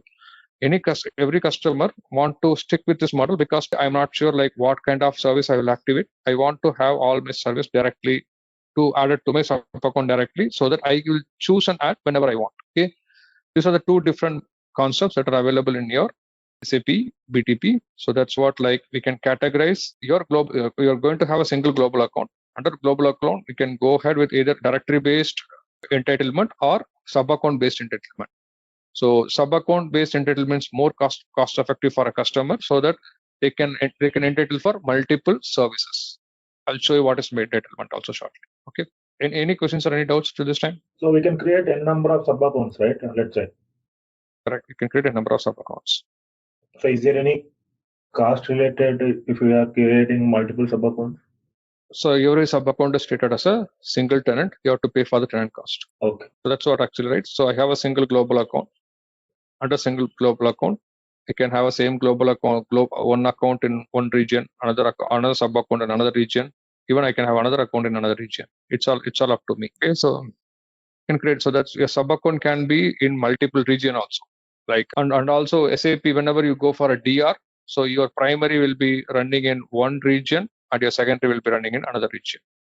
The same like how we see for other models. Okay, so directories are something like it's a hierarchy where actually you can have control your sub accounts like this. And this model, directory based account model, is not it's not in use as of now because it is so much cost for any customer. Okay, here DR are the secondary. In which level it will come? It's at a global account level or sub account level?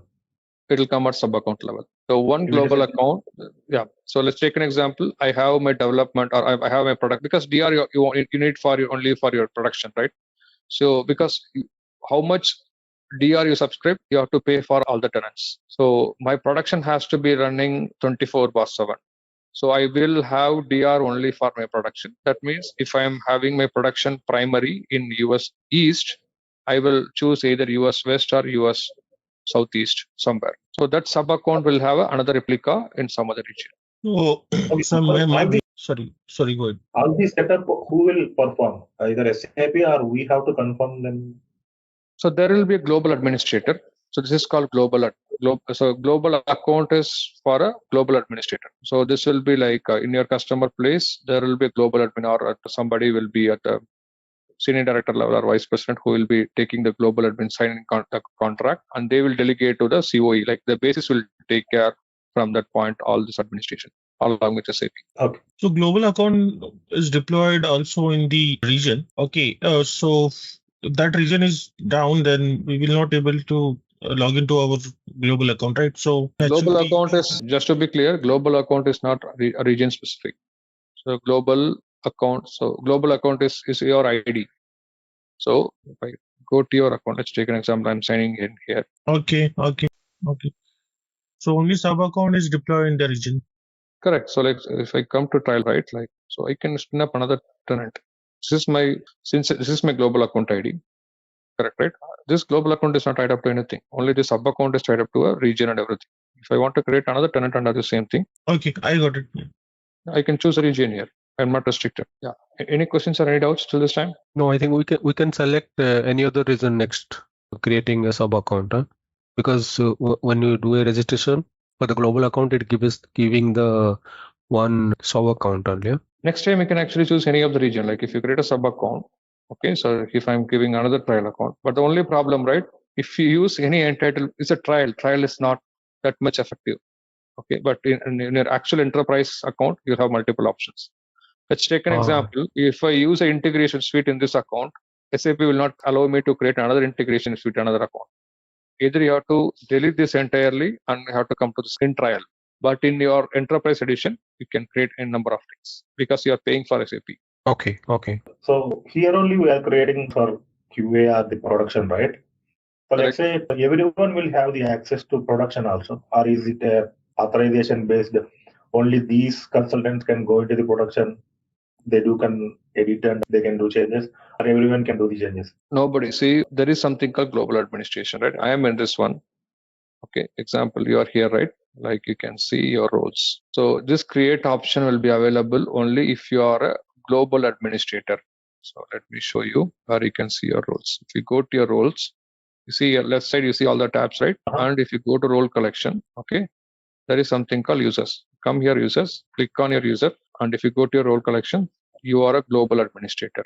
There are plenty of role collections, global account viewer. So whenever you create that one, like whenever the administrator will not give you any access, they will give only global account viewer, will not be administrator at all. Access will be restricted at the front end itself. Okay. Then if you go inside your sub account, you have another set of role collections. This is at the global account level, you have different set of security model. Once you go inside your tenant or your sub account, you have another set of security model. We'll see everything. So just I want to be very clear on this core concept. So you guys are clear now? Directory model.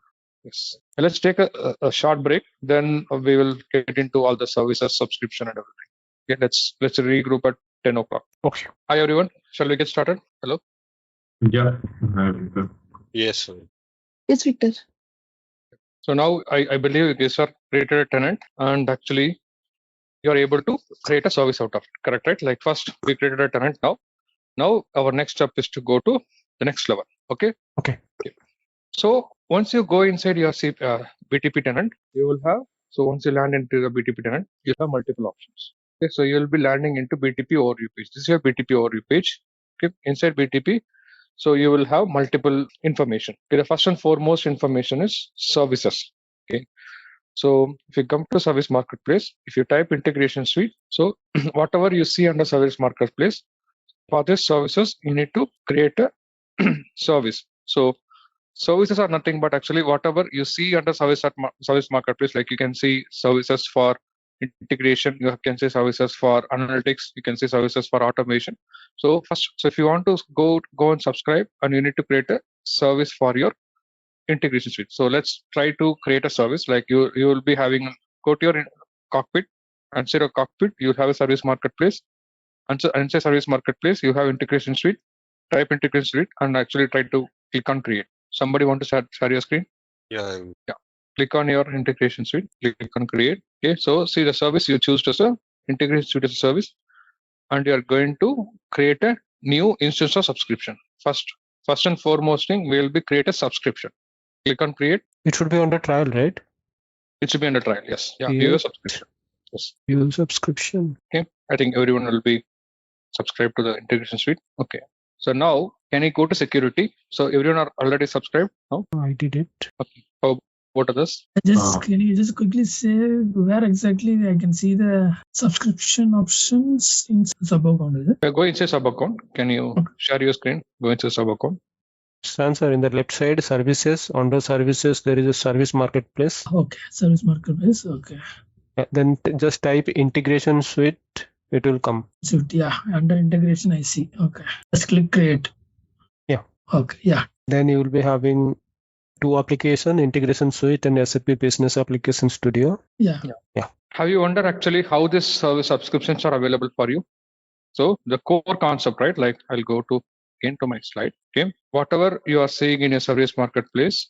So first you will be in your sub account. Inside your sub account, you are not actually creating an instance. First you will be subscribing to a service. First you will be subscription. Subscription is the first model where you will be subscribing to a service. So the subscription, or I'm subscribing to integration suite. Okay. But do I wonder how I get this subscription? Okay. If you go to your cockpit, if you scroll down, because if you go to your landing page, there is something called entitlements. So that means I am entitled to use this SaaS application inside trial. So that means I can subscribe to all these services. If I want to modify anything, so on your left side, you can see entitlements edition button. Okay. And if I put this one, like even like if you see, right, integration suite, you type integration suite, you see integration suite available unit is 1 unit you can actually use in your trial for your trial plan. So for your trial plan, you can always subscribe 1 unit only for this sub account. This is entitled for a sub account and for this global user account. Okay, so let's take an example. If you are onboarding, if you're an Apple customer like Apple, what they will do, they will actually tie up, because Apple will have n number of sub accounts under their global account, and they will have a plan in such a way for all the global account, they will entitle to list of services.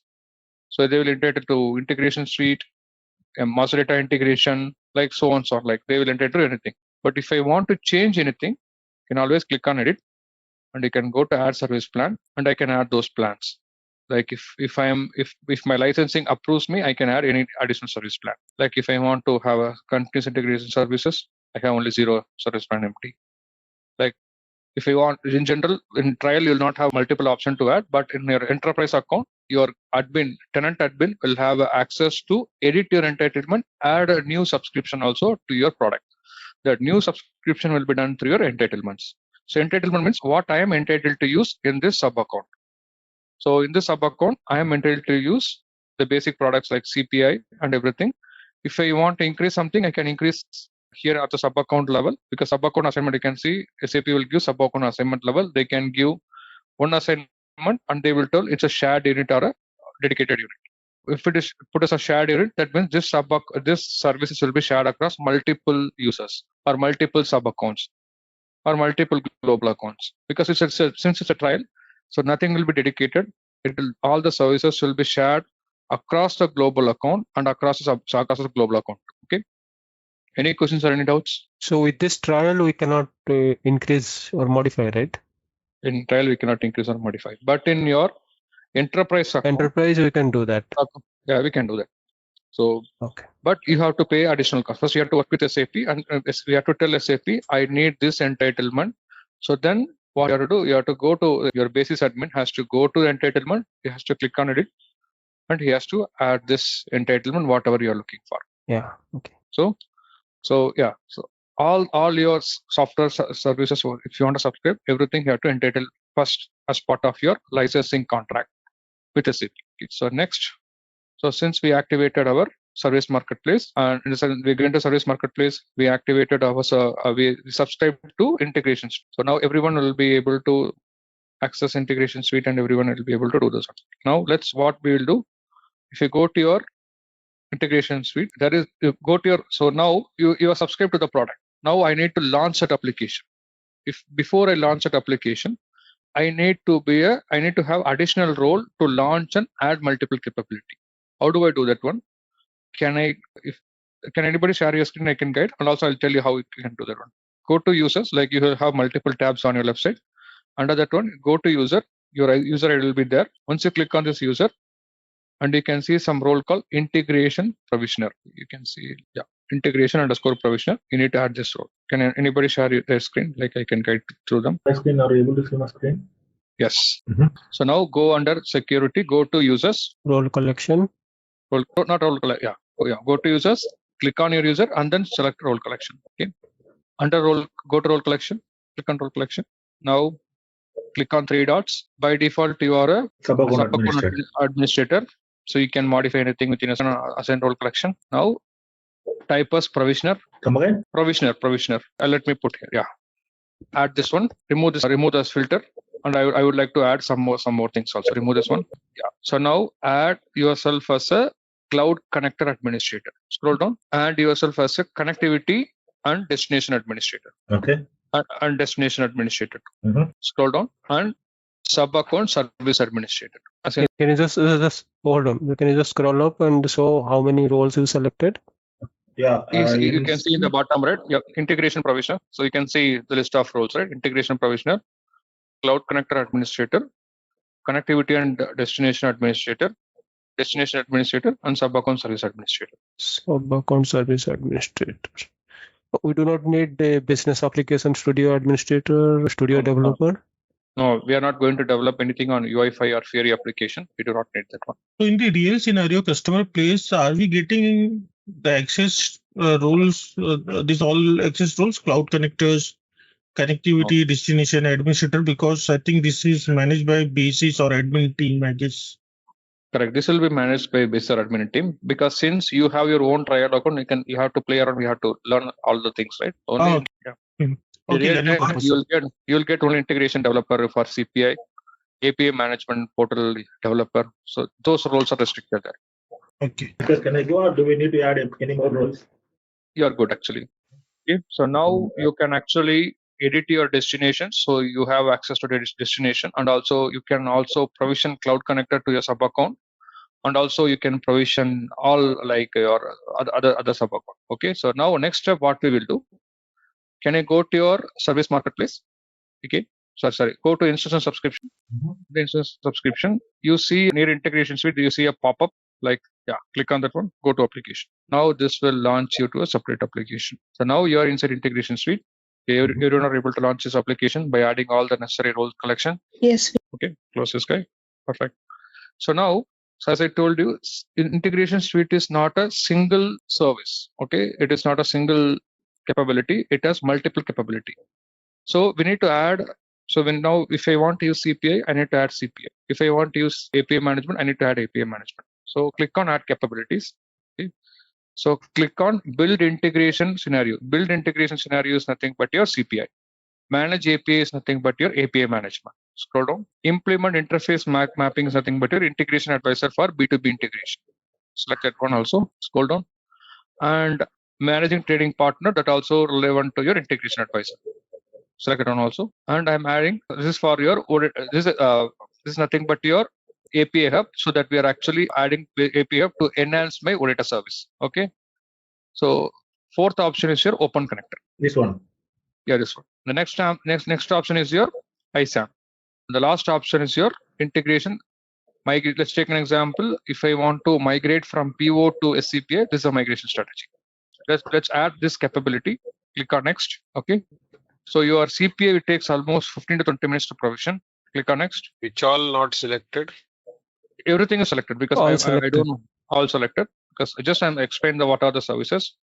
But we will be mostly focusing on CPA and API management. Okay. So now we will enable developer hub also here in the API management. So that means I will bring lot of out of the box API from API hub. So that is nothing but enable developer hub.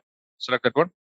And if I have any API developed, I want to edit API at the entity level, that will be done by SAP Graph. I'm also doing SAP Graph here. So click on that one, then click on next and activate. Ideally this will take 10 to 15 minutes to activate all the capabilities. Everything will be in progress. Click on OK. So after 15 minutes, we can see all the tiles here. You will see the capabilities are added. In order to see the tile, now because now you just added the service. These are all CPA is your another additional capability. You need to add relevant role collection to you to see all the tiles. So once these capabilities are enabled, then we can add the role collection, right? Correct. So once the capability is provisioned, then only you can see a role collection under your user. So to add one by one. Okay, then we need to wait. Yes. So event mesh also is one of the capability, right? Event mesh will come as part of your trial. Advanced event mesh will not come as part of your trial. Even they given open connector, even you cannot use open connector that much effectively. Just they are giving a feel how it is looking there. In trial, only you can effectively use CPI and API management. Okay. So if I purchase a license for integration suite from SAP, so will I get all the capabilities by default, or do I need to purchase individually all the capabilities from? So integration suite is a bundle, right? So bundle has a lot of pricing. Okay, so in the integration suite, if you want API management and a CPI and open connector, that's one cost. If you want integration advisor also, that is additional cost. So just see the metering effect, they put integration suite as an umbrella. But under that, each and every services has different cost. So example, CPI cost is based on number of messages. API is cost number of API calls. Integration advisor is based on number of partners that you subscribe to CPI account. So like for metering purpose, they want to have a bigger umbrella, that is integration suite. But how many services or how many capabilities that you use, that is totally different cost. And what will be the cost? I think so. It is based on users or based on monthly subscriptions? It is. We tried also. It is per month cost.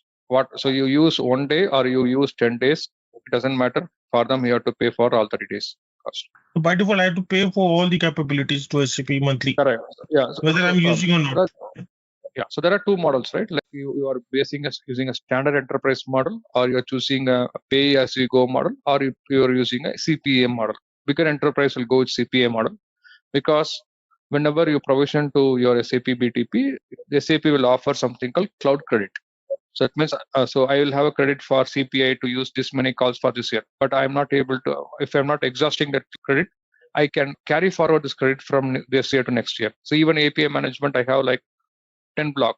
One block is 1 million call. Like if I have 100 block per year, if I'm not able to utilize all 100 block, I can carry forward the credit from 1 year to another year. So that all comes as part of your license. And if I have two sub accounts, non-prod and prod, then I have to buy two tenants for integration suites from SAP. Correct? It also depends on the cost. Whether your sub account should be a production-based sub account or non-production-based sub account. So you might rename as production or non-prod. It doesn't matter to them that how we name us.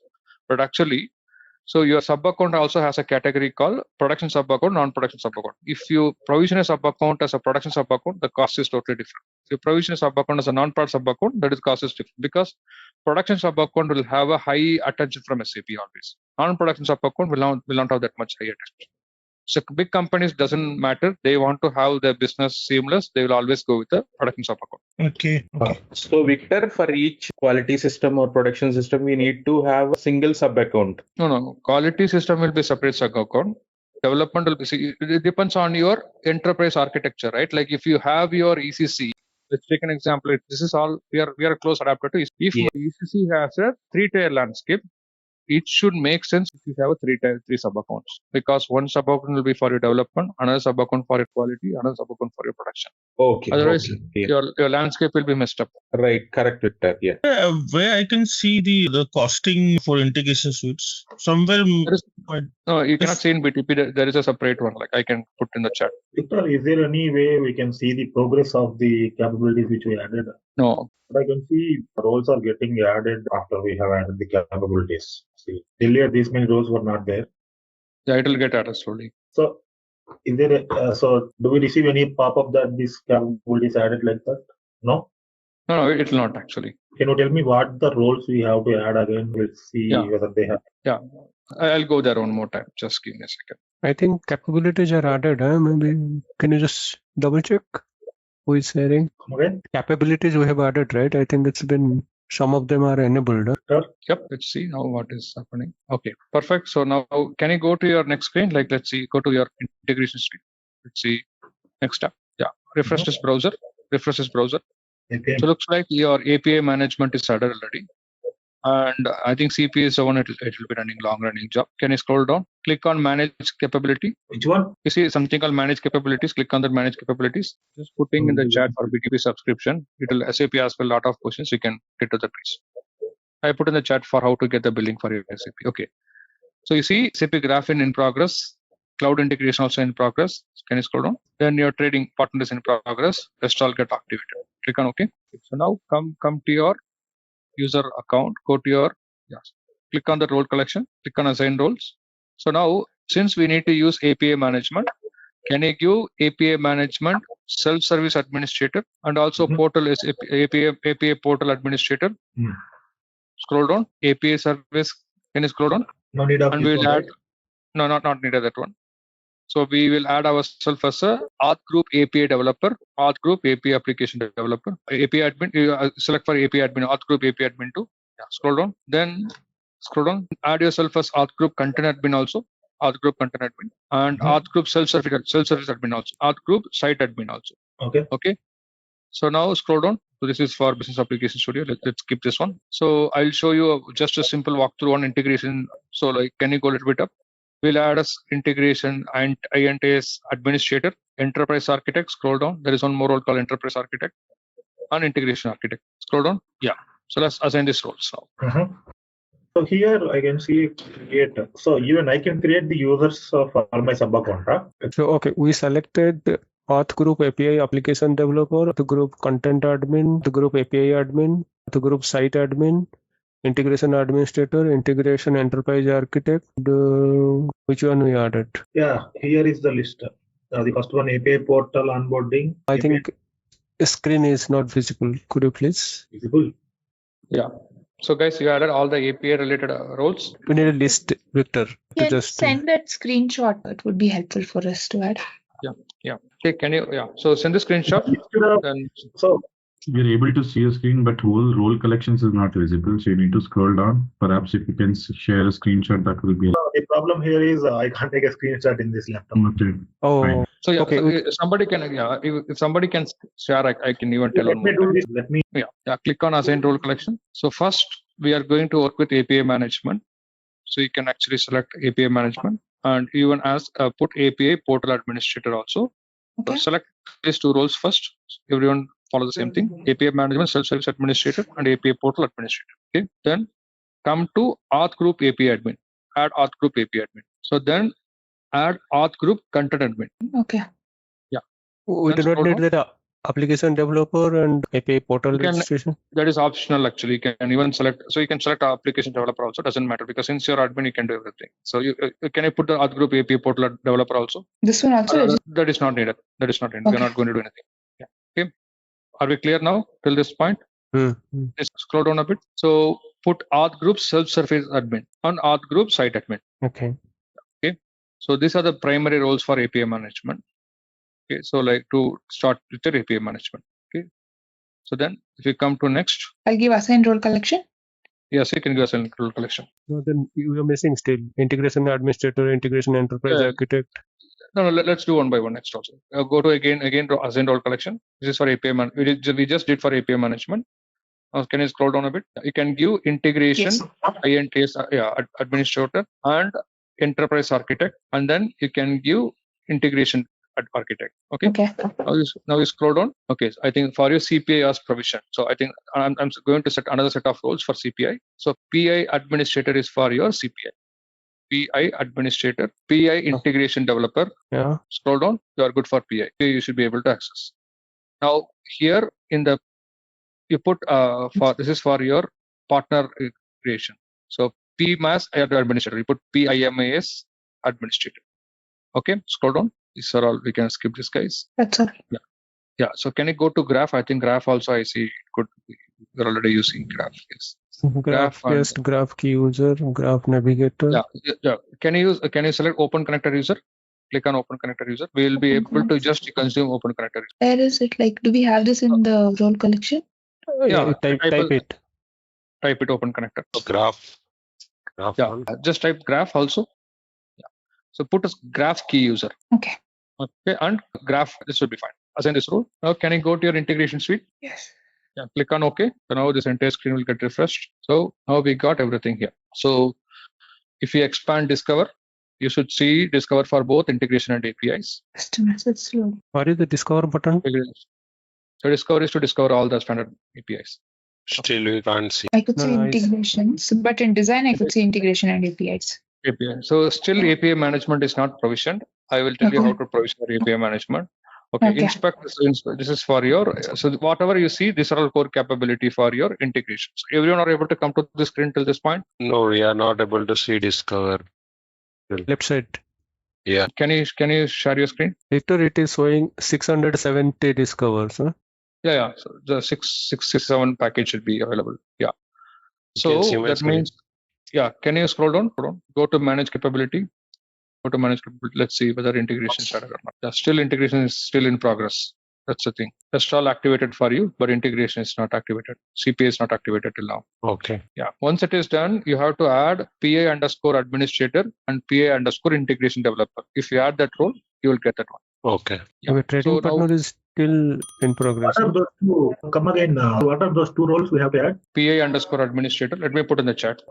PA underscore administrator for CPI. This is for CPI especially. Assigned role, right? Collection. And then PA underscore integration developer. PI. I have put in the chat. Just looking into the chart. PI administrator, integration developer. Okay. I do not see that role. That means your cloud integration is not active. The capability is not active. Capabilities all are not active. The trading partner is still in progress. How about cloud integration? That's activated. Can you share your screen? Yeah. Yeah, for me also it's just now activated. Yeah, I forgot Account Explorer. You see my screen? No. I'm not able to see your screen. Yeah, it's coming up. Okay. So now can you go to your before that your? I'm just showing this. The PI is an honest. Where is the sub account? Can you click on trial home? No, you're not even actually inside the sub account. Click on trial. Go to trial account. Yeah, go inside trial. You see a trial under sub account. You are seeing trial, right? Go. This is my. Yeah, this is your trial account. Yeah. Okay. Go to your security. You see security on the left side. Click on your user. Select that one. Click on assign role collection. So, yeah, PI underscore. It looks like you already added. Scroll down. This one, two are coming. No. Cancel this guy. Cancel this guy. In the search. PI, this one, no? No. Search. Type search. You can see. You see a search button before. So type PI there. PI underscore. PI administrator. PI integration. Already added. Okay, that's why I'm not. Yes. Yeah. Go to your cloud phone. Go to your actually on the left side. You see something called services, right? Expand the services. Yeah. Go to your integration and subscription. Go to integration. Come on. Sometimes it's so very slow. Okay. Perfect. Go on. Yeah. So now you guys are able to see your information, I believe. So you guys are good here. Should I click on capabilities? Manage capabilities? Yeah, click on manage capability. Cloud integration is active and API developer graph integration advisor is active only. This thing is in progress. Trading partner management. Okay. 40% is done so far. I think you guys are almost set. Here, let me explain some other core concept. Then I'll tell you how to activate API. API management is another setup that we need to do. So you are now authorized to set up API management, okay? Because that's another SaaS product inside. Can I share my screen now? Yes. Is it okay to add a PA read-only also as a role? PA read-only restrict will, because see, if you add so many roles, right? One will take precedence of others. So that I am actually concentrating either you should be admin or either should be read-only, okay? So since in the cloud, right, like if you add, we are not sure which one is going to sit in the database first. So something will get precedence, then it might affect all your things. So let's stick with administrator and developer. You should be able to access everything. Don't mix and match with the roles, and that will actually cause a lot of problem in your services. My mistake, I selected all roles related to the graph. Is that okay? No, you have only keys. Remove everything. Key. Yeah. Okay. You remove everything apart from the role. Because if you put mix and match of that role, you will be losing some access, because in the cloud we are not sure how it is going and committing into the database. Key user is enough. You mean to say guest and viewer not yeah, required. graph. Yes, those are key users should be fine. So till now, right? Like we have search services, because under services we are able to go to service marketplace, and we have subscribed to a product, and you can see whenever you subscribe to a product, you will see a subscription of Integration Suite. So that means what we are telling to SAP, I am subscribing to Integration Suite. Under Integration Suite, you can create n number of instances. So what is the difference between instance and subscription? Subscription is something like, I am subscribing to a service. Under the service, I might spin up n number of instances. Your instance could be separately for your CPI. Okay. So the concept is something like, since you are into CPI now, this is your Integration Suite. This entire IS is a subscription. Okay. So if I want to run a CPI seamlessly, then I need to have a SCPI instance. If I want to run API management seamlessly, I need to have an API management instance separately. Okay, so that is the thing we need to now do. Okay, so now I have, as part of services, I have subscribed to the product. So I don't stop there. I actually have some more capability also to bring in. Okay, example, your CPI cloud integration need a separate instance to run an iFlow. This need an instance. Okay. Under API management, need a separate instance to run. Likewise, you need instance for Open Connector. I'm just putting 3 examples for now. Okay. So since we are going to use heavily SCPI and API management, okay, so under this also Integration Suite, it has some more thing also. It has 2 kind of runtime. One is tenant management node. It's called TNM, tenant management node. Another one is your iFlow node. Okay. So if you go to your Integration Suite, let's take an example. I'm going to Integration Suite. If I go to your CPI, I'm clicking on Design Mode. So whatever I see here, this is my tenant management node. Okay, your tenant management will be maximum. You can spin up to 1 or maximum of 2. Your iFlow node is something like whatever iFlows you develop and deploy, that will land into manage integration content. That is called your iFlow maximum. So the maximum can for trial they will give 2 runtime worker nodes that you can see here. You scroll down, you go under messaging queues. You can see. So for trial it will be 2, but for some enterprise it will start from 4. It can go up to 8. 8 is the maximum you can have in a tenant. So for trial they are giving maximum of 2 worker nodes. Runtime nodes still I did not spin up anything. It's showing 0 for me. I'll show you how to create a spin up one thing. So maximum in trial we can go up to 2, and I can have actually 4 for enterprise account. If you aren't dedicated, you'll have up to 8 worker nodes. So these are the various nodes available in your cloud integration. Okay. So now since you are into CPI, so now we need to create a instance for ourselves. How do I create an instance for myself? Okay. So anybody want to share your screen? So since you subscribe to a product, right? Like anybody want to share your screen to create an instance? So CPI, the core runtime will be your process integration runtime. So this instance, so this instance will be per sub account, one instance for one sub account, right? Yeah, per sub account, correct. Per sub account, okay. Because you're already inside a sub account, so this cannot be shared with other sub account. I'm sharing my screen. Yeah. So now you click on create. You can create on the right. Choose process integration runtime. Yeah. Select that one. Then select the plan as iFlow. Select the plan. The second one. Integration. Yes. Cloud Foundry. Plan. Yeah, Cloud Foundry is a runtime. And whatever thing you are deploying, it will go into dev space. Just give us integration plan as SCPI instance. This naming. Yeah, naming. Yes. CPI instance. Create. CPI instance. Next. Next, see here, it brings automatically a role called ESP messaging.send. Okay. I'll come to the next part because whatever you create a service key, that will by default will have a ESP messaging.send that will help you to trigger a message. Go to next. Okay. This would be assigned as a default role. Default role, yes. Next. And click on create. Okay, now came. That's why I was thinking why we have 0 instance. Yes. And now CPI instance is coming. Okay. Okay. Thank you. Okay. Should I stop sharing? Yeah, sure. Stop your sharing now. So that's now you got a clear idea for instance, right? So in order to run your CPI, so you need an instance. The instance is just a copy of the software running on a physical server. So whatever iFlow that you will be developing. So let's take an example that so your design will be done in a tenant management node and deployment of an iFlow will be done in a iFlow management node. That is nothing but your instance. You created an instance to run your iFlow. Okay, so that's the instance. So, Victor, this would be like a logical name. Huh? Which one logical name? Sorry, can you come again? The instance we created because the iFlow will be running over this instance only, and it will be taking the default role, the pay management what we had seen, and this instance will be working as a logical node. Huh?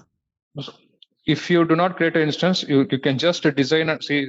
Since your tenant management node is already active, if you do not create an instance, right? What will happen? You can actually design your iFlow. Once you deploy your iFlow, it will tell there is a problem in deployment. The reason behind the deployment is because you do not create an instance to run the iFlow, where it will run.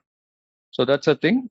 So that's what SAP is segregated into 2 concepts. So you can design anything in a number of things. But if you want to run in a Cloud Foundry environment, you need a separate instance for that. That's what we are creating, a process integration runtime instance. Any questions or any doubts here? No, thank you. So how Integration Suite will come to know that there is instances created for iFlow APIs? Is there any integration between Integration Suites and this instance? So integration, okay. So as I mentioned earlier, right? Integration Suite is just it's a metering capability. Okay.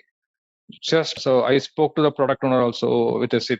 So it doesn't change. Like earlier, it used to be a cloud integration as a separate service, your IPA management as a separate service. To accommodate a different metering capability, they have an umbrella called integration suite. So whenever you tie up to the capability will add a UI. UI is the one they are bringing, but actually internally you have to do all the job whatever we. So they are not changing anything the underlying architecture.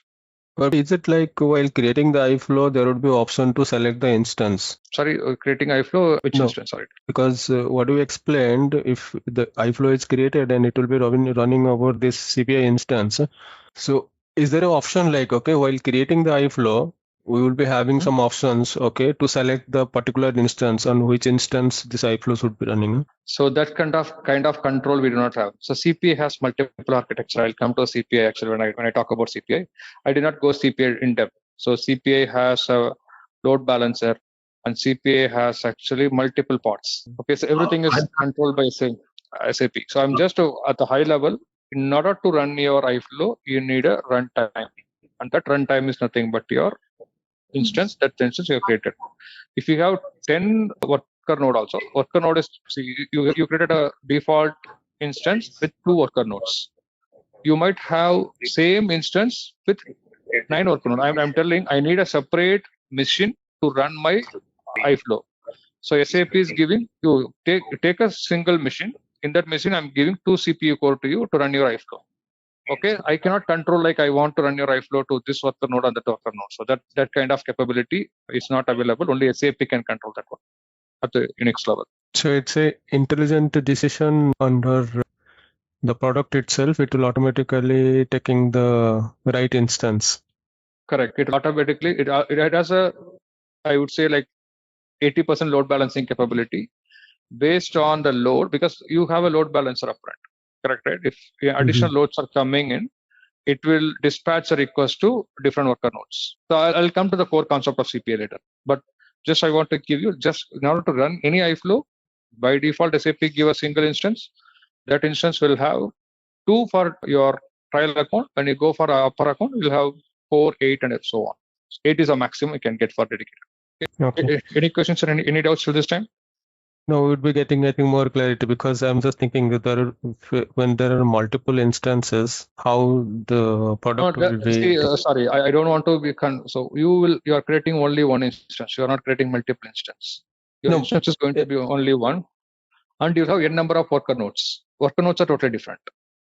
Okay. So just to be clear, see, you have your tenant management as a separate node and your integration flow management as a separate node. And in order to run your integration flow, you are creating a separate instance. Under this instance, you might have 2 worker node, 4 worker node, or 8 worker node. Okay. By default, so whenever you deploy your iFlow, you will see a worker node ID also. This is deployed in this worker node. Whenever you see any iFlows are running, you'll see different worker nodes ID. You'll see 8 worker nodes will be active all the time. Based on the load, it will intelligent enough to put your load balancing equally. Okay. Any questions or any doubts? Sir, can you go to your trial version once? Yeah. Can you clear your screen and go? So you have created only one instance for integration flow only, right? Yeah, I am. See, even if I want to create another one, I cannot create it because why I'm telling I cannot create it. If I go to my product entitlement. No, are you sharing your screen? Sorry, are you able to see my screen or not? No, I think you didn't say it's not sending. Yeah. Okay. How about now? I think something. Yeah, it's come. Yeah. So I'll go to my instance subscription. Okay. So now you see here, right? Yeah. I have 6 instances. I have only one instance. Even though if I try to create an instance for process integration, I'll not be able to do it because if I go here and on my entitlement, I am entitled to create only one instance. No. My question is, you have created it for integration flow only, right? Not for API. Yeah, I created only for integration one. So API management, I did not run in this one. I'm going to create that one. So I'm starting with SCPI. Then slowly I'll do it for API management. Okay. You got my point, right? Like first we are creating an instance for SCPI. Then we'll create an instance for API management. So this is API management I'm trying to create. Okay. Any questions or any doubts till this time, guys? No. So yeah. So once you have subscription, on the subscriptions are done. So we are actually creating instance to run our iFlow, and this instance will be tied up to a particular, this is a physical server. In the physical server, we will be running all your iFlows to run your business. Okay. So then your instance has, because right, whenever you create an instance, just to make sure you will be creating under your space. So example, so if you go to your trial home, and if you go inside your cockpit, go inside again. I am inside my sub account trial. Whenever you are creating a runtime, this integration will be running in your spaces. Okay. You see here, by default, you can see Cloud Foundry environment will be enabled. Additionally, you can see the spaces also will be enabled. If I go to spaces, I can see what our instances are running here. So whatever instance that you are provisioning, all this will be added to the same space. Because space is something like I am telling SAP, if you go to your trial account again. So we need to create the space, right? Space will be automatically created while you're creating your sub account. Okay, so like the maximum they are giving is, this is the maximum size of space. Like I would say the space is not more than 4 gig. 4 gig is a space you'll get automatically. Okay. Yeah, 4 gig is the maximum size. Under the 4 gig, you'll be creating all the instance, and that instance will have equally distributed memory to run all your iFlows. Okay. Any questions or any doubts till this time? Yeah. It's showing 0 application. The application will be 0. Yeah. You might have only 0. Yeah. One instance only. One instance. Yeah. So when you create another application, because I created a Capam application, so I created another application so that I have one application embedded to me already. Yeah. So this is my Capam service. I'm running on this one so that I have 4 gig. I'm using 4 gig memory. You can actually also change a lot of things. You can use HANA also. A lot of things you can do. All right, let's test your knowledge. Here's a question for you. Which protocol is commonly used for API communication in SAP Integration Suite? Option A, FTP. Option B, SMTP. Option C, REST/HTTP. Option D, Telnet. Take a moment to think, and when you're ready, choose the correct option. Remember, each choice holds a key to unlocking the answer. Good luck. Type the correct answer in the comment section. Hey there! Want to get good at connecting systems? Our SAP Integration Suite course is here to help. You can take it at your own pace on our platform. In this course, you learn all about APIs and Event Mesh. It's like a toolbox for linking apps and sharing data the smart way. Our course covers everything you need to know, from the basics to more advanced tricks. It's made by experts who know what they're talking about. Your teachers are pros who've been doing this for ages. They're here to help you learn and answer any questions you have. And don't just take our word for it. Our students love the course too. People just like you have found our course super helpful. Best part? It won't break the bank. This awesome opportunity to learn is affordable. Ready to become an SAP Integration Pro? Sign up on our page now. And for more info, check out ZaranTech's website. We have seen BTP also has 4 different types of cloud deployment model, which is nothing but your public cloud, private cloud, and hybrid cloud, and multi-cloud. Okay, so the difference between public cloud is, just to give the history, SAP was initially Neo. From Neo, it has been transformed to Cloud Foundry. So when it landed in Cloud Foundry, so the main difference between a public cloud and private cloud, right? So your cockpit always stay as is in public cloud. And other services, like let's take an example, if I'm subscribing to Integration Suite, Build, SAC, and other products, so those can be moved as dedicated environment. So those dedicated environment are called as private cloud. In terms of private cloud, the customer will get a dedicated environment for each and every service, or even we can get for each and every component too. So those things like call private cloud. But in case of public cloud, everything will be shared across all the customer. So let's take an example. I have Integration Suite. Another customer is also having Integration Suite. So my landscape, like the infrastructure is shared between all the customer, but the services will be individual to a single customer, but the infrastructure will be shared with other customers. So what is another discovery we found out, right? Like, so even the prod and non-prod are under the same infrastructure. Let's take an example. If somebody is doing a non-prod testing in one infrastructure, and it might actually affect the other customer's production, because in terms of public cloud, everything is shared across the same data center. So they do not have a separate one for non-prod and separate one for prod. So everything is shared in terms of public cloud. That's a major difference we have seen between for public cloud and private cloud model. So lot of customers are actually going ahead with hybrid model, where you will have a production, like we want to go ahead with a dedicated production landscape and dedicated non-prod landscape, and also in dedicated, like I want to go ahead for non-prod in a different region and production in a different region, and we can also opt for a DR in a different region, so that to support our business 24/7. So these are the different deployment model that we have seen actually in terms of SAP, and also SAP also support multi-cloud, multi-vendor model also. So let's take an example. If I have AWS as my vendor, I can also choose Azure as my another region. I can choose Azure as my another DR, and also for my data recovery and everything. So this is a multi-cloud, which is nothing but your actually multi-vendor model that is also supported in your BTP. So then we have seen what is SaaS. SaaS is nothing but your services that you see in your cockpit. So your entire BTP itself can be actually treated as a platform as service. Then your infrastructure as service is nothing but actually your GCP and Azure. So in the across everything, like Integration Suite or integration component, especially a CPI, it's treated as an integration platform as a service, because integration, like a CPI, has multiple different components, has dependency with Solis database for JMS, and actually it has DB with HANA DB, and it has a lot of other components. So the infrastructure, like especially your CPI component, it's treated as your infrastructure integration platform as a service. Okay. So then coming back to your service model, so SAP has a lot of different service models. So which is nothing but how do we categorize our infrastructure as service?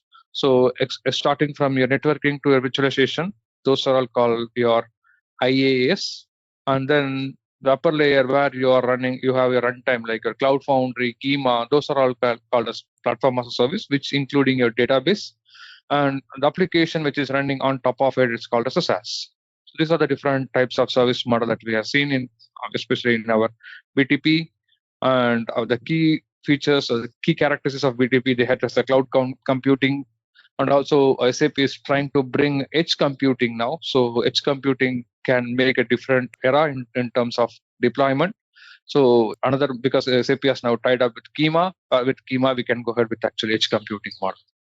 And also the main intention of SAP is going with actually SAP BTP to support hyperscalers. So the platform, the cloud native platform solutions, something like AWS and Azure, they do have their own hyperscalers and multi-cloud model. They want to adapt in BTP, in SAP solution. So SAP is choosing with multi-cloud and as well as hyperscalers from the cloud native solution, cloud native vendors. Okay. So then SAP, we have seen SAP strategy. One is just to maximize your hyperscaler benefit and minimize vendor risk, single vendor risk, and also ensure high availability and ensure disaster recovery and avoid any vendor lock-in. And also idea platform and services, like because we can choose which services we can go ahead, and because it's all like SAP do not want to force anyone. Like if we can choose which service we want for our business unit, we can activate as we go. Okay, so these are the things we have seen, and also we have seen how SAP has positioned BTP into 4 different categories. So example, like for app development, the services are called bill code, and for integration oriented, like we have Integration Suite, and for automation, we have BPA and bill code. For analytics, we have SAC and DataSphere.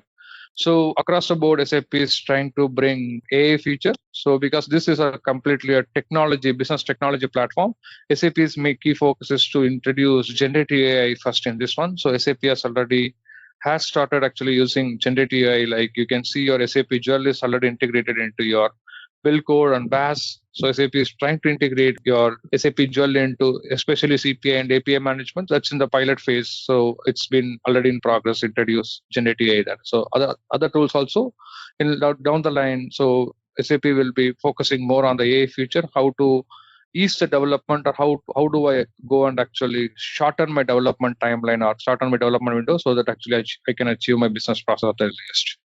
Okay, so another one is like SAP BTP has lot of various applications we can achieve all Internet of Things and natural language interface and nothing but with your AI, and it has a lot of ML algorithms, and across the board for any ML algorithm. So we'll be using Integration Suite for microservices architecture. Okay. The benefits are like as we showed actually, because it's all vendors, it's not a vendor specific one. We can choose the vendor, and it has a wide range of development services and support, and also a lot of other benefits we're getting for that. So we have seen all the service types and everything, and we have gone into BTP, and we have activated our tenants. So then you guys are able to onboard yourself into BTP. So we have seen what is a global account. So let's consider Apple as an example. With Apple, so there will be one global account, and actually there are 2 models: directory-based model or just directly sub-account-based model. If it is a directory-based model, I will have a directory for individual landscape or individual tires. So in my tire also, I will have a separate tenant for individual components. So so the main drawback of this one, right? I need to have a lot of sub accounts that becomes bigger maintenance, and also SAP will not allow us to have another services in the same sub account, because there are all the services entitlement are tied up to a directory level. So it becomes like a maintenance cumbersome. So then SAP, so a lot of customers going at the sub account model. So the main advantage is like I can activate any service when I want, and also my maintenance will be very free, and I can actually reduce my cost in paying very number of tenants across the globe. Okay, so these are the various models that we have seen for your infrastructure, especially your sub accounts and everything. So any questions or any doubts in actually having a sub account, or how do we onboard yourself as a sub account and everything? So are we clear? So then we can get started with other things. Any questions, team? No. Yeah. Thank you guys. Okay. So now, so the next point, right? Like, so team, you are able to activate your integration suite, and we are able to onboard ourselves by activating all the capabilities in the integration suite. So like we have created integration suite integration suite, activated integration suite as a subscription. From there, actually, we have gone to integration suite, and we have actually activated all the capabilities, and we can see now CPI, APIM, everything is in place. And also we created an instance for a CPI, especially because integration suite need a runtime. So those runtimes are nothing but your instances. So example, if integration suite, so as I mentioned earlier, integration suite has 2 different components. So under integration suite example, your CPI has 2 different components, because integration suite, the main backbone of integration suite is nothing but your CPI or cloud integration. It has 2 different components. One is your tenant management node, another one is iFlow management node. So tenant management node can be 1 or 2 maximum worker nodes, but actually your iFlow management node can be 2, 4, 8 based on your licensing and based on your model, whichever model you are picking. SAP can actually go up to 8 worker nodes in each instance to activate. Like, so you can actually run 8 different parallel instances at any point of time to support your business needs. Okay, so these are the things with your instances. So and also we have created all the instances. So everyone are able to create an instance, I believe. So now the next step is we will go and connect because the next step is I need to connect my backend to talk to CPI. So the main thing is, so how do I interact with my backend system? So for that one, there is one thing called Cloud Connector. So let me put in the chat the URL for Cloud Connector. Everyone can go and register themselves in the Cloud Connector. And if somebody can volunteer and they can share their screen, it will be good. I can guide them how to register your sub account against the Cloud Connector, because your BTP is a cloud account.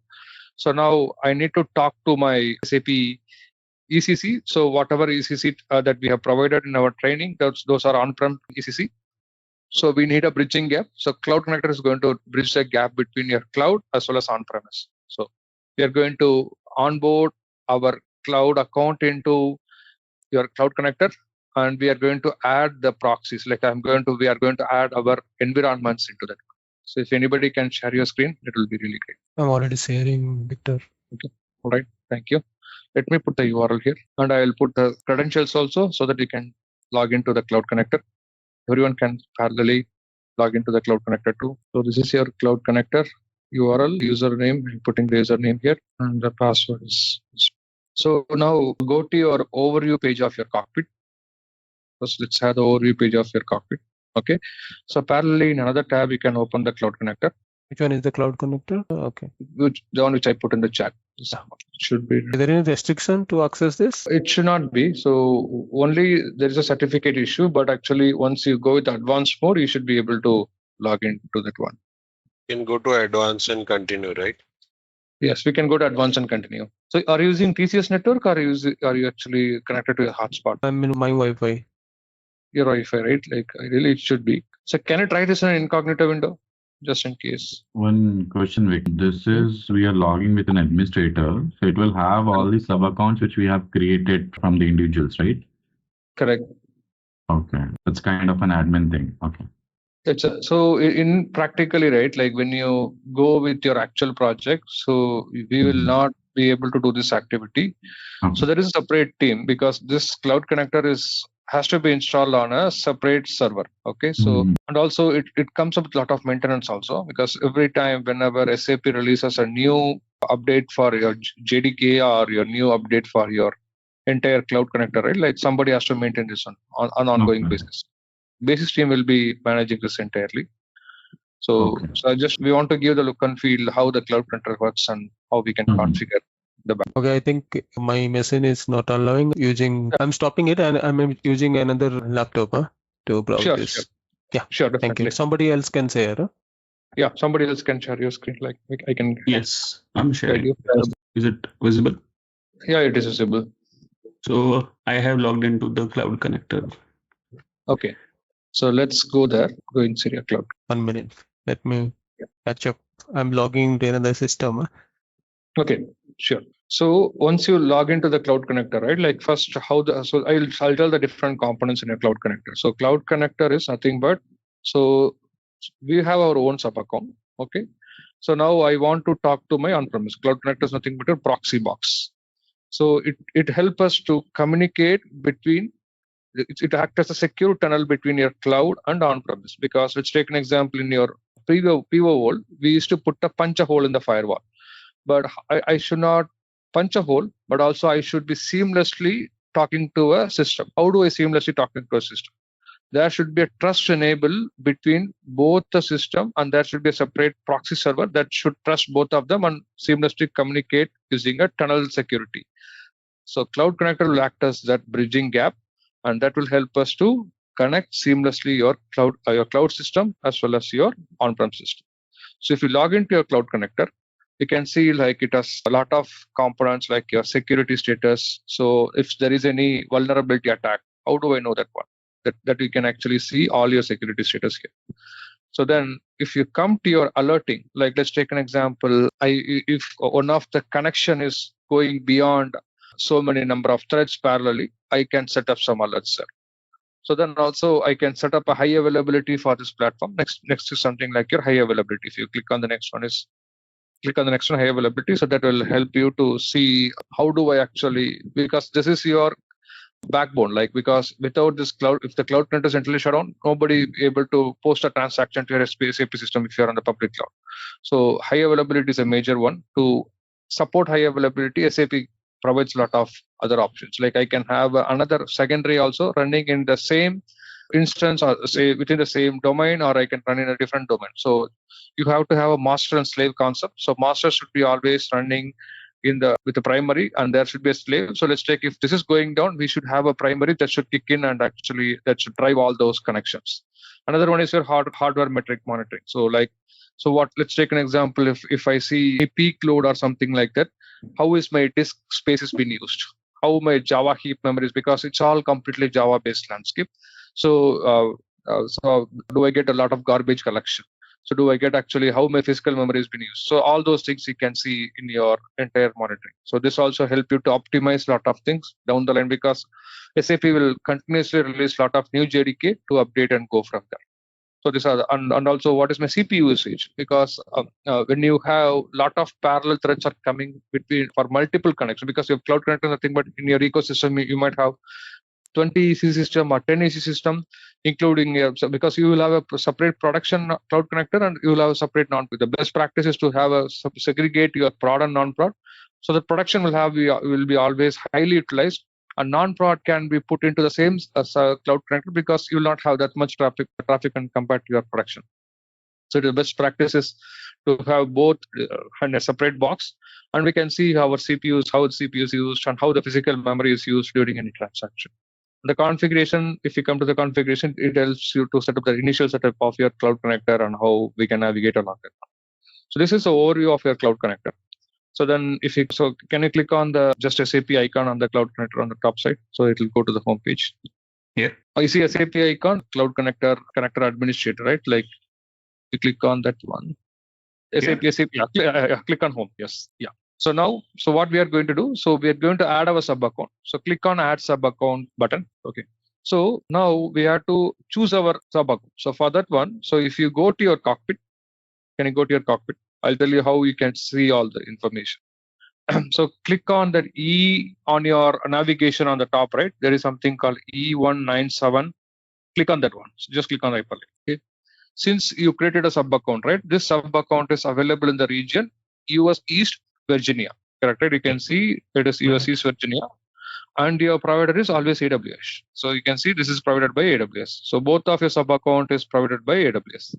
So which one you are using? You are using trial or you are using a BTP trial for your this one? I'm using trial.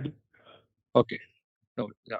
So then go to your cloud connector now. So there you can actually type as US East. So US East it has, yeah, correct. Select that guy. US East Virginia AWS. Okay, so now click on your trial in your sub account. Go to the sub account. So do we need to put it here? Yeah, no. We should not put a trial sub account ID something. We should not put a trial account name. We should give the sub account ID. I'll tell you how to get the sub account ID. Can you go to your trial tenant ID? Okay. Yeah, it's called sub account ID. Go inside your trial account. Oh, here, big ID. Yeah, big ID, sub account ID. Okay. Copy the sub account ID, not subdomain, sub account ID, third one. You see the sub account ID as the third one, you see. Copy that guy. Perfect. So you put your name, so you can put Akhil_trial account. So whenever you log in next time, you can search your sub account like this. Okay. So you put your email ID, which you use to log into your sub account. Is it TCS? Yeah, TCS email ID, because you have used the same email address to log into that one, right? Like you have to put the TCS email ID. Right. And your credentials, password. Okay. For me, it is showing sub account user. So we have to put email ID. No, email ID, login email ID, your email address. Okay. So then come to your so you can give the location ID, because the use of location ID I'll tell you in nature, right? Like let's take an example. You have multiple sub account for multiple scenarios. So example, they might have a sub account for Neo, some customer will have sub account for Cloud Foundry, even actually some customer will prefer to go with sub account specific to tenants also, like non-prod, they will have as a QA, they have separate sub account, development, they have separate sub account, production. So what they will do, they would put a location ID so that actually they can distinguish among different connections. So we can give this blank, it is not needed now. So then we can come to description. We can add the description like your name and your description. That's it. Yeah, Akil connection. So okay, trial connection. Just save this guy. See. Yeah. So no worries. So let's keep here because most of you might see this error. So this is not our problem. This is SAP's syncing problem. So how do I solve this problem? So go to your cockpit. So SAP has two concepts. SAP has ID services, SAP has universal ID. So what is happening now? Because whatever we are trying to log in here, those are all something called universal ID. So we created our account in ID services. Okay. Now the ID services password is not synced to universal ID. How do I do that one? So now, so you see a AA on your cockpit. You see a AA on your right side. After your microphone, after your question mark, you see AA. Can I click on that? So now go to settings. In that, click on manage profile. So you have created in ID services. The credential of your thing is not synced to your universal ID. So what we are going to do now? We are going to reset the password. So what we can do? Here. Click on change. Yeah, click on change password. Yeah. Now type your password. Victor, if it was successfully added, we don't need to change password, right? Correct. So that means your ID is somehow synced back to the universal ID. Okay, thank you. Shall I click on save? Yes, go ahead and click on save. So now this should profile updated.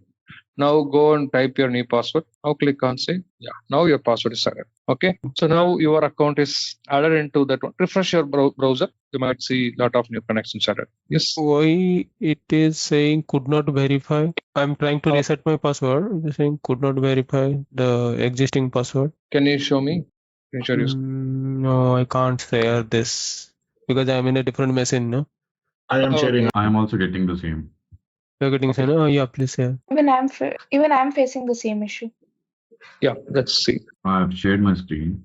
Yeah. Okay. Yeah, so we have another route to come. Okay, no worries. So can you close this one completely? Close this tab. Just close this tab. No worries. Only this tab. Okay. Yeah. Closed. Yeah. Yeah. So now go to your cockpit again. So now click on same thing like you are here, right?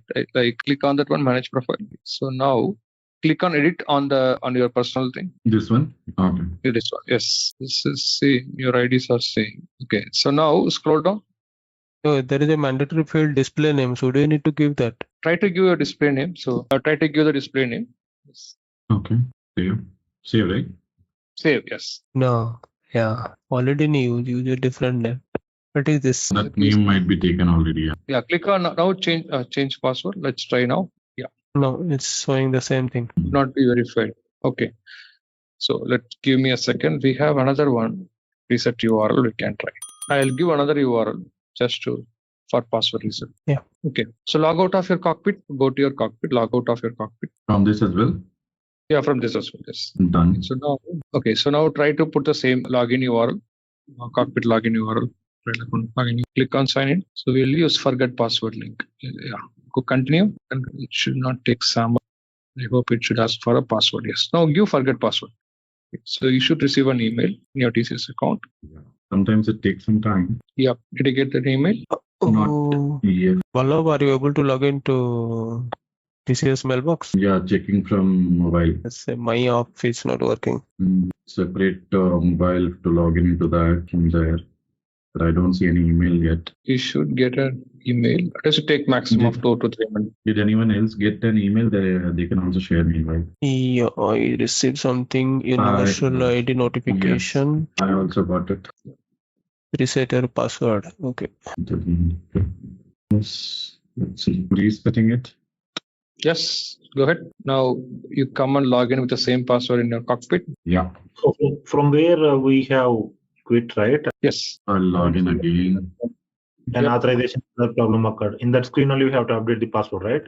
Yes, in the screen only you have to update the password. First we'll try to log into that cockpit so that our password is synced to universal ID. Change the password through that link which we received on the email and then put it here. Then I'm logging into the cockpit. We'll go to trial. Yes. Now if you come to the cloud connector, if you update the password, this will be resolved.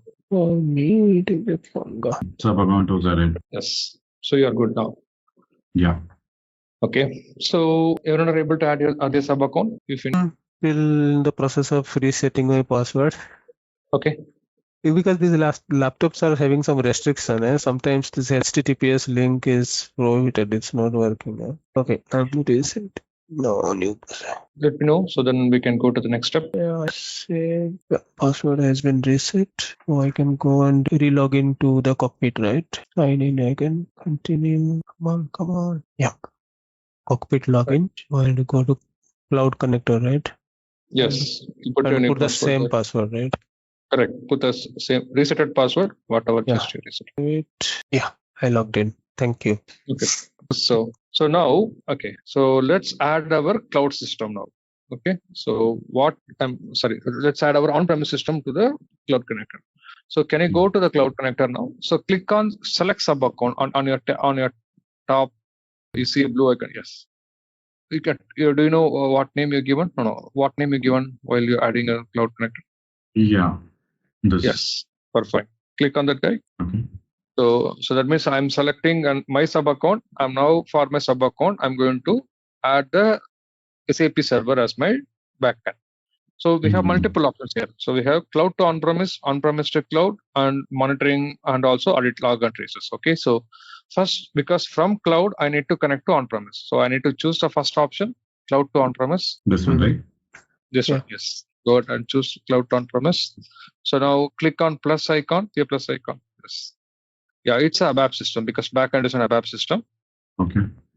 Click on next. Okay, it's a HTTP protocol. Always is going to communicate HTTP protocol here. Okay, click on next. So now put the internal host, which is nothing but your actual host. And the port is, its instance is 03. That means since it's a HTTP port, it should be 8000 and 8003. It's a. Hey, Balog, can you ping that host? Yeah, sure. That's giving this, Victor. We recommend using a virtual cloud service. Yeah, next is, so I'll give how this works, right? Because internal host is your actual host name. If somebody, let's take an example, if you're working in a real project, so somebody don't want to expose their actual host name because some cyber attack might happen, some vulnerability might happen, they will put some virtual host. So this is a training server. So let's keep our internal host and virtual host as is.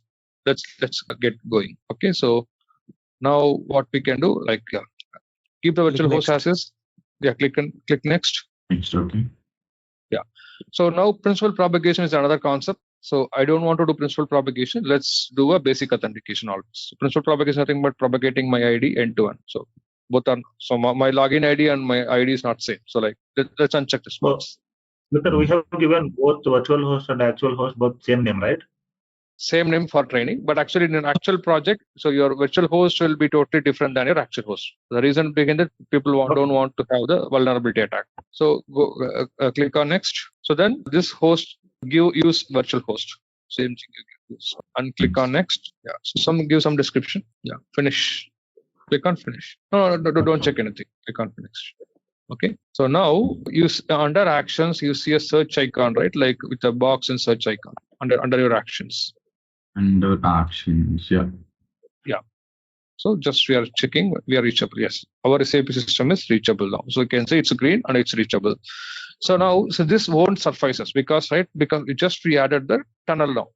But in SAP, because when we seen our last training, our day 2, right? In our day 2, we have seen connection to IDOC, connection to your OData services, and connection to your SOAP services. If you observe that one, right? Whenever I connect to any system, after your host name, you put always some resources. Like I'm not going to directly connect to the direct service interface. I should go with the resources. Example, /SAP, if it is a OData service, /SAP, /OPU, /OData. And if it is IDOC, totally different resource. And you're actually another is totally different resource. In your actual project, what they will do, they will restrict the resources because they want to go by resources. Example, they will put only IDOC specific resources. They will put only ECC, like your OData specific resources. They will put SOAP service specific resources. But actually, since it's a training one, we can just, you can under resources, you click on plus under resources, you see a plus button. Yeah. Bottom table. Yes. Yeah.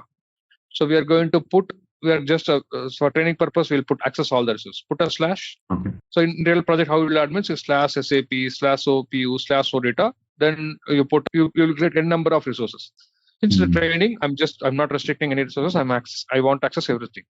So then you can come to path, and so you see it's active, and we have to choose path and all subpaths I'm going to access here. So click on save. All right.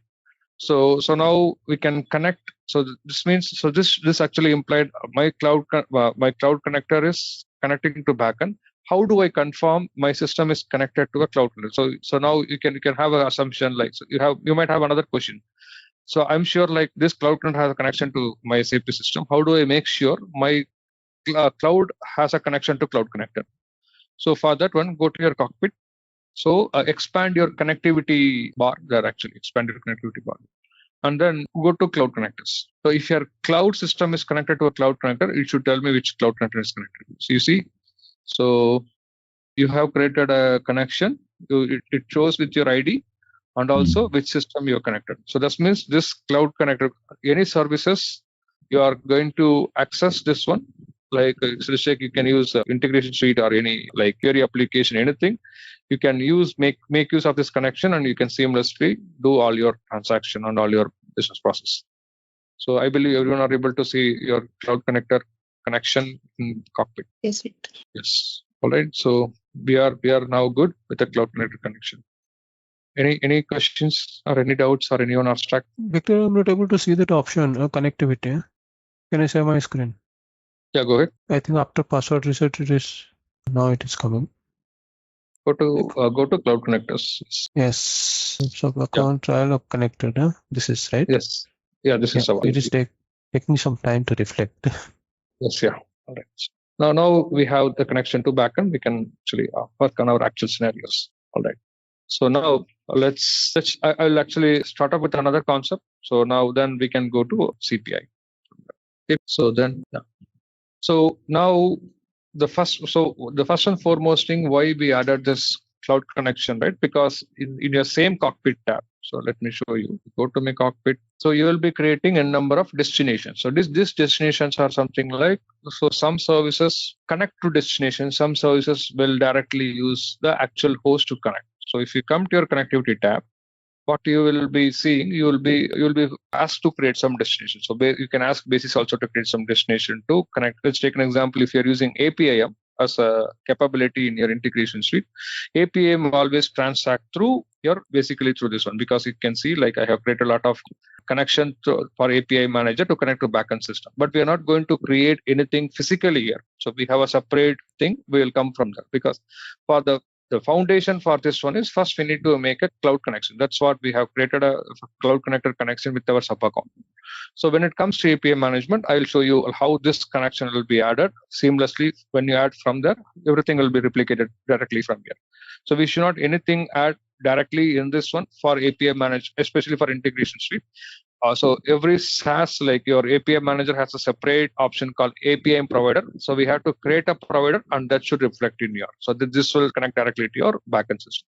So the foundation is we need to have the cloud connector setup with all the backend connections so that we can seamlessly use that connection. So in your cockpit, when you come to your cockpit, right, like the prerequisite is just to have a destination setup, and destination setup should be seamlessly connected to your any backend system, whatever scenarios that you're trying on.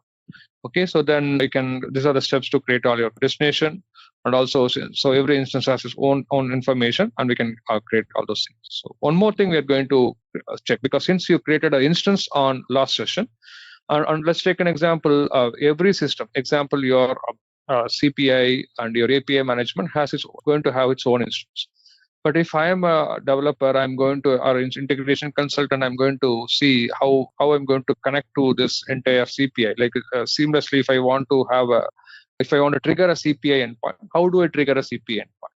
So what you can do, under your instance, go to your instance subscription, and if you come to your instances, the instance you will see an instance separately for process integration, SAP process integration runtime, and the plan is you should have a plan for integration flow.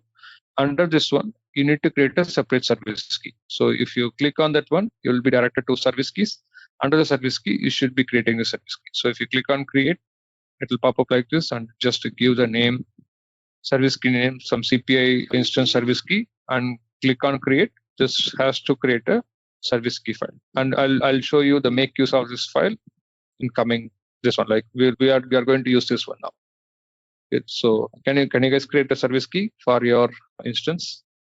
Can you show it again also? Okay, go to instance and subscription. Under instance subscription, you will see 3 tabs: subscription, instances, and environment. under instances. So then, yeah, I would actually, somebody can share their screen. I can guide step. It will be easy. Anyone want to share their screen? Yes, I'm sharing.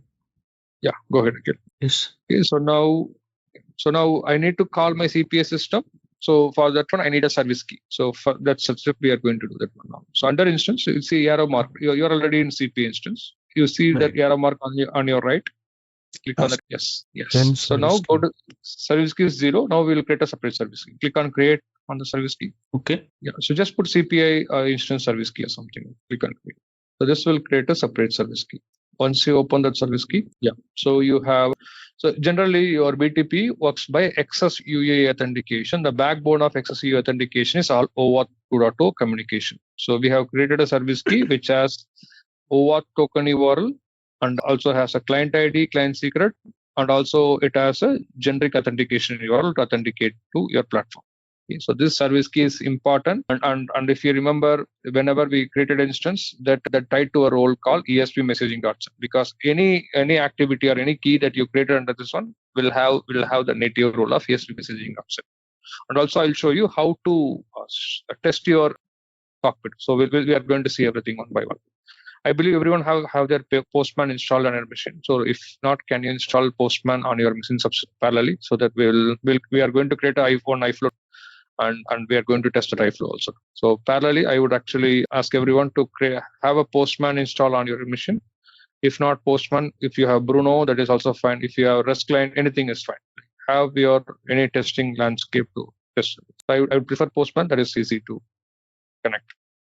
To close this one. So another one, like I just want to highlight this because since you are a cockpit admin, you are able to do all this activity.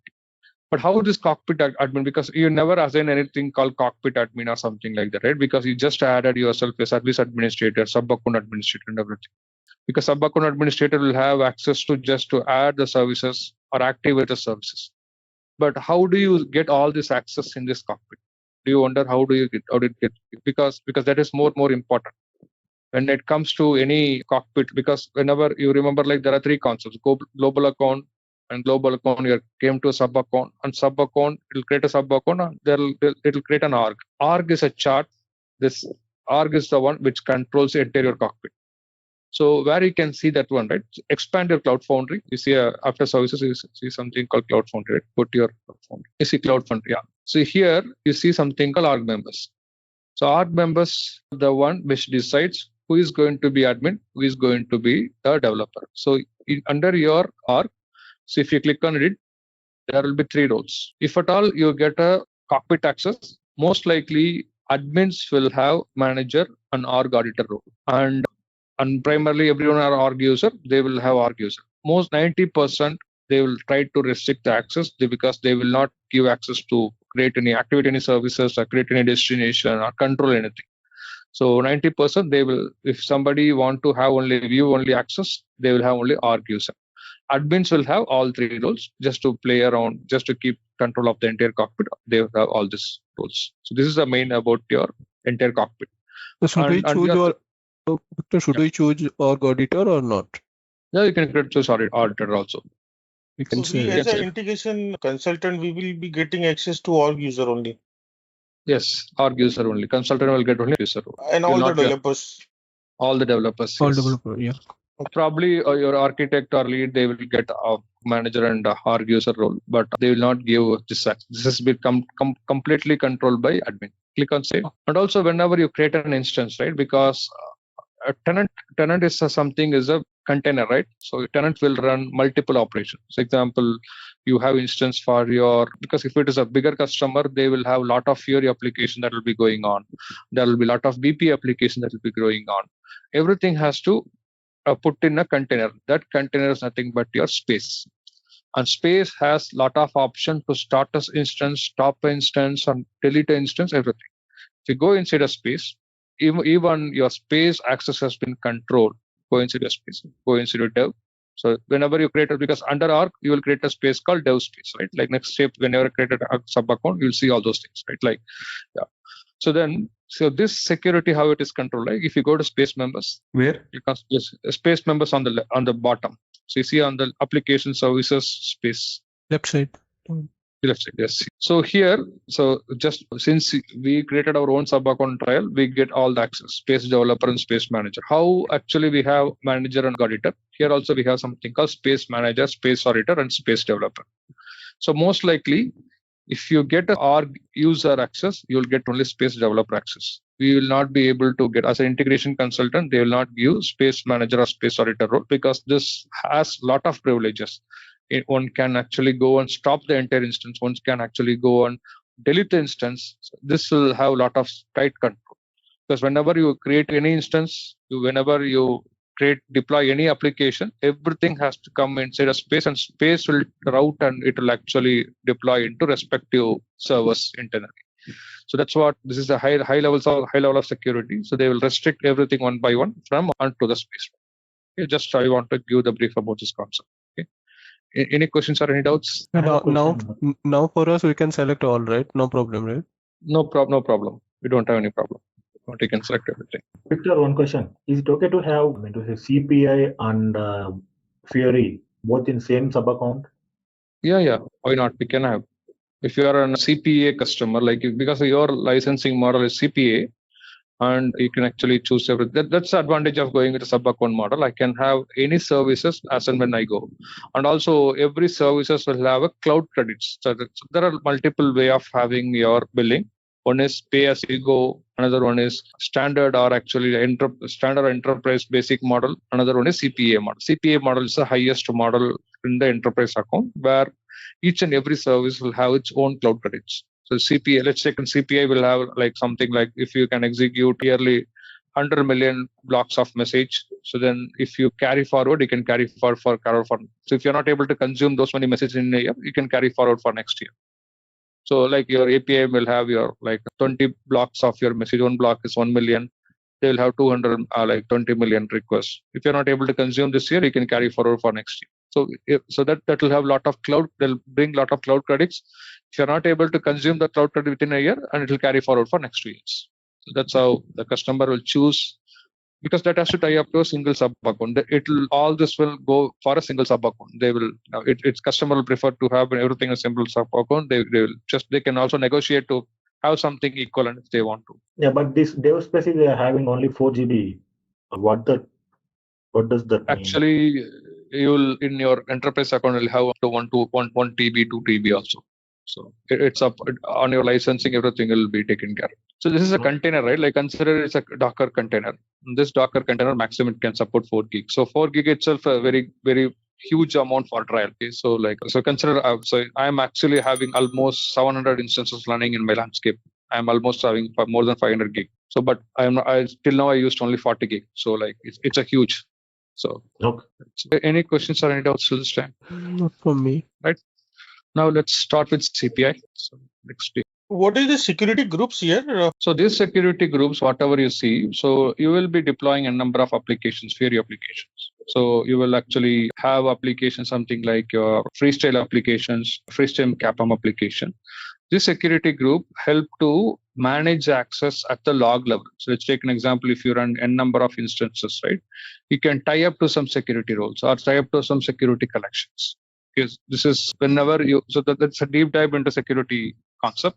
Example, I created a separate security concept for a support role. If they want to access a lot of logs and files and everything, right, we can add those roles here. So these are the security groups you can see.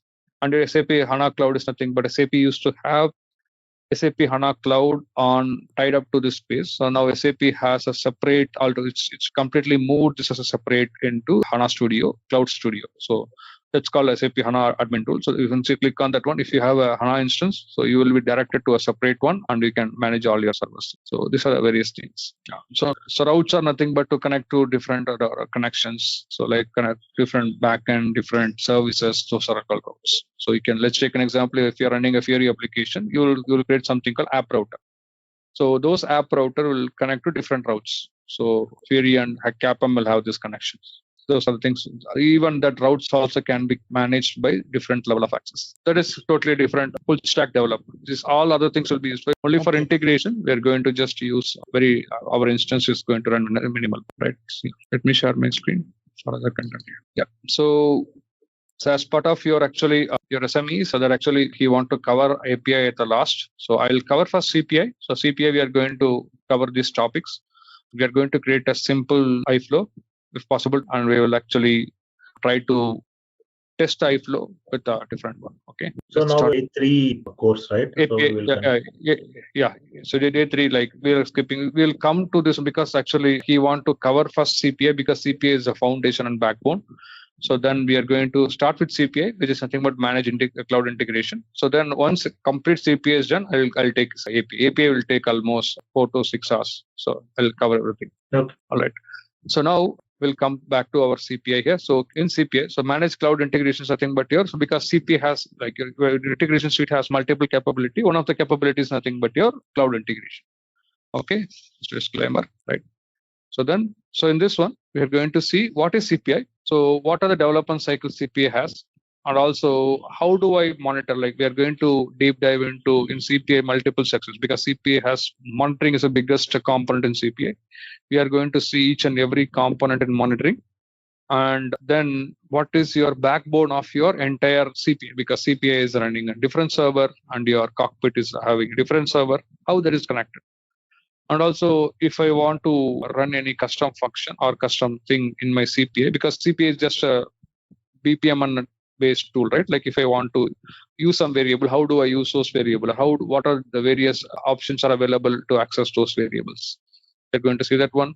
Then we'll start our designing our simple iFlow and we can start. So CPI is just, so the SAP's best practice and recommendation is, so if I want to connect to any on-prem to on-prem, or if I want to connect cloud to on-prem or on-prem to cloud, so CPI is the way to go. Because the main thing is CPI helped me to connect to, I have a server, AWS is sending some data to my SAP system, which is my on-prem system. So how do I actually, in a modern world, how do I talk to the system? Because AWS is a cloud system and your SCCC or on-prem system. How do you seamlessly talk to the system? So CPI helps to bridge the gap. CPI has a lot of palette components. You can receive the message. Once you receive the message, you can do a lot of transformation. You can do a transformation based because source will be sending a data, like your AWS will be sending a data in different format. Actually in CPI, you will be transforming that entirely to the SAP specific format, and you will be posting the data to SAP. So this is what actually CPI's main job, like transformation and actually connect to and orchestration. Let's take an example. So the main purpose of CPI, right, because not only transformation. Let's take an example. Before I talk to SAP system, if I want to connect on a system to get any data, I can hold the interim data in my CPI because it's all in memory. Consider CPI is running on HANA database also, and it also has in-memory capability. It will store all your payload in memory also. It can talk to any other server and it can get the response, and it will actually do the next step of orchestration. So it can do orchestration and also collect a lot of information and consolidate all the information, how your target wanted, and then it posts the final data to your target system. Okay. So CPI has, because it's a lot of things, like first is something we have created a sub account. Then actually we have seen how to create like your instances. Under instances, we have seen what are the credentials to be called, like your credentials, nothing but your OAuth based API to talk to your CPI system. And also if CPI want to talk to your backend, we have a separate concept called security artifact that we are going to see now. And also with your first, whenever you create a simple iFlow, it will create an empty template first. So that we are going to see very shortly. And in the empty template, you are going to model as part of your requirement, because this is just a drag and drop tool. Consider CPI is not a full coding tool. It's a drag and drop tool. SAP has a lot of inbuilt component. And I would actually strongly recommend not to write any JavaScript until otherwise it is, or any Groovy script until otherwise it's really needed for your requirement. Because SAP brought a lot of palette component inside your CPI and it is easy to use. So you just with a simple drag and drop, if you practice for almost 30 days, you will become as easiest CPI consultant because everything is very on the go easy. And if you want to write any Groovy script, Groovy is a server level scripting language that is, it can support Java as base also, because it can use you can use same Java syntax on your Groovy, and you can code your everything seamlessly.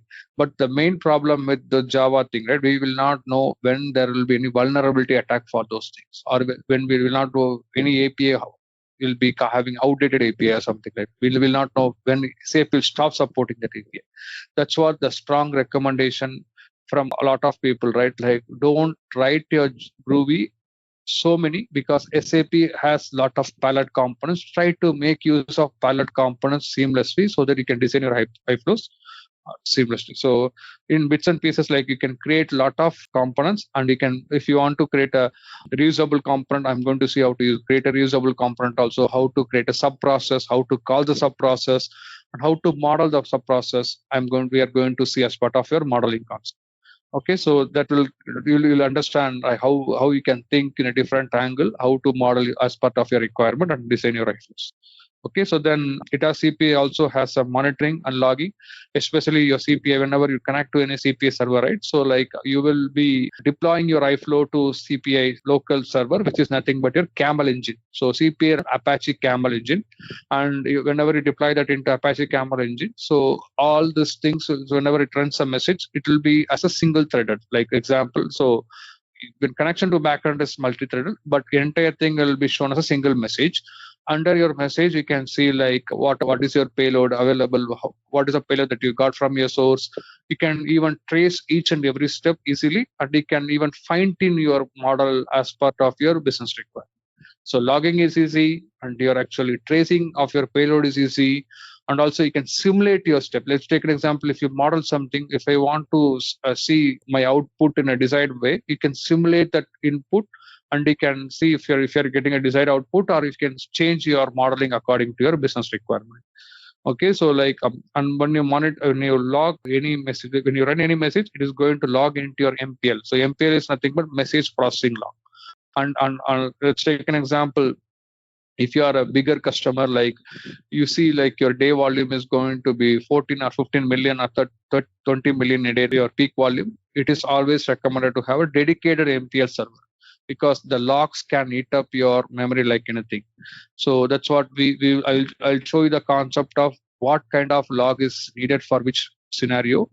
We have to pick and choose. Let's take an example. If I want to have a log for, do I want to select log for all the integrations, or I can actually turn off the log and actually write it in case of only failures, or if I want to trace the payload for all the messages, or if I want to enable debugger mode for all the messages. We are going to see everything in detail in terms of your logging capability in CPI. Okay, so then we are in terms of logging. When you log any message into CPI, you can send the log, because like, if you are working in a bigger retail customer or any banking sector, they want to see end-to-end traces. Example, if take an example of your digital order. Digital orders might be coming from your digital based system, and your ERP based system. And how do I actually see where is my order, whether my order is successful or failure? So this is called distributed tracing. So it's called our end-to-end tracing. So I want to see that if I have an ecosystem of 10 different landscape, I want to see end-to-end how is my messages has been transformed or posted in multiple systems. So SAP also provide a multiple solution. So example, it has Cloud ALM, where you can actually, it helps you to pick up the log from MPL server. So because, as you know, like the core foundation, when you run your message is going to be sitting on your MPL server.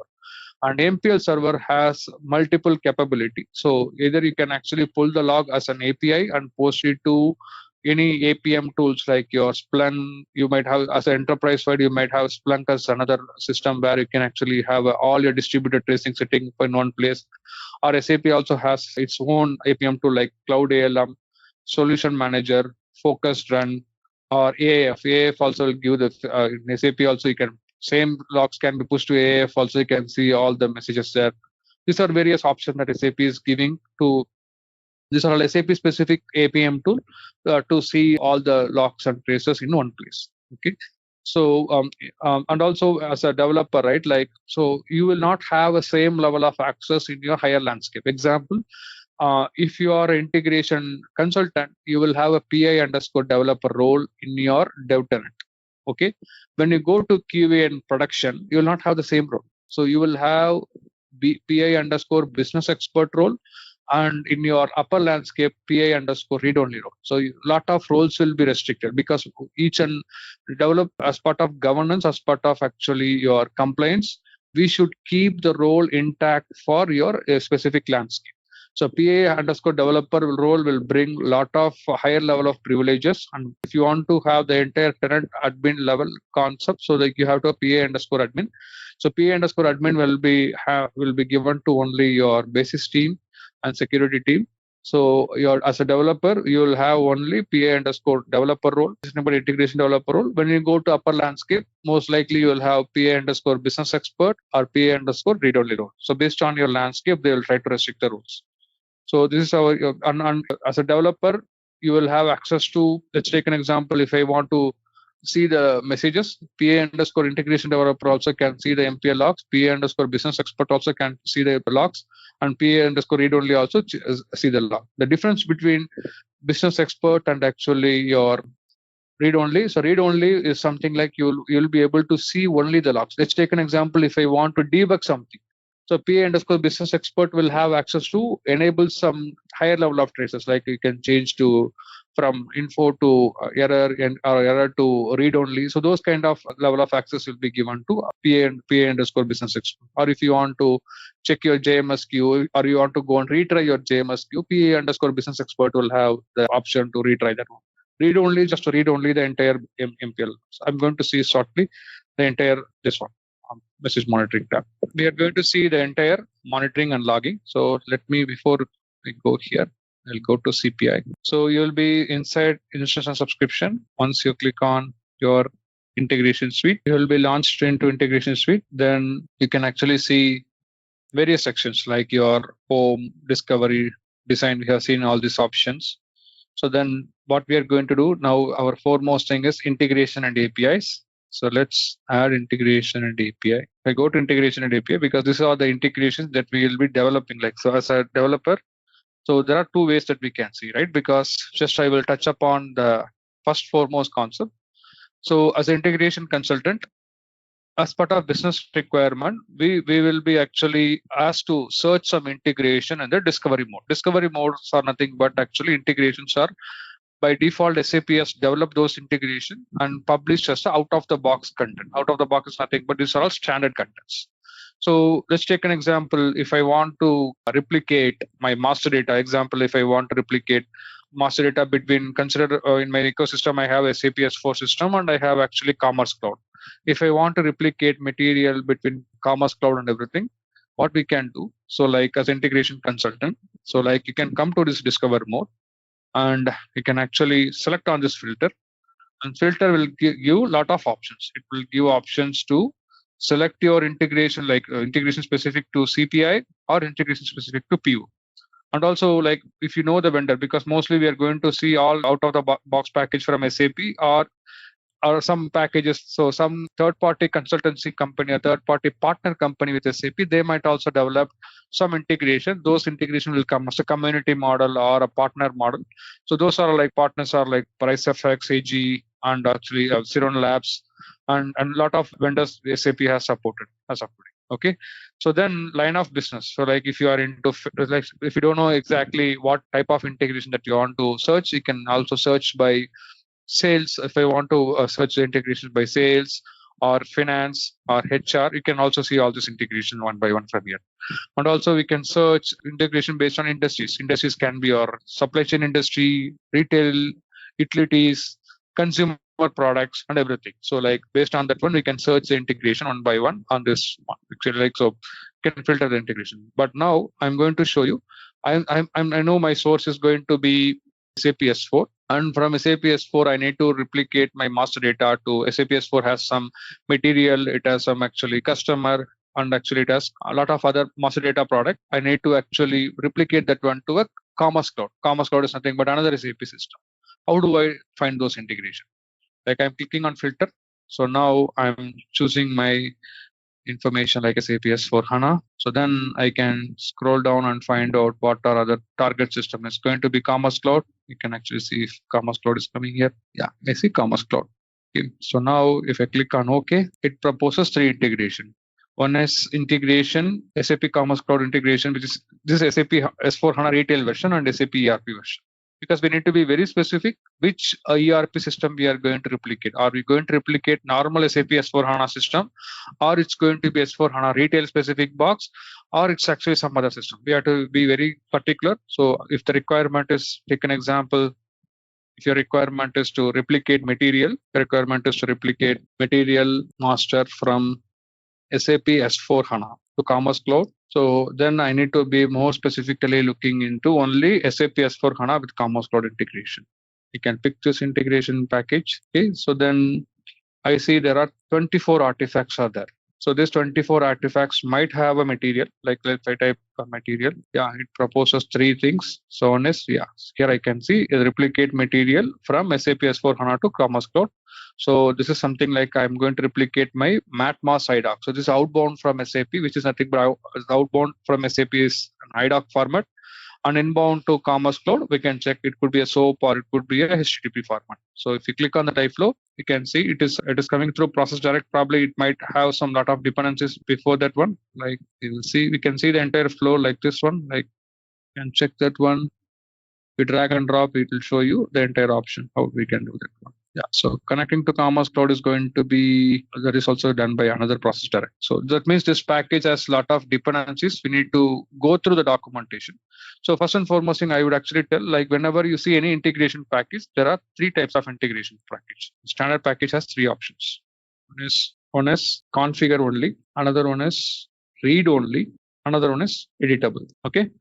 So whenever, let's take another package, like I'll show you another package difference. Like I'm going inside this package. This is also editable.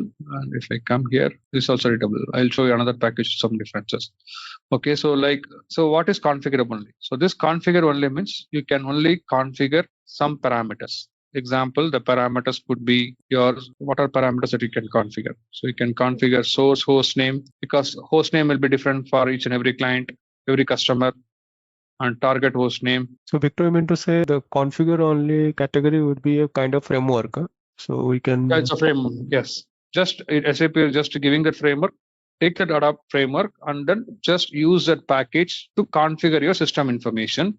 Additionally, if it requires some other information like certificate, if you use a certificate for exchange certificate, then it will allow you to configure security related security information configuration. It could be your example, it could be user ID configuration, a basic authentication configuration, or it could be certificate based certificate, what is certificate that you're using in system, those information will be there.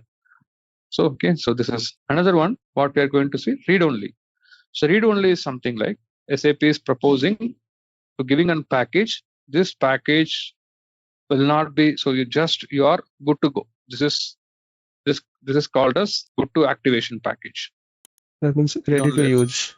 Ready to use. Good to activate or ready to use. Okay. And editable is something like based on your business requirement, you can modify your package. Example, if I go to the same package. So that means my business requirement requires some more orchestration or some more system call.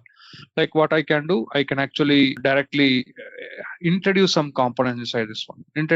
I can introduce some sub-process. I might introduce some, or I can even introduce some more system call, some more variables I can add. Lot of things that I can do. So this is something customizable. It's called customizable package. So that means what we are telling. So you should not delete anything, whatever SAP. So customizable is something like customizable package is something like you should not delete anything. The main criteria is should not delete any existing information. You can add any additional information. It's not a problem because SAP will not allow you to, because this packages will continuously go for upgrades. So when SAP releases new upgrade, your customizable component also should be available. Also SAP new patches also should be coming. So that's what we are recommending anyone not to delete any existing information, and you can add any additional information on top of it. Yeah.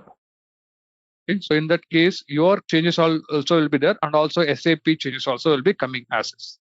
That's a major criteria for your editable package. So I meant to say, like if I add something, and then for the next release of SAP, that would be altogether built, right? Yeah, so let's next release, right? SAP might introduce some other component inside, or they might actually change some variable inside on the out of the box, because it's just called treated as out of the box integration. But you might actually put exception handling. So SAP might not put exception handling to capture the exception. So when you go for an upgrade, so your component will be stay as is, and whatever SAP has changed, because those packages are if you try to add anything in that package, those are only SAP tightly coupled package. If you try to modify and everything or build a business logic completely different, it will overwrite everything. So that's what we have. We tend to do. We can add some more components as a new, but we should not touch anything differently here. That's what we are recommending. You can add any new subprocess also. That is not a problem for SAP. But don't try to modify so many things to the existing one. That will really create a lot of chaos and confusion. Okay, so so this is a major one, like 3 different packages when you go to this discover mode, and we can activate that. So how do I actually activate? Next question, like I see a package. How do I activate this package? So when you come inside your package, if you think this is relevant for your business requirement, you can always come and click on copy. So this copy will directly copy to your design mode. So now from discover mode to this package will go to a design mode. So now you'll get a message back copied. Then if you go to your design mode, you can see this package will be copied, and whenever there is an update available, you'll see a pop-up also. So you'll see a pop-up at the bottom, an update available from SAP. Do you want to go for an upgrade? So once you click on upgrade package, you'll have another button called upgrade package. Once you click on upgrade package, it will upgrade all those things. Okay, and also this SAP also. So as a new consultant or any developer, right? So we will not be able to understand the sequence of this iFlows or sequence of this integration. How do I know the sequence of this integration? SAP actually will give you a documentation, end-to-end documentation. So they will give either as a file or as a, most likely they will give a PDF file, or they will actually give a URL to set up, like if you want to activate this package, there might be a lot of prerequisites. So before you activate these packages, SAP will recommend, like, you need to make sure these prerequisites are available, then you come and activate this package. Everything. So first we need to go through the entire documentation of this requirement. So if this package, if you think this is completely adaptable, you can cross-check in your documentation. So just if you click on this one, so like this will go to your URL. So open up a new URL, and we have to go through each and everything there, and we have to make sure what is SAP is recommending. We have to go through everything. So this gives this change log will give what are recent changes on this one, but this URL will give you a lot of prerequisite for this package. What are the necessary steps that you need to? Which package has to come first? Which package has to be activated? They'll give all the necessary information. We have to go through the documentation, and we have to activate accordingly. Okay, and actually you can, like, once you are here, so you can actually see an option called configure. This option will help us to configure the host name, like your addresses. So process director, do not worry about that one. If you have any other center, you can actually help you to configure the system information, host name, and everything will help you to do this. Okay, so this is about your brief about how you use a standard package. Any questions or any doubts? I can actually. So the documentation would be giving end-to-end guide, like how to work with new packages, even how to activate or customize, modify. Modifiable, like, so they will actually tell these are the for this requirement, this iFlow should be used. But if you want to activate a package, like example, right, like, so this extension and add-on is for so and so information. So for this package, what is this package's operation? They will give in a brief. They will tell you the next step, how to activate each and every package. These are the prerequisites. How the inbound, outbound requests are done. So the implementation is integration for implementation. If you click on this one, everything will be done. Everything will be shown. Actually, yeah. So if we edit the standard one, so will it be visible to all the customers? Only it will be changed. It will be local to you, only to you, because that's what you're doing. Copying, right? Once you do copy, you copy copied version to your tenant. From discover, so from the, let's take from the public information, you're copying to your local information. So SAP will copy to your local space. So from there, whomever customer is modifying, that will be only for those customers, not for others. Others cannot change. See your changes. Editables we can copy. No, any integration package. So let's take an example. So SAP will not allow you to directly discover is something like you browse something like your Chat GPT or your Google browser. So just you can browse from there. So if you want to activate also, you have to come to this design mode. Design mode is a place where you have to deploy your project or your activate your integration. Okay. Yeah. So whatever you do under your design section, that is specific to your requirement. Only only you can see your changes. Nobody can see your changes. So just So suppose in this package we have 24 artifacts, iFlows.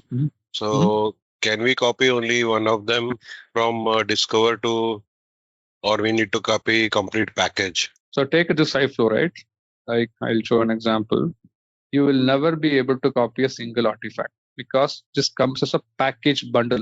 So it's a bundle, right? I have to copy entire package. I don't have any other option other than that one. Okay. And also 90% you will be using all your iFlows. I would say 99% you will be using all your iFlows because there will be a lot of dependencies interlinked. So once you go through the documentation only, you will understand what is exactly how this iFlow is working, how that iFlow is working. iFlow is nothing but integration flow. How this flow is working, how that flow is, everything will be interlinked together. So 99% you have to activate everything to make this work seamlessly. Any questions or any doubts? No, just one thing, because any modification to the package, it will be local. I think you told, right? It will be local to you, to the customer. Local to my customer. Okay, maybe the customer which I belongs to. But when there will be an upgrade, who will take care of those activities? The SAP will be taking care for the upgradation. SAP's responsibility to notify if there is any upgrade or not. Okay, so then if because to go for an upgrade, it's our responsibility, because customer's responsibility or your client responsibility to keep the updated content. We'll never know which can be outdated. We never know which can go for a compliance based auditing. We never know anything will go anything, right? Like, so just high level recommendation always from SAP is whenever you see an upgrade, try to plan the upgrade within 3 to 4 weeks. I would say not more than 2 weeks. So when you see an upgrade, try to plan the upgrade. Start your upgrade activity within 2 weeks, so that if something in next 2 weeks, right, you might see another upgrade also. So things will keep on changing down the line. In a quarter, you might see 2 upgrades also. That's what, like, try to plan your upgrade activity within 2 weeks, so that at least we are in the phase of first upgrade. So if you do 2 upgrade, right, like, you will not see the versioning of your changes.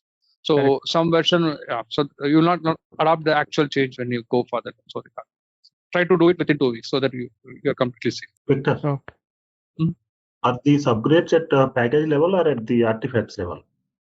Package level. Always the upgrades will be at the package level. And also they will release a note. So like how they release a change log, right? Like they release a note.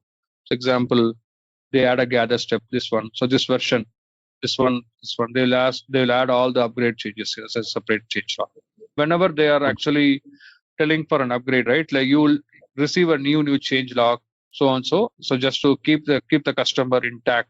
So example, some of them might be changed, some of them might not be changed. So you'll see all the change logs. It will be, the upgrade will be proposed at your package level.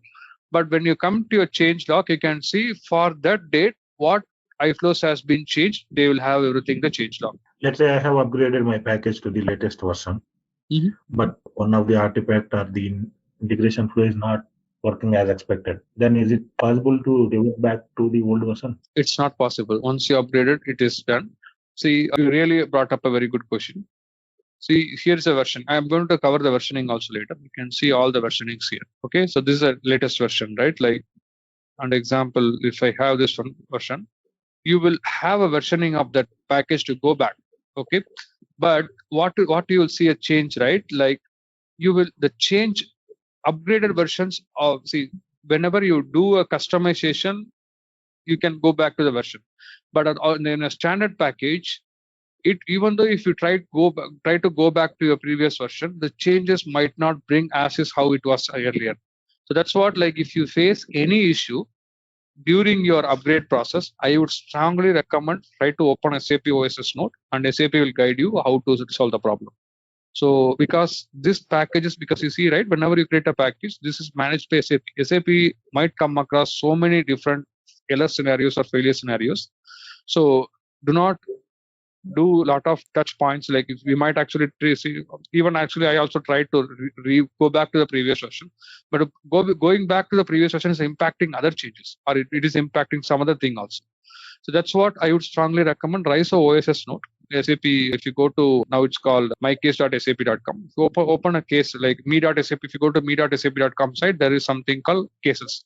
You have to create a OSS SAP cases, and SAP will help you to resolve all your problems and queries so that everything will be resolved. The main problem is you might touch one artifact to revert back. We never know what is the cyclic changes that we have to do in other artifacts. That's what we don't want to get into the entire loop and everything. We are stuck, so that it is better to contact SAP. SAP will guide the right one to us. Yeah, okay, thanks. Any questions or any doubts? Just one thing, this what we have added into from the discover into the design, what we have to do it now, right? It is what it was just for example. This is just an example, actually. I just showed you how, I'm just walking through how your integration suite and everything is happening. So I just copied a out of the box package and showed you how it is working in SAP's terminology. Okay, got it. So now, yeah. So if you're clear, then actually you can go. So example, right? Like I'm not going to deploy this iFlow because I do not have the right information to deploy. So I have actually deployed one of my standard custom package. That is a brand new custom package. So in this custom package, let's take an example. If I am deploying one iFlow, taking in first iFlow, and I'm going to deploy that iFlow. If I'm deploying this iFlow one, okay. So now I'll show you the monitoring feature of my iFlow, how this is working. Then we'll start with our designing of our one simple iFlow, and we can start our practice side by side. Okay. So once you deploy your iFlow, because you will develop all your iFlows here. Like I'll show you how to create an iFlow, how to call a system, and how to add all the components. Once you are done with the deployment, you will go to your monitoring tab. Okay, so this is once you click on your integration and APIs, you'll go to your monitoring tab of your iFlow. So under monitoring tab, you have a lot of different sections. Okay. So you will have so this is a newly introduced feature called message status overview. So this message, if you click on this one, right, in a day, if I want to get the consolidated error thing, example, I want to see how many artifacts for the past one day, right? Like it can be a past 1 day or 1 week. How many messages are actually in failed status, or how many messages are actually in successful status, and what are those artifacts name? I can get the consolidated report here. Okay. And if you want to go by message, example, I triggered a message. If I want to see the messages actually in an individual level, I can always see all my messages in individual level. Example, I'll trigger an iFlow here, and I'll show you. So I'm triggering an iFlow. So once I trigger this iFlow, I come to under my monitoring tab. I'm going to all artifacts. So just to be sure, whenever you deploy any artifact, that will come under manage integration content. If you go inside manage integration content, you see two sections. One is all, another is started. Like all is something like it will bring all status of your iFlow. If your iFlow might be started, your iFlow might be failed, everything you can see here. Under the section, you will have multiple options. So like whether you can actually, if you have any endpoint, you can see the endpoint of your iFlow. If you have any like status, whether the status is something this iFlow, if it is failed, it will give failed information. If it is successfully deployed, it will give information successfully deployed and so on. If it is failed, it will give the detailed level of information. Why this iFlow is failed, and actually it will give a suggestion also how to actually clear that error also. And also we will have the next one is status detail. Like the status detail we have seen this and artifacts. Like you can go to your message monitoring to check whether do you have any running instance of your iFlow. And we can actually see, you can go to editor mode, and if you want to correct something, you can go to editor mode and you can actually edit that one. And log information is something like, so that's what I'm going to deep dive into them. I'll just give an overview. If you want to change your iFlow log level, like I want to see a info mode, error mode, debug mode, I can change different mode. And I'll show you what is the use of this each and every mode in our detailed session.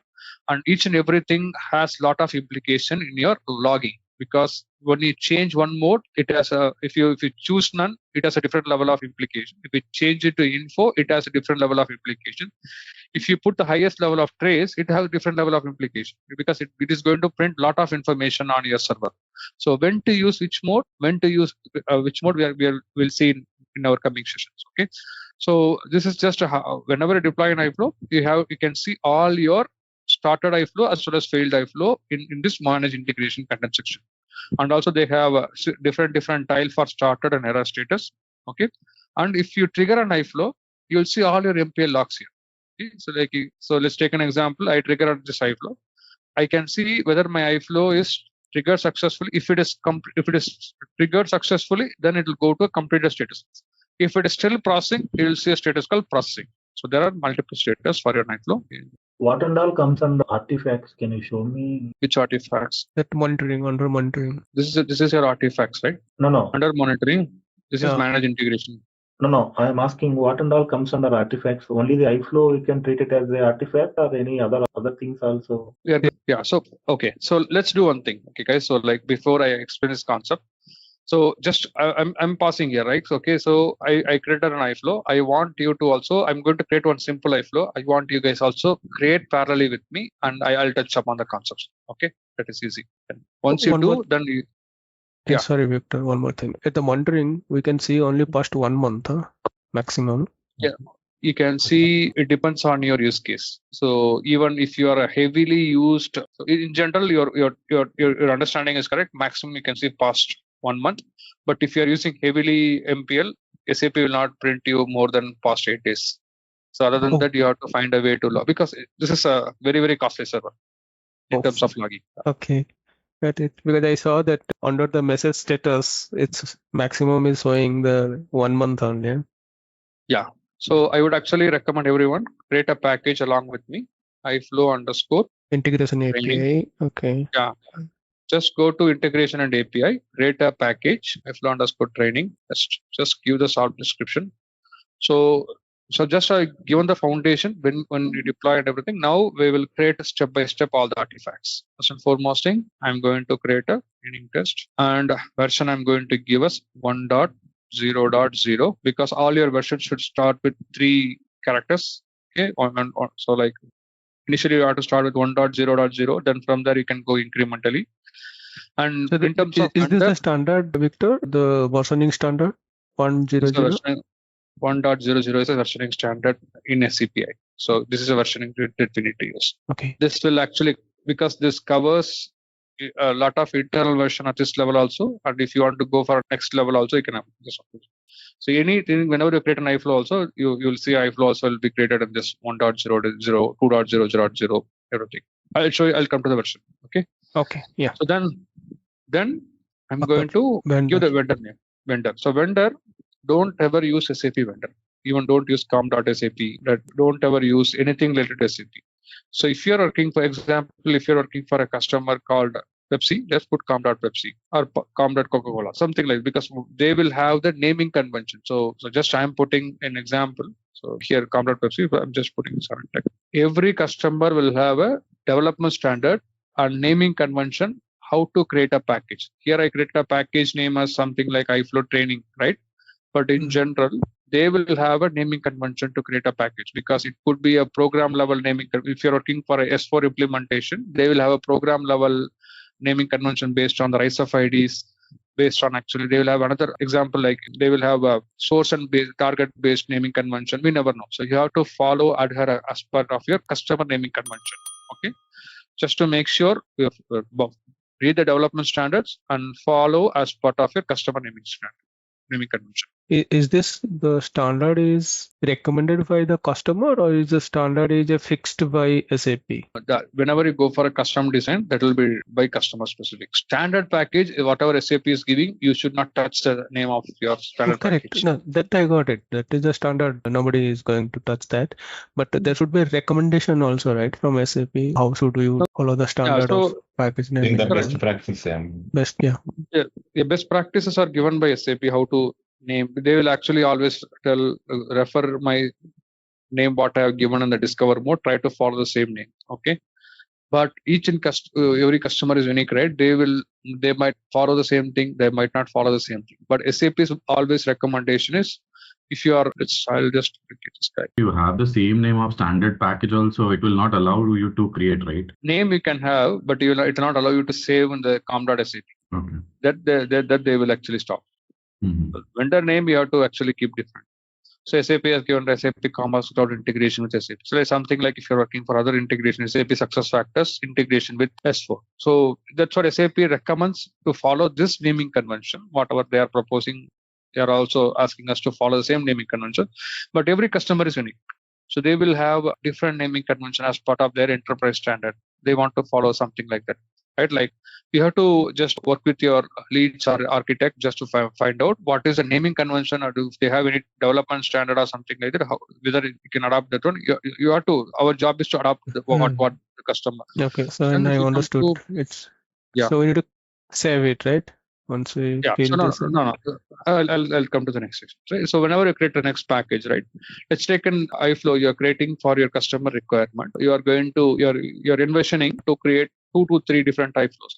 You have to give all your iFlow description. So example, this iFlow, this package contains integration flow for so scenario. Example, this has S4 to S4 to SuccessFactors. So just giving an example, SuccessFactors. Employee master sync, how SAP is maintaining a documentation, right? If you go to your standard package, you will see the description fully here, right? So it is good to have a description in the same way. Like what if you can edit this description also as and when you introduce another iFlow also. Okay, so as and when you introduce a new iFlows, you can come and edit your iFlow. Okay, so example, like I'm actually putting another one like SuccessFactors to S4 bank master sync, something like this. Okay, like so you have to put all your information in a detailed way so that consider if another developer is coming, where he can pick up the information. So the easiest way is to pick up from here actually this application description. So then the next step is we are going to create a package. Before we create a package, I'll show you another section also, like documentation. If you want to tie up your TD, some customer they want to add their TD or technical specification document also tied to the same package. Some customer will prefer different ways, or some customer actually we might want to tie up the technical specification tied to the same package so that everything in one place. So if you want to add any tags, like actually the tag could be like if I'm integrating with products like SAP. So I would strongly recommend if you can actually tag something like source and target as your product. Example, if your source is SuccessFactors, just put SuccessFactors. And if you are actually adding SAP, just put SAP S4. Select 2 things. So then you can see if you are doing any country specific rollout, we can do a country specific rollout also. And you want to add any keyword could be your ISF ID or something like that. We can add those keyword, and you can put a line of business. If the line of business is going to be for retail, commerce, anything, you can put this information. This is an optional one, but it's a best practice to follow. So it's not mandated to add everything. Most likely, if you add a product, that should be more than enough. But if you add additional information, it is always a best thing to. On industry, what line of industry that is, whether it is a aerospace industry or it is a banking information or it is actually a retail-based customer, healthcare-based customer, you can actually add those things. Okay. So now I'm saving this package. So any doubts or any questions on this package information? So on the custom package, because let's take an example. If you're working any customer requirement, 50% you might come up with the standard one, 50% you might create anything custom.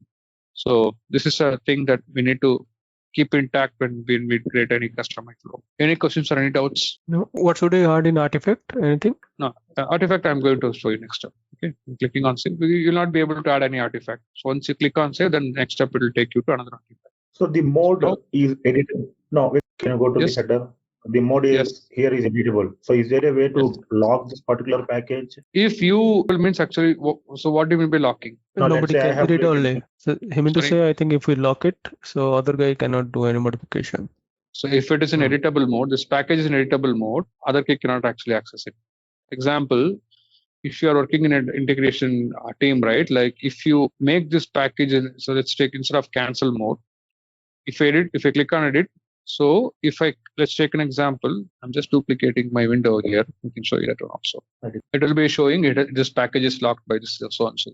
Yeah, that one to say that. Running test. If you try to edit, it is allowing, but since it's the same session, but actually if you come up with a different session, right? Login, so incognito window. So I mean to say this editable means it is locked by the user who is working. Correct.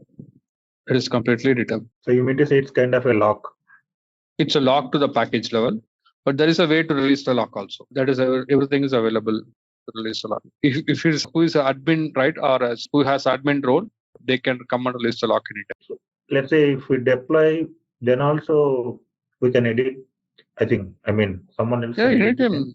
Yeah, anytime, right? Like that's a major thing. I think this has to pass some time, then you can see that. But actually, generally, it shows us like if multiple people are working, it will not allow to edit for all those people. It will tell you this package is already locked by so and so user, so you have to work with, or you can go and release the locks. For you, it will be the same user, same sub account, and the same like session would be different, but it should allow you to. Correct. Yeah, but actually, for some other user, it might block. Yeah, correct. Yeah, in SAP PO, we have an option to remove the logs from administration, right? So do we have such kind of 100% we have. I'm going to show everything. Monitoring is your Bible. Everything is available in your monitoring. Yeah, that's what I want to cover monitoring first, but let's see one iFlow, then we can go to monitoring section. Everything monitoring is a complete Bible of your CPI. In monitoring, you have all the capabilities. Okay. So now in your CPA, right? Like so, when you create any package, you can create a integration flow, which is nothing but your iFlow package. Okay, we are going to create a package for that one now. And also you can create a package in the same iFlow. You can create a value mapping table. Let's take an example. My iFlow need a value mapping table. I can create a value mapping as another artifact. If I want to create a message mapping separately, I can create a message mapping separately. If I want to have so when you create this component, especially your message mapping, your functional libraries, your script collections, and your message type, data type, these are all called reusable objects. For example, I can have a common message mapping and I can use this message mapping across multiple iFlows. Okay. If you create a iFlow, so this iFlow cannot be shared by anyone. If you create a value mapping table, you can consume, because value mapping is going to be, you're going to use at the runtime, not the design time. But other components like your message mapping, data type, message type, your actually other thing like your integration adapter, script collection, they consider these sections, right? Like can imported archive be created? Import archive is a common archive. Example, you can actually consider iFlow as one of the archives. Whatever you have in zip file, right? But this zip file should adaptable by any of the format. Either it should be an iFlow or it should be an. So let's take an example. Somebody has give a package solution. So SAP might actually confuse so many terminology, but I would see this imported archives are nothing but your MTA files. So you have to see, you have to choose your runtime profile. Like this is your runtime profile. So most likely SAP will allow you to import MTA. So whenever you create an application, all your files are MTR file. Did you hear about MTR file any time before that? No. MTR. So that's another format of file.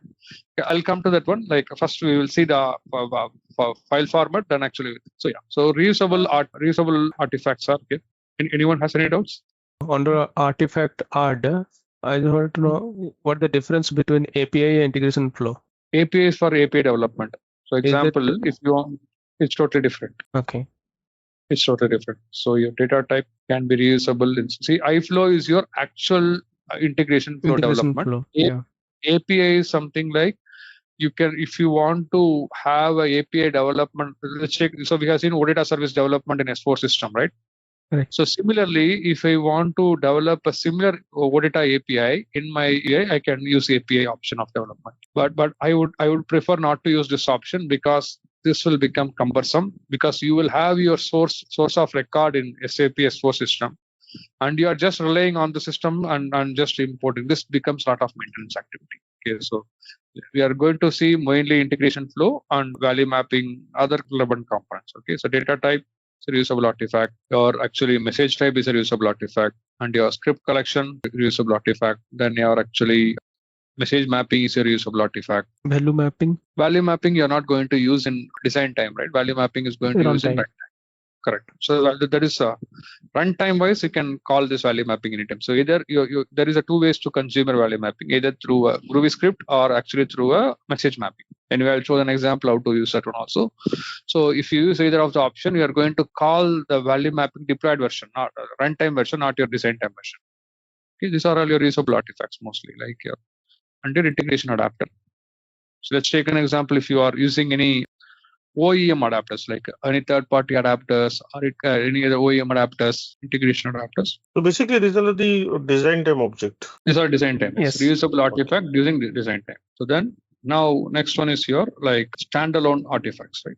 Standalone means like I have to do all my development from there. And artifacts are nothing but your two major things. One is integration flow, Function library, API, and value mapping, function libraries, and your function libraries. Okay, so these are actually like your standard artifacts. Runtime consumable artifacts. This is your value mapping table. Another one is your function libraries. And if you develop any API, that also you can do as a consume. You can consume inside your iFlows. Okay, and also you can call one iFlow to another iFlow also. Call one iFlow to another iFlow through adapters. We are going to see there are two ways of calling. There are multiple ways of calling, but actually there are only two ways are most recommended. Is that kind, Victor? Is that kind of an event mesh? No. Event mesh is totally different concept. I'll come to event mesh later. Okay, so please don't mix and match of anything. This is just a simply iFlow. Okay. Yeah. Any questions or any doubts here till this time? And one 5% is asking about MTA archive, right? Like what is the MTA archive?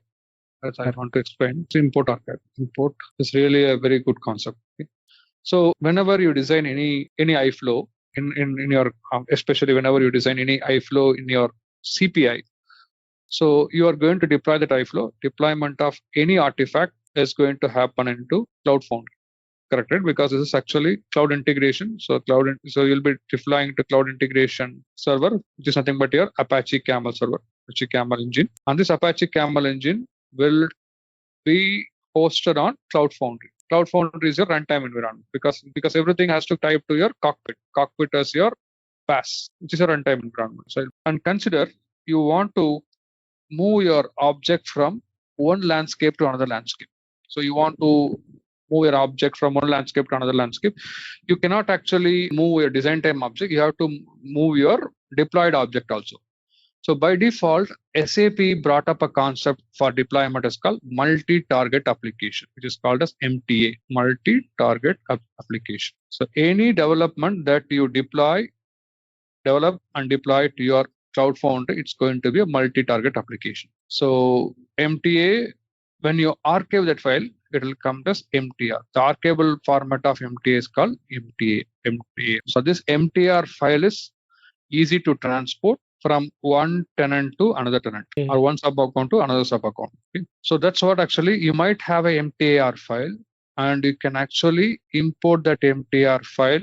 So your MTR can be so let me put an example. Your MTR, so what are various varieties of MTR? Types of MTR could be whatever you see, right? Like it could be a iFlow, any of this artifact. It could be an API, it could be a value mapping table, anything. It could be any of the reusable artifacts.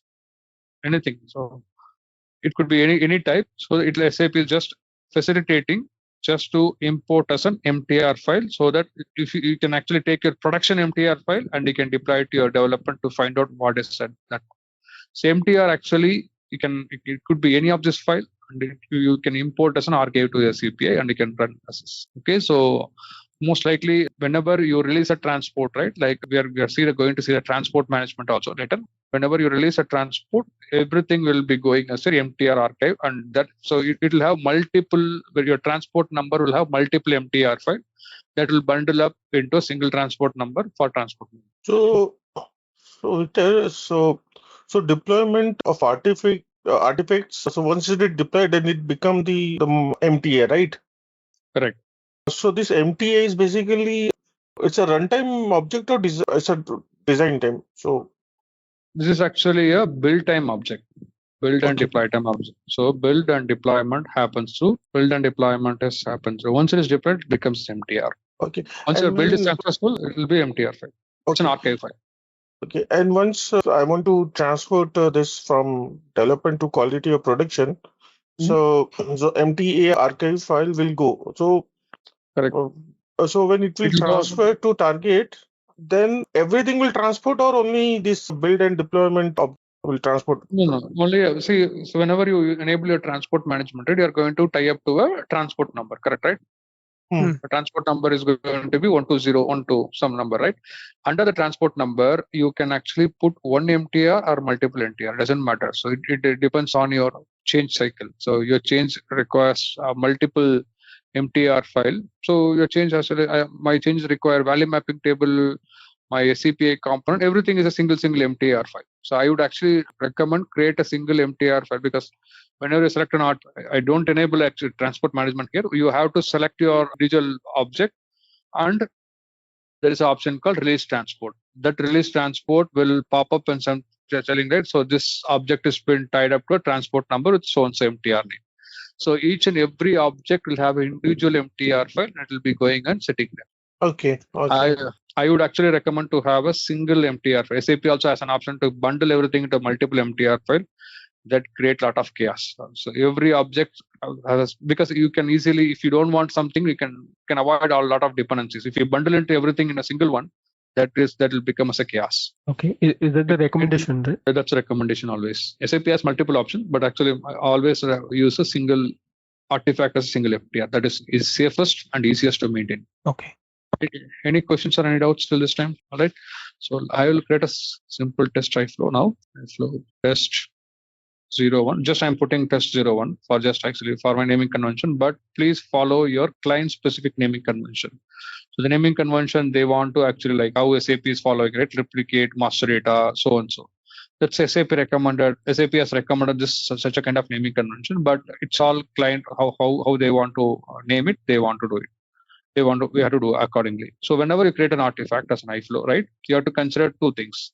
What is the description? What this iFlow is going to do? So this iFlow is going to this integration design to infer. So you can put source APS4 system, give the proper description, because this description also a customer want to be specific.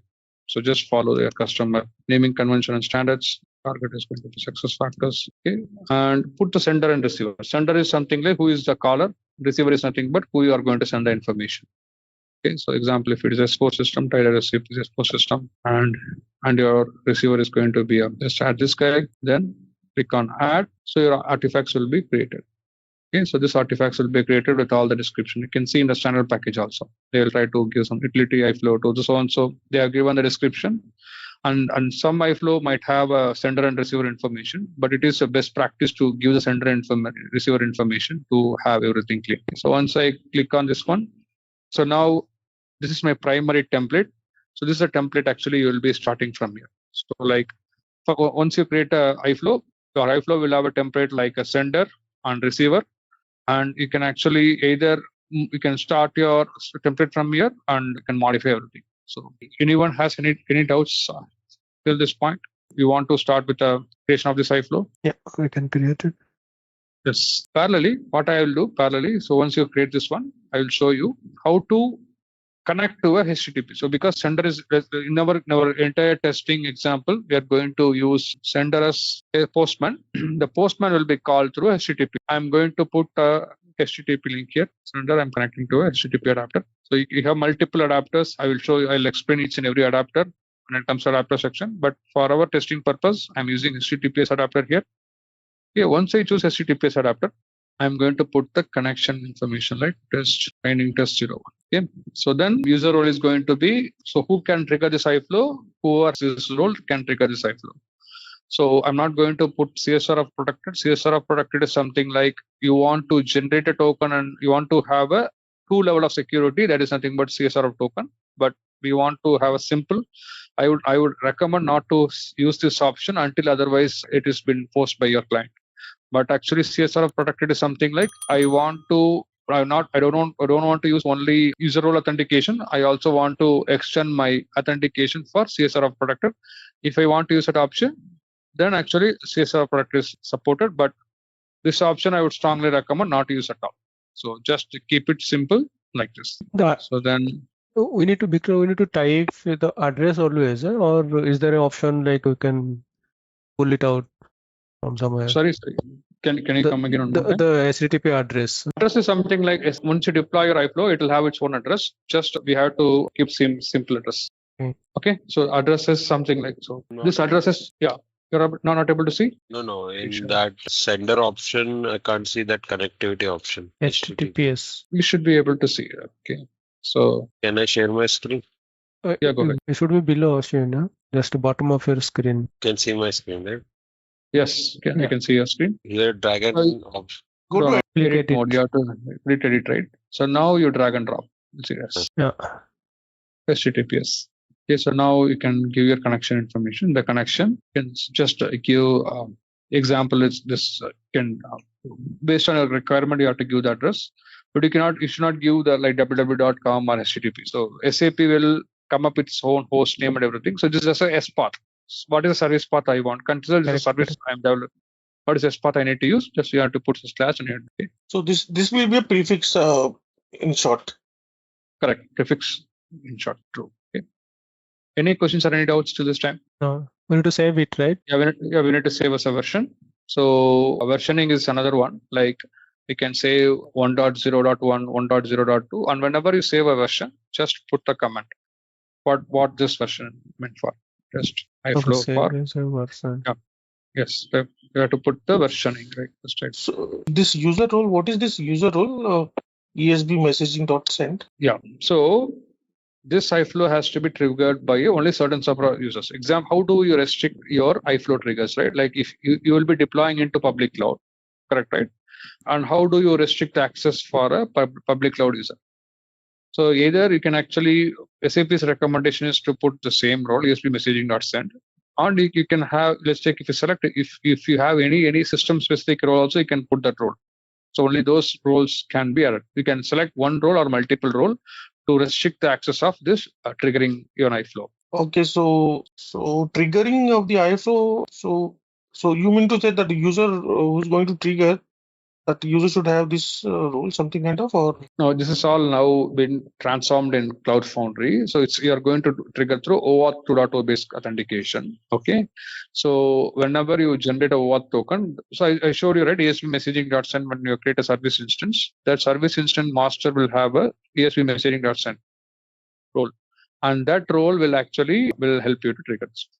So we are going to see it subsequently now. I'll show you how it is. So everyone are clear? So are we good? Yeah. Now you can save us a version. Everything is clear. So from there, actually, like because modeling has a lot of different concepts. Because I'll show you, like I have 26 different varieties of iFlow modeling. Okay, we are going to see all 26 varieties of concepts because I want to have your foundation strong. Then we can actually take each and every component how we can design that one. Yeah, 26 different varieties are there. So we are going to see all 26 different varieties. Okay. One question related to this 26 flows. So this will source and target the systems. Do you have the source or target system, or are we going to use the source and target as a trial system, something kind of? How is it? So we are going to call S4 system as a target system. Source is going to be a Postman. We are going to trigger the iFlow through Postman. That will just call S4 system. We will use some S4 data, but most likely I have a sample payload because these are all mock thing, right? We are going to consider like you're going to have a similar kind of a payload in your system. But so your message mapping, I have a mock payload for that one, how to do a message mapping. If you want different palette component, you can see how it is getting called different. So I'm going to connect to a SAP system only. So I'll show you how to connect to a SAP system and use all the palette components on the one. Okay. All right, let's test your knowledge. Here's a question for you.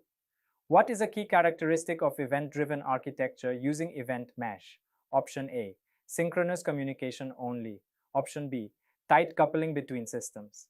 Option C, loose coupling and asynchronous communication. Option D, direct database access. Take a moment to think, and when you're ready, choose the correct option. Remember, each choice holds a key to unlocking the answer. Good luck. Type the correct answer in the comments section. Hey there! Want to get good at connecting systems? Our SAP Integration Suite course is here to help. You can take it at your own pace on our platform. In this course, you'll learn all about APIs and event mesh. It's like a toolbox for linking apps and sharing data the smart way. Our course covers everything you need to know, from the basics to more advanced tricks. It's made by experts who know what they're talking about. Your teachers are pros who've been doing this for ages. They're here to help you learn and answer any questions you have. And don't just take our word for it. Our students love the course too. People just like you have found our course super helpful. Best part? It won't break the bank. This awesome opportunity to learn is affordable. Ready to become an SAP Integration Pro? Sign up on our page now. And for more info, check out ZaranTech's website.